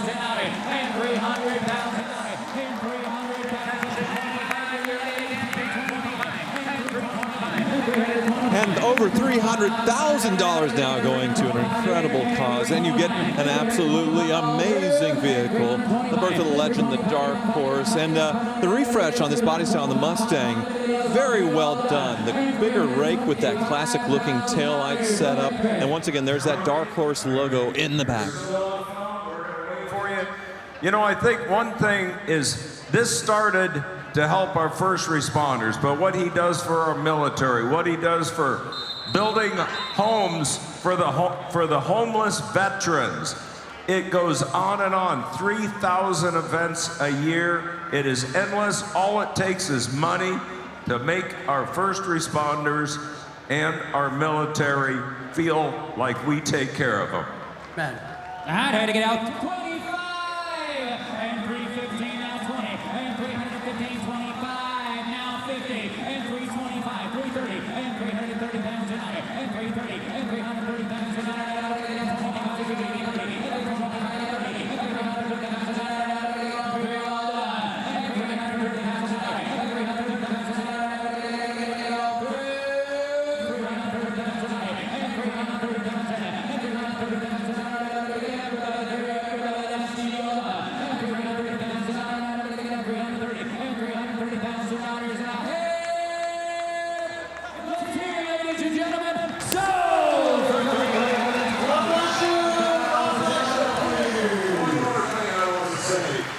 If you couldn't buy the car, you see the commercials, donate from home, $11 a month. It is a wonderful, wonderful cause. Steve? Well, everybody take just a second. Think about what we just heard. Think about how lucky, how fortunate each and every one of us are.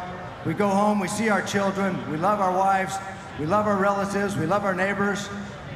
These gentlemen standing there holding that plaque, and what this gentleman here represents with his brother, the heroic thing that he did, that never goes away. There's no higher calling than what we have just witnessed with this incredible event and these folks and what they represent. Because what I'm going to tell you now is so important. Ron Pratt is an incredible patriot. He's a very close, dear friend to Barrett Jackson and me personally. We've been talking about this for a long time, long before we got to Palm Beach, decided this was going to happen with Craig and Carolyn. Talked to Ron this morning, said, Steve, I'm excited. I'll tell you what I want to do. I want to throw another $50,000 on top of this. But hang on. Hang on, hang on. I'll tell you what kind of person Ron Pratt is. He called me back, said, Steve, I've been thinking about our conversation. I want to throw another $50,000. I want to donate another $100,000 on a car that he bought for charity the first time, donated to charity for the spirit of what that plaque represents and the spirit and the energy that lives and breathes in this gentleman right here, and all of us at Barrett-Jackson, God bless America, God bless our first responders, God bless our veterans and their families. Give it up for them, come on!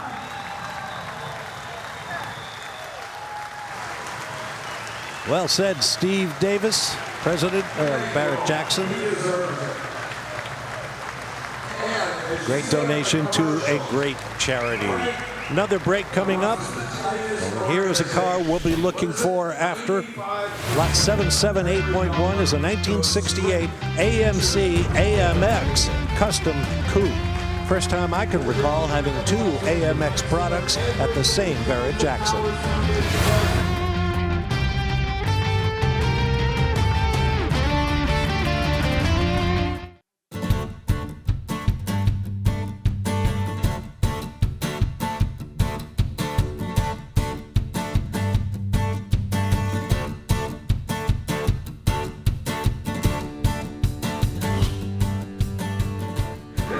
Welcome back inside the South Florida Fairgrounds, where the Barrett-Jackson Palm Beach continues. On the block, lot 775.1, a 1972 Chevy C10 custom pickup truck. Yeah, nice resto mod. Got a 6.2-liter LS3 V8, a 3-speed automatic transmission. They did plenty of work to this. They take the fuel tank, relocated under the bed. Lots of work, and I love this creamsicle look. $75,000 takes it. And by the way, that 54 Corvette just before the charity car did sell at $100,000. Beautiful truck. Now here's lot 775.2, 2022 Camaro Yenko SC Stage 1. Well, it's hard to believe it all started with a Corvair. Don Yenko, of course, was a dealer for Chevrolet in Pennsylvania, and he decided he wanted to do some tuning at a performance shop, and then made the Yenko Stinger, the infamous Yenko Stinger, which was a Corvair. Then he started tuning other cars, Camaros, Chevelles, Novas, creating the Yenko Supercars, YSC, which became huge performers over the years. He sadly passed away way too young in a plane crash, but the name now continues on thanks to specialty vehicle engineering. One thing he famously did was swapping in the big block, like a 427, into the Camaro, which is what people sorely wanted, then came later with the Copo program, the Copo Camaro. So the legend lives on here with Don Yenko Supercars. With this Camaro, the horsepower pretty dramatic. 1,050 horsepower on this thing, which is absolutely unreal. Don Yenko could only dream of that kind of power back in the late 60s. Yeah, it's pretty amazing when you look at what this thing is capable of doing with that 1,000 horsepower. More importantly, they only made 50 of these in 2022, and this is the second one that came off the production line. So once again, 1,000 horsepower, 10-speed automatic transmission, and a very rare and desirable car. Only 50 of these built. $102,000, and it sells. Congratulations, sir. And like all the other lots here at Barrett-Jackson Palm Beach, that number will go into the Barrett-Jackson.com records. Barrett-Jackson.com to be specific. Go there and have fun. There's a lot to see. Now here is lot 776, a 2022 Dodge Hemi Challenger SRT Hellcat Red Eye White Body Jailbreak. That is a long name, but it is very descriptive. The SRT Hellcat would have had 707 horsepower stock, but that little red eye, it goes up to almost 800 horsepower. You can see the wide body treatment done here in the front and rear fenders, and with the jailbreak, you could do whatever you wanted as far as options. You can see it here. Lots of options at this one. Base price $64,000, but then with options, we're at $96,000. So we knew almost $100,000 for a Dodge Challenger. Well, the Jailbreak name means specifically that you can take the car and order what you want. Traditionally, you know, in the modern cars, you get packages. Oh, I'm going to get the technology package, the 1LT package, whatever it may be.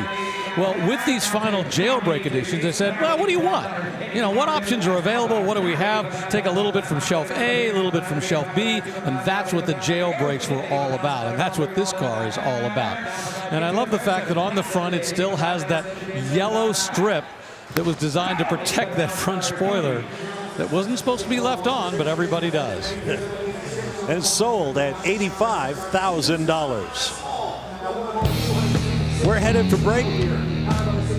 Just a short distance now from our final hour here on the History Channel at Barrett-Jackson Palm Beach. But don't you worry, plenty of great cars lie between now and then.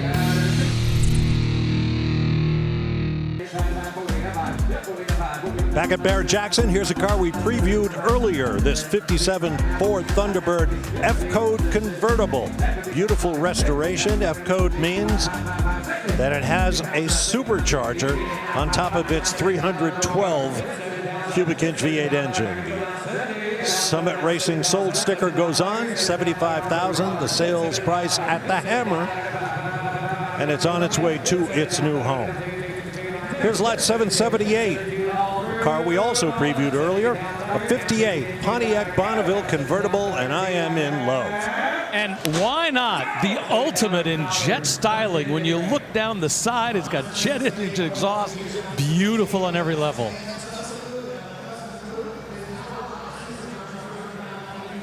Sold at $70,000 before I could get my paddle in the air, as if. I really dig that car. I don't think I'd ever put the top up. And here's yet another car we previewed earlier in our program. Lot 778.1 is a 1968 AMC AMX Custom Coupe. Pretty wild build here. We saw some Jailbreak last call Challengers with this engine under the hood. This AMX has it as well, that Hellcat supercharged engine. And interestingly enough, to fit that supercharger, they sort of have a mold of it on the hood. You put the hood down, and you can see right here, to fit that supercharger, they molded it into the hood. Beautiful two-tone paint job on this one. And I love that they did the little AMX pinstriping there with the Hellcat integrated into it. It's pretty fun. AMX has always been one of my favorite cars. 1968, the first year. And of course, the AMX and the Javelin very similar to one another, but the AMX was the shorter wheelbase version of it. And of course, it stood for American Motors, AMX, American Motors Experimental. Glad to see one up on the block done this well. No question. Sold at $70,000. Those old AMC products have a lot of fans out there. Right now, we're going out to April. That's right, Bob. I'm in the staging lanes with this really sweet 1959 Buick LeSabre Custom. Do I need to say custom? Because it is, baby, beautiful color. This is pagan gold just gleaming in the Palm Beach sun. I love the angle of the quad headlights coming down, and there's 70 rectangles ornate all throughout the grille there. You gotta check out these wheels. These are insane. Custom 15-inch bullet style wheels with that dome coming at you. Inside is just gorgeous. I want you to take a peek at the interior. They went all out. Even the door panels are padded. Love the padded dash up there. They painted it as well. You'll see the metal flake.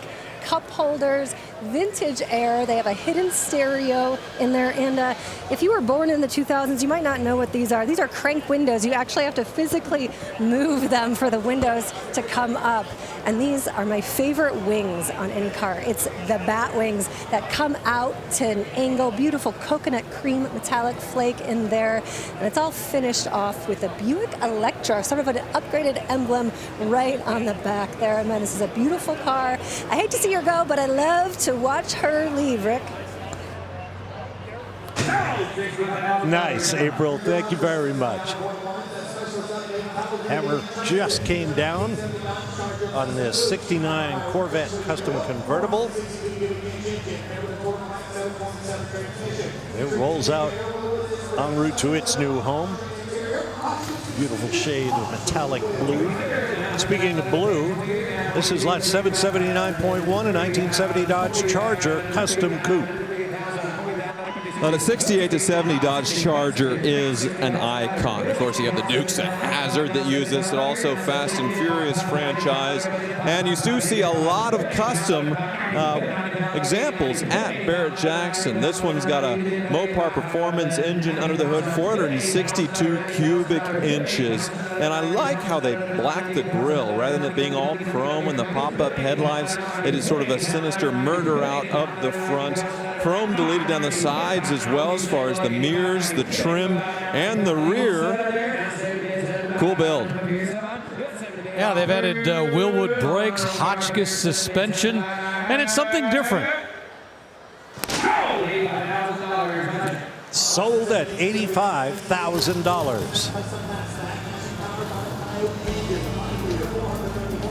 So that Dodge Charger is headed to its new home. We're headed for another break, and we'll be back before the sun gets low in the sky here at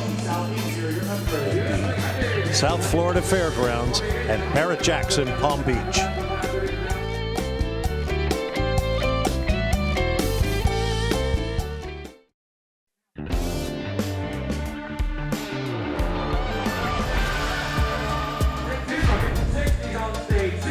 Welcome back to Barrett-Jackson Palm Beach. We have just entered our final hour of 7 live hours here on the History Channel, one of the world's greatest collector car auctions. Now on the block is lot 781.1, a 1970 Dodge Challenger convertible. Well, just a little while ago, we saw a modern Challenger convertible conversion. This is what they were thinking about. This one back in the original era. Yeah.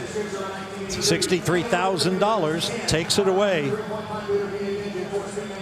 And now here's a car that April Rose previewed for us earlier. Lot 782 is a 1983 Land Rover Defender 110. Yeah, 110 is the middle length, and 90 being the short wheelbase, usually a two-door, and the 130 is the very long ones. But this one, very modernized on the outside as far as the plating, the fender flares, and all that stuff. But under the hood, 3.5-liter Rover V8, which is something you could have gotten in period, as well as the diesel. But from the outside, this looks like a much, much newer Defender. And I was curious, along with April, what was going on with these side doors. So I guess you don't have windows that you can roll up, but you can detach these. I guess there's a screw right here, and then fold them up. So I suppose if you're going on safari or, you know, don't want people reaching into the cabin, you can fold those up and have some protection. Interesting touch. I've never seen that on a Defender before. Well, earlier today we got an SUV with bulletproof windows. Now we just have, well, sort of fingerproof windows, I guess. You can't get your whole hand in there. You know, the original Land Rover came out in 1948. It was kind of the British alternative to the Jeep world. And when you first saw that car, that 1948 version, when you look at this, really, the styling didn't change significantly. It kind of reminds me of the evolution from the 911 as it's gone through over the years. Now, well, the Land Rover has gone to a new styling, but at this point in 1983, you know, here we are a number of years later, almost 35 years later, and it looks very similar to that original styling that they used back in 1948. $36,000 takes that unique Defender. Now listen up, there's a great new series coming to the History Channel on Memorial Day looking at the epic history of the American West. And it's hosted by someone who knows a lot about the West, Oscar winner Kevin Costner. Take a look. From the earliest days of independence, Americans pushed west, driven by their desire for opportunity and land. But many people have to pay the price of ambition. And everyone is willing to fight and to die for it.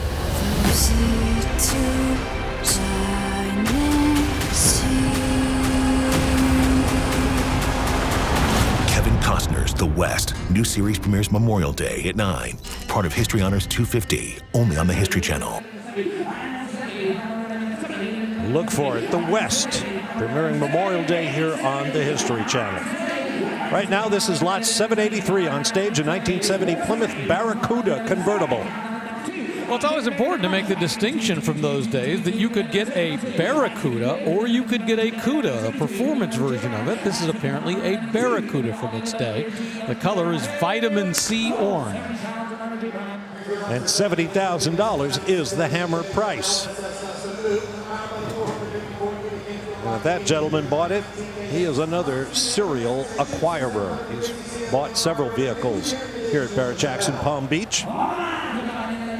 Here's lot 784, a 1970 Chevelle SS Custom Coupe.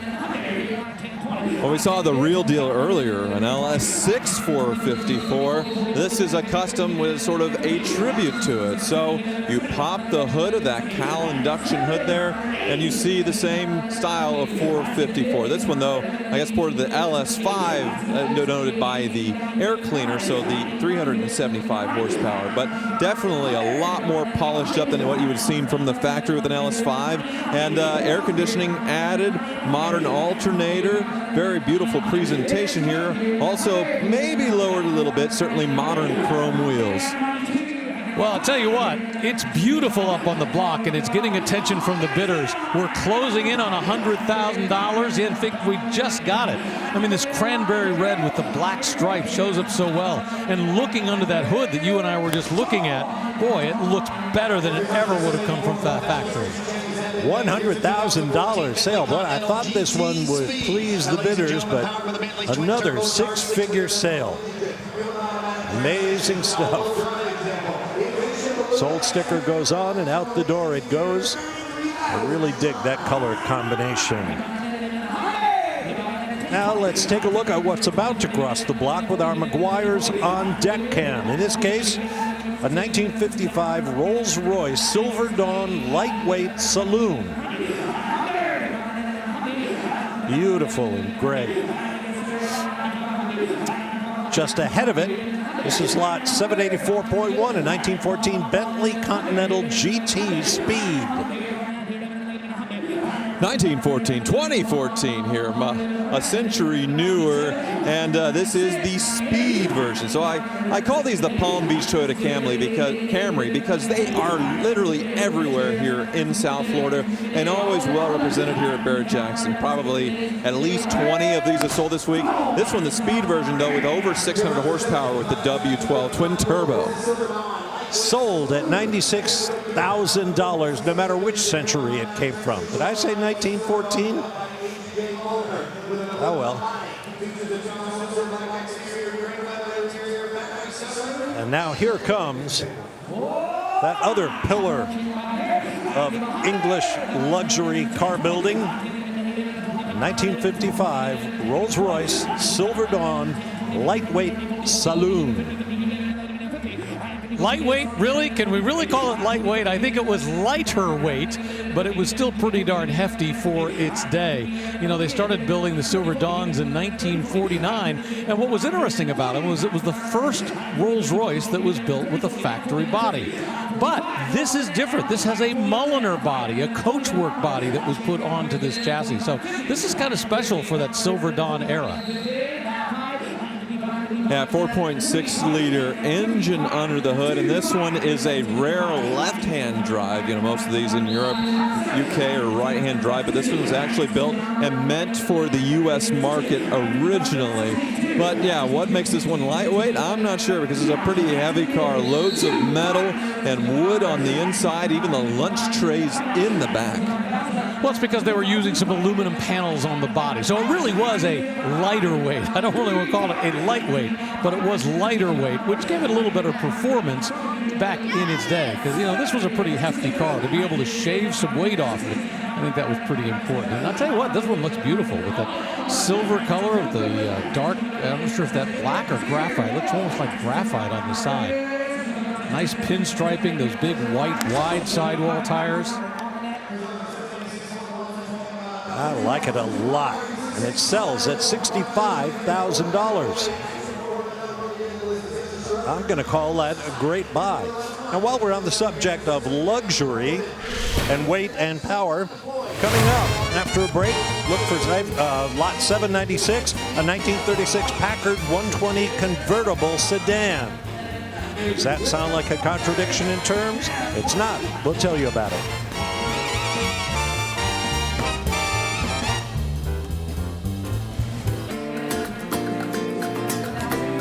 Back at Barrett-Jackson, just rolling off center stage, but still under bidding, is lot 788, a 1998 Land Rover Defender 110. Yeah, we just had one roll across the block just a little while ago, as Tyler mentioned. This is not the 90, the short wheelbase version. This is the longer wheelbase version. 2.5 liter TDI diesel engine under the hood. It sells for $30,000. Very capable looking thing. And now here comes a car that April Rose previewed for us earlier. It's lot 789, a 59 Buick LeSabre custom convertible. Well, this was the first year for the Buick LeSabre in the world of Buick, and boy, well, they came out of the box with quite a bold style. And now, whoever customized this one has taken it to the next level. The Buick LeSabre name started in '59. I think it went all the way up to like 2005 or something. But look at those canted headlights, very distinctive. Now, Chrysler was doing some of this as well. But look at this line that goes all the way back, and then follow that tail fin that kind of cranks up. Got to remember, this is 1959. Cadillac had big, huge fins. The Chevrolet had that horizontal fin, and this kind of cut in the middle. It wasn't flat, wasn't up. Yeah, dramatically different from the Cadillac and the Chevy Impala, even though it is the big fin car as far as the way the rear trunk sort of swoops down. You certainly don't see this Buick very often compared to plenty of 59 Cadillacs and Impalas. And the custom treatment, really fun. I like how they match the paint for the dashboard and the instrument binnacle. Even the speedometer, the sweeping speedometer, is in matching orange with this one. Yeah, and look at the back seat. I mean, this is so comfortable back here. We've got cup holders in there. Top can come up. And by the way, when we look at the outside of this color, I love the name of this, House of Color Pagan Gold.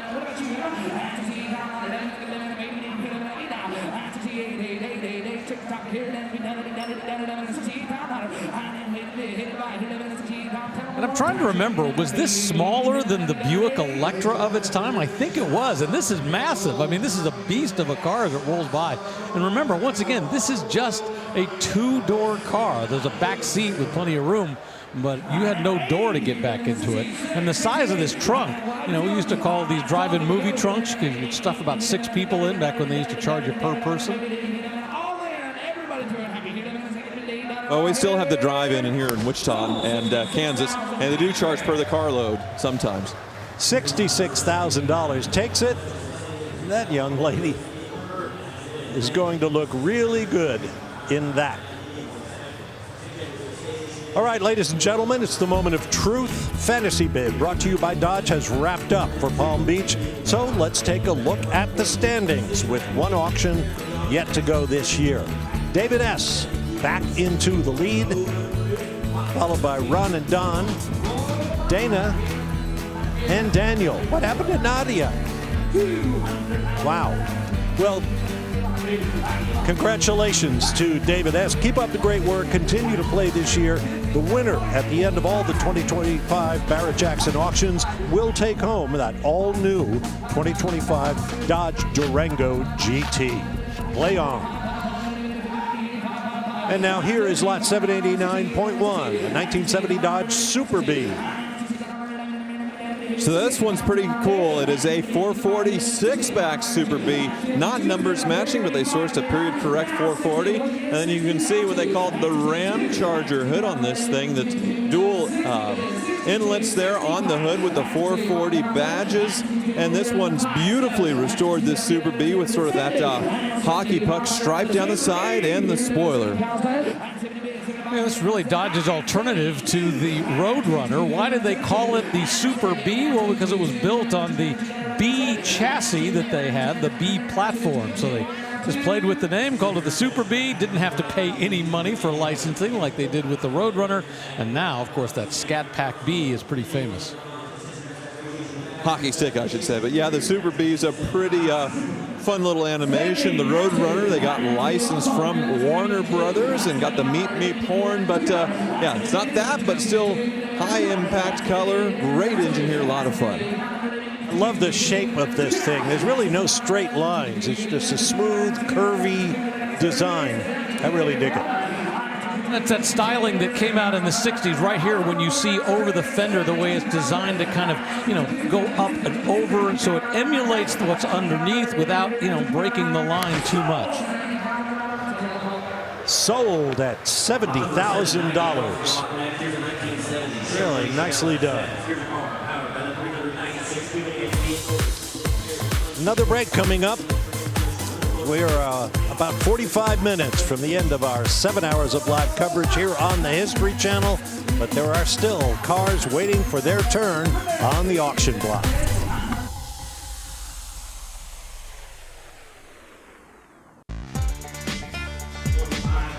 Back live at Barrett-Jackson Palm Beach here at the South Florida Exhibition Center. Now on the block, lot 790.1 is a 1970 Pontiac GTO.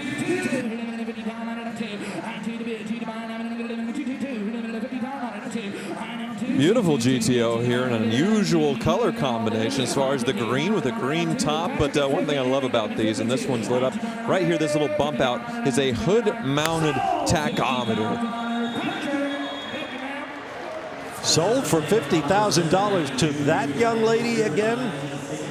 Maybe the gentleman with the white hat is with her. I'll tell you what, they're going to need their own trailer to haul all the cars home that they've acquired here at Barrett-Jackson, but I guess for some folks that's part of the fun. Here's lot 792, a 1962 Corvette 327 340 convertible.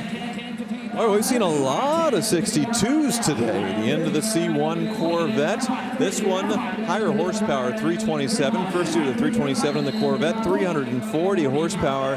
All looking very, very stock here. A little bit of age showing, though, certainly might be original. This might be a car that's certainly repainted, but may have not had a total frame-off restoration.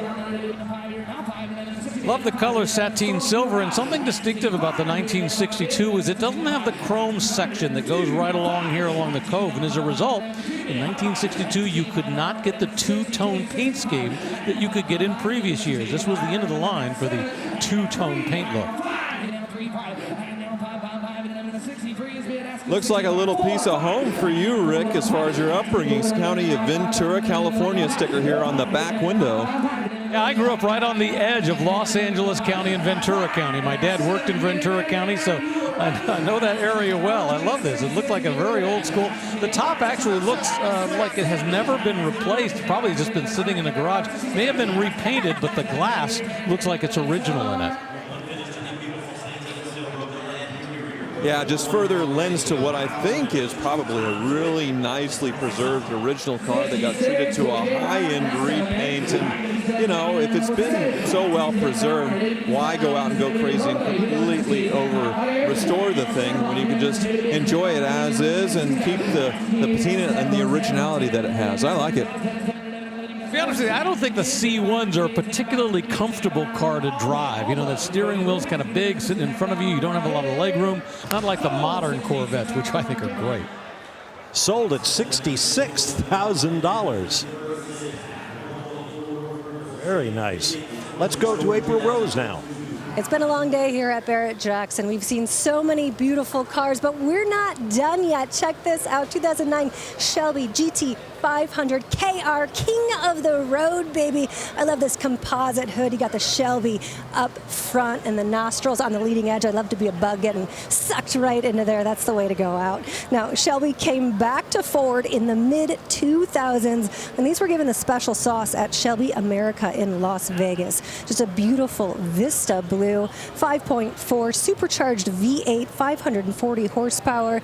You got the Brembo brakes, and this is one of only 88 finished in this beautiful Vista blue. Man, I want to take her home, Bob. You totally have my permission, April. And here's something I want to take home. Lot 796, and we showed it to you earlier before break, is a 1936 Packard 120 convertible sedan. Well, I'll tell you what, lots of love about this. I mean, from the exterior perspective, the paint is just really nicely done, and the interior, quite frankly, is better than new. Underneath the hood, it's a little complicated to put up, is a 282 cubic inch inline 8. Imagine that. We don't even think about those kind of engines today, but 8 cylinders all in a straight line. And back in 1936, Packard was the pace car for the Indy 500. Louis Mayer won that year, and I'm not sure if it was a convertible just like this one, but I believe it was a 120 pacing the Indy 500. Yeah, beautiful presentation here. Both fenders have mounted spare tires. You have the gigantic running boards of the period. This one was definitely treated to a very high quality restoration. If it was done a long time ago, it certainly was very well preserved because it looks like a fresher restoration. But yeah, you get that straight 8 under the hood and convertible top, but plenty of room since it's a 4-door sedan. Well, back in the 30s, it was the 3 Ps, Packard, Pierce, Arrow, and Peerless, that were the luxury cars that were available. It sells for $54,000, and a convertible sedan, yep, the top goes down, and there are 4 doors that work. Now let's talk a little bit about automobilia. As we mentioned yesterday, every day there's an automobilia sale before the vehicles start to cross the block. Here's some highlights from Saturdays.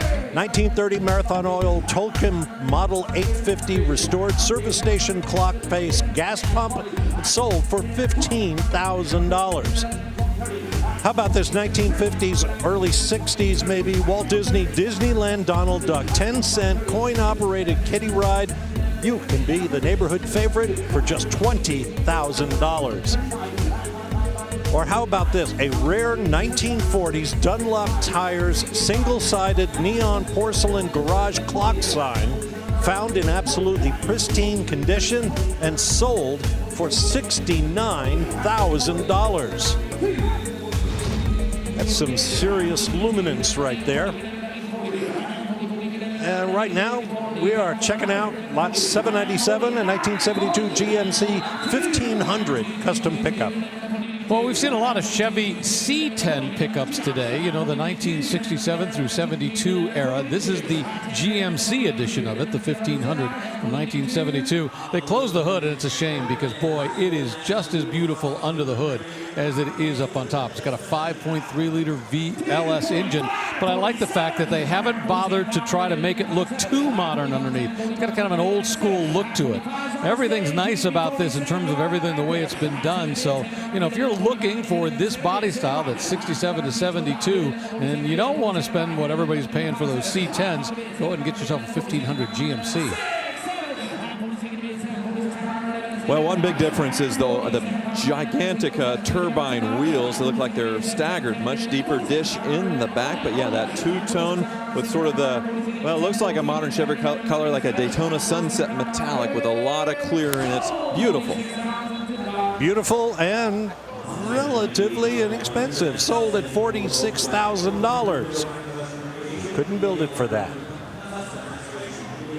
Don't forget Barrett-Jackson.com for all your Barrett-Jackson questions, including all the information you need about the next Barrett-Jackson auction, Scottsdale, Arizona, in October.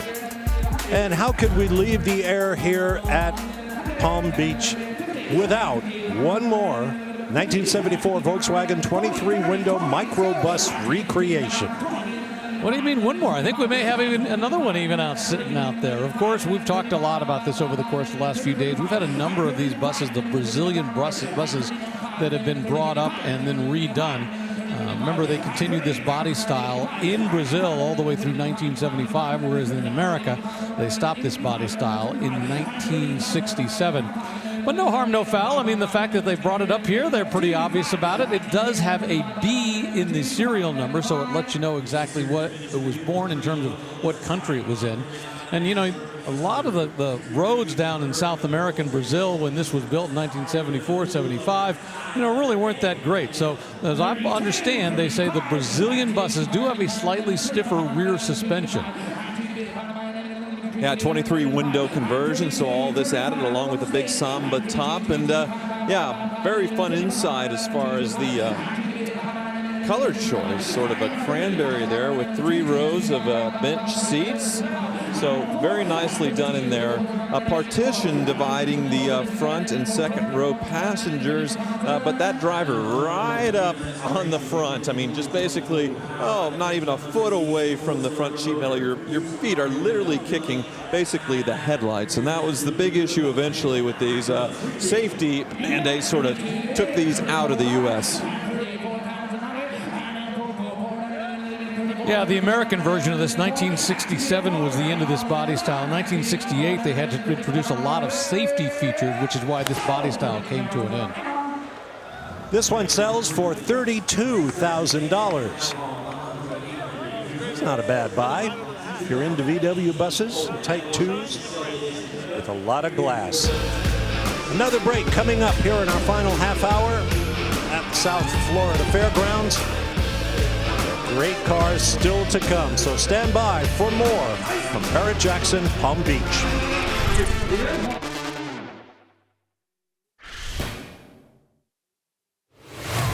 Hi, I'm Adam Ferrara. And Tyler Hoover here. Barrett-Jackson Collector Car Auction. We are here in Palm Beach, and this is the Dodge Thrill Ride. Yeah, and they're letting us have at this new electric Charger Scat Pack, 670 horsepower dual motor. And it has a drift mode. Did you know that? No. Yeah. Pick a number from 1 to 10. 9. Close. 8. I'm driving. Really? Yeah. Usually they have a professional do it. This electric thing? As far as you know. Right? Well, there's a wall there. Wall. Yeah, turn.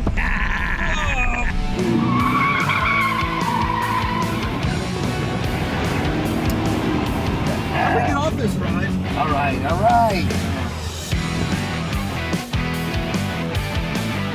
Yeah. Woo! That was awesome.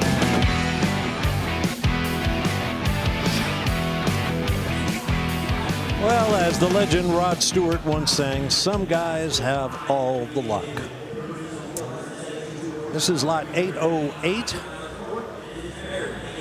Excuse me, 807 has just sold. Yeah, after that ride, I had to do the Dukes of Hazzard exit with that crazy ride with Adam Ferrara. But now, yes, 808 on the block, which is a 2022 Lexus IS 500 Sport Launch Edition, which I had to ask a couple of times. Is that the actual miles or is that the trip odometer? He's like, no, it's the actual miles, so it only has 50 miles on it. It has never been driven. 5-liter V8 under the hood, 472 horsepower in the Sport Lexus, and yeah, pretty amazing sports sedan here. Yeah, they only made 500 of these, 472 horsepower. You know, it's got big, deep grille up front. This color is called Incognito Gray because I think all of the IS Sport Launch Editions had an Incognito color. But boy, what a great car in terms of both performance and looks. Lexus came out with the ISF about 20-25 years ago. The first generation IS in the U.S. had the same engine, the 2JZ, as the Mark IV Supra. So kids loved them, beat them up. It's very rare to find one in good shape. They also did the IS 300 Sport Cross that was a wagon version. That's even rarer, but it's cool that the ISF continues, and it has a really neat exhaust in the back. Check that out with the quad exit exhaust. And just sold $57,000.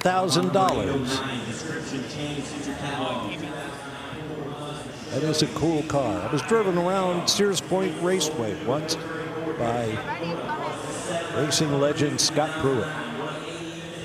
He really showed me what it can do. Now here's a car April previewed for us.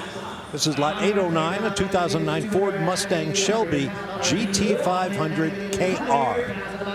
Well, we saw how Shelby got around earlier with the Shelby Series 1 that had the Oldsmobile engine, but then by the mid-2000s, he was coming back to Ford for the first time since the late 60s, and the result was something incredible. 500 horsepower, 2007 GT500. The retro styling of these lent themselves very well to the vintage Shelby treatment, but if you wanted to take it a step further, and you wanted Shelby to do their own special spin there in Las Vegas, you did the KR, which got a 40 horsepower boost, I believe, believe. Special wheels, special tuning for the suspension, and there was a limited number of these. Yeah, in fact, they only made 712 of those that year, and only 88 were made in this Vista blue color, so this is pretty special. And I like the fact this has had just one owner in its entire life since it was brand new in 2009. And for what it's worth, it doesn't have high mileage, but they drove it. Whoever owned this drove it for 13,000 miles. So we're past the break-in point. I like the fact when cars have actually been driven to a degree, it keeps everything well lubricated. You don't want it all drying up inside and the issues that can come with storing the car. So I like the fact this has 13,000 miles on it, that 6-speed manual transmission. And like you said, the extra 40 horsepower, topping out at 540 horsepower. Ton of performance on this. And you can say it's a Shelby. Right, we haven't seen what the next generation of Shelby Mustang is going to be yet, but the last Shelby GT500, pretty incredible.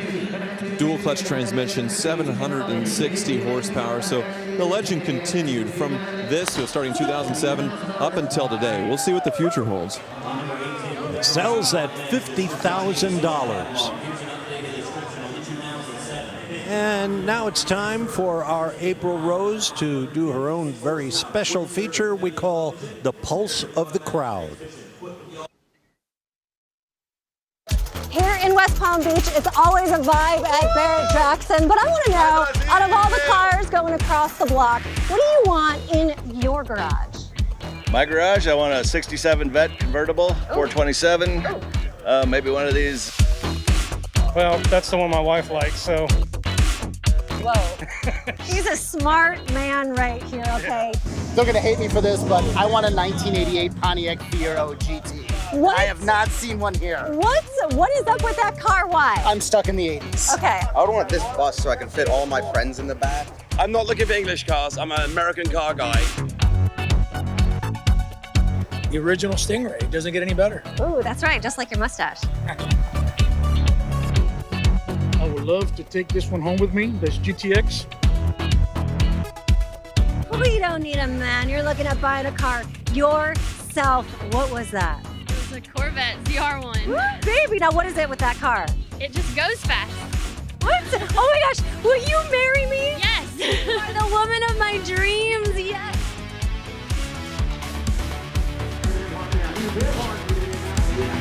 All right, thanks, April. We may get cards and letters about that. Just hang on to them. Now this is lot 810, a 2007 Bentley Continental Flying Spur. Well, you say you want a GTC, but you got kids, you got family members, you got to haul around, get a Flying Spur, the 4-door equivalent in terms of the performance. Yeah, you still get plenty of horsepower, 552 out of that W12 engine. It'll pick up and go pretty darn quickly. I don't think it does the same 0 to 60 in 4 seconds, but it's not bad. Yeah, this one only 9,000 miles on the odometer, so incredibly low mileage. It sold at $37,000. I'll put that down as a great buy. 9,023 actual miles. Take it. Here's lot 811, a 2012 Maserati Gran Turismo MC Stradale. Beautiful car here. Pininfarina styling on this Maserati coupe. Ferrari Drive V8 engine, 440 horsepower. And the Stradale, of course, Street, it just sounds fancier in Italian. On this meant you got a more aggressive looking body kit as far as the front air dam with that Maserati Trident. A little bit more carbon fiber you can see in the mirrors. And this one, I think it is pretty low mileage. Yeah, 34,000 miles. Lots of carbon fiber in the interior as well. You want a bargain Ferrari with a back seat. I think this is a great choice with the Gran Turismo. Yeah, the Stradale not just looking better, but lighter, as you were talking about with some of those carbon fiber elements. So it's got a little bit more performance to it. So it's just the upscale, both in terms of the way it looks, together with that 444 horsepower coming out of that V8 engine that was evolved from the Ferrari world.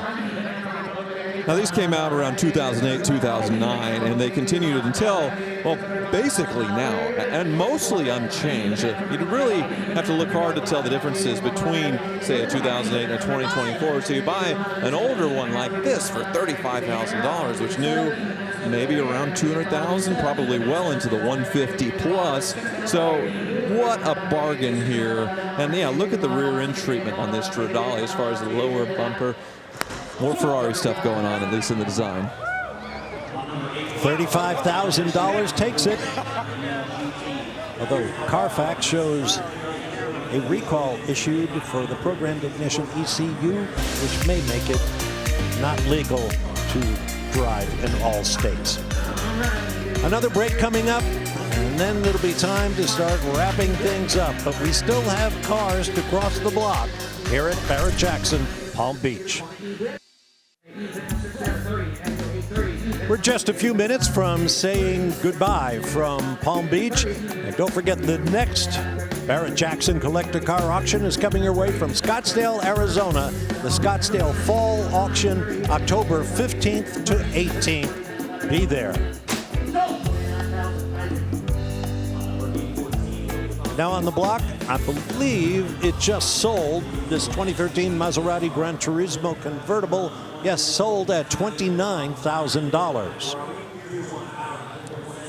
And coming in behind it, yet another Gran Turismo, this one a 2009 GTS. So this one is special because they opted for the sort of Ferrari-derived transmission, not just the engine, the V8, but also the paddle shift transmission, F1 style. So a single clutch like a manual, but a computer controlling it.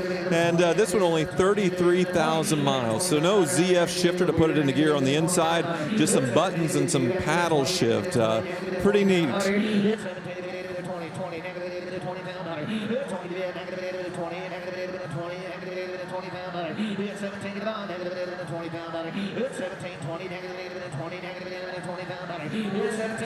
Still the same Pininfarina styling on this one. 2009, around one of the first years. And yeah, I personally love these. You can do a manual transmission conversion as well.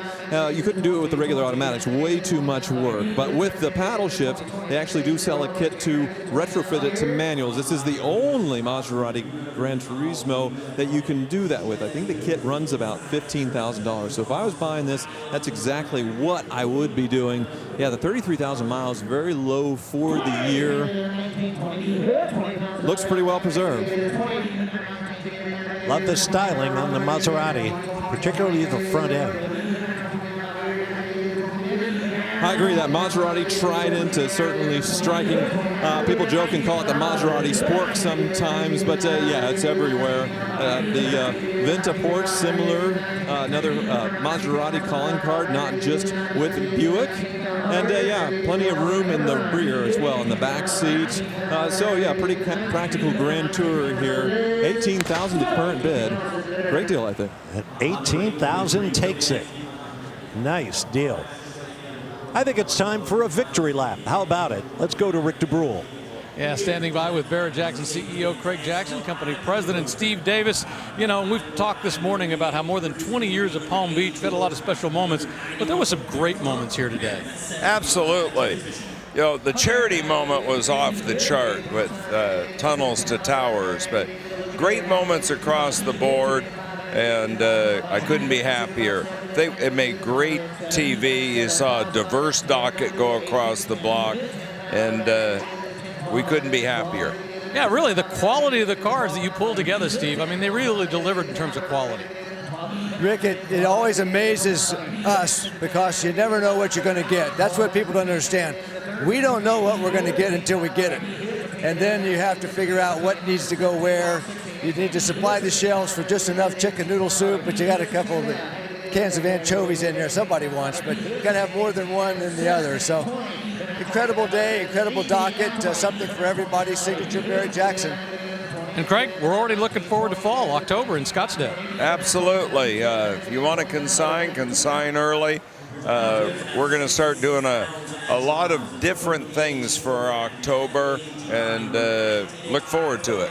All right, Craig Jackson, Steve Davis, you guys need to sleep well tonight. You've earned it for the last few days. Thanks, gentlemen. Back up to the block. All right, thank you, Rick. Thank you, Steve. Thank you, Craig. This is lot 843, a 2009 Mercedes-Benz SL 550 Roadster. Yeah, this one with the AMG Sport package. It wouldn't have had the badge on the back originally, but it's added and did come with these wheels, the AMG style wheels. Interior gray to match. You can see the push button start on the shifter. And this one looks to be in very nice shape. Only 66,000 miles, so low mileage for the year. And I think this is one of the best styled of this generation of R230 SL. Yes, sold at $20,000. Worth waiting around for, folks. And now let's have a look at our top sellers of the day and, no surprise, the auction.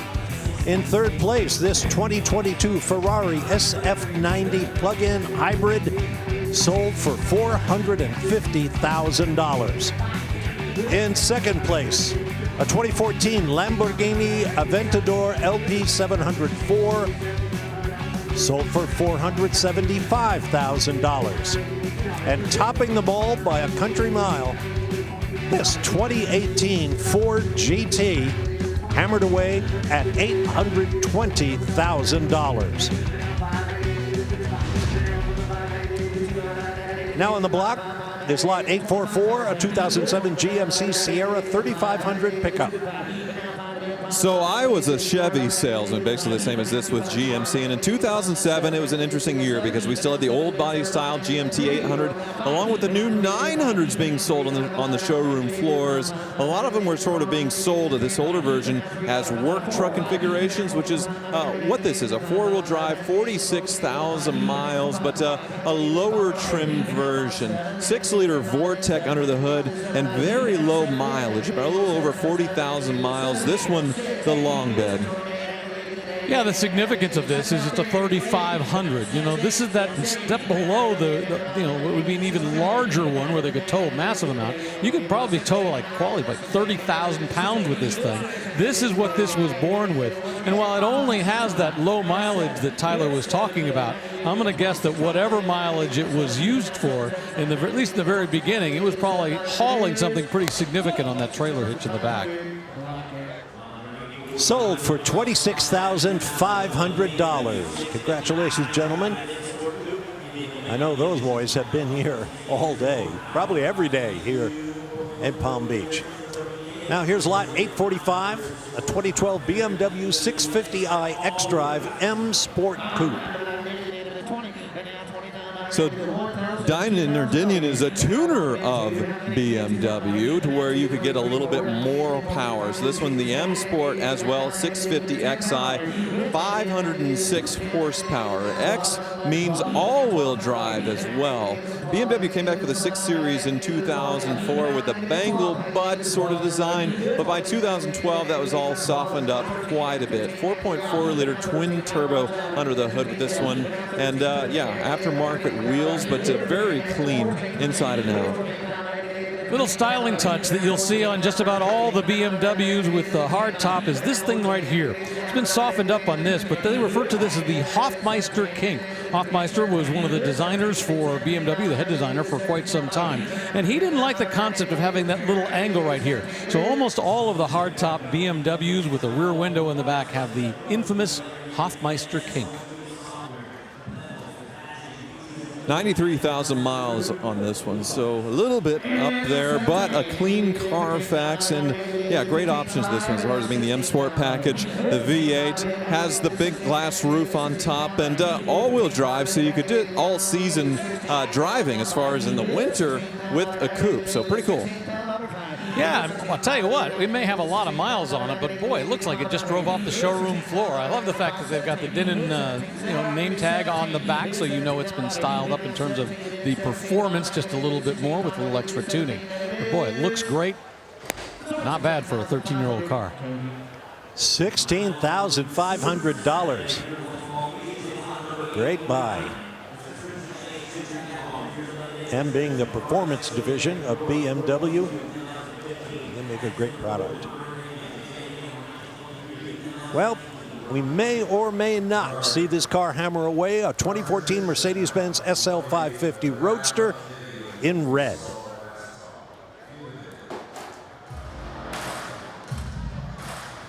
This SL, sort of the last of the old Grand Touring SLs. They started in the 1950s, of course, with the 300 SL Roadster, and they still continue today in 2025. But this one, SL 550, looks like it has the sport wheels, or at least the sport package, and great color on this one with red and the tan interior and the air scarf inside to keep you warm during the winter, cool in the summer.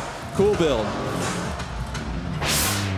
Okay, we won't see it sell because there's other business being done, but unfortunately, that's going to do it for our time here in South Florida. What a week it's been. We'd like to thank our world-class television crew that makes all of this look so easy. They are simply the best in the business. For now, for Rick DeBrule, Tyler Hoover, April Rose, and our entire crew, I'm Bob Varsha. Thank you so much for riding along with us this week. We'll see you in Scottsdale in October. So long, everyone.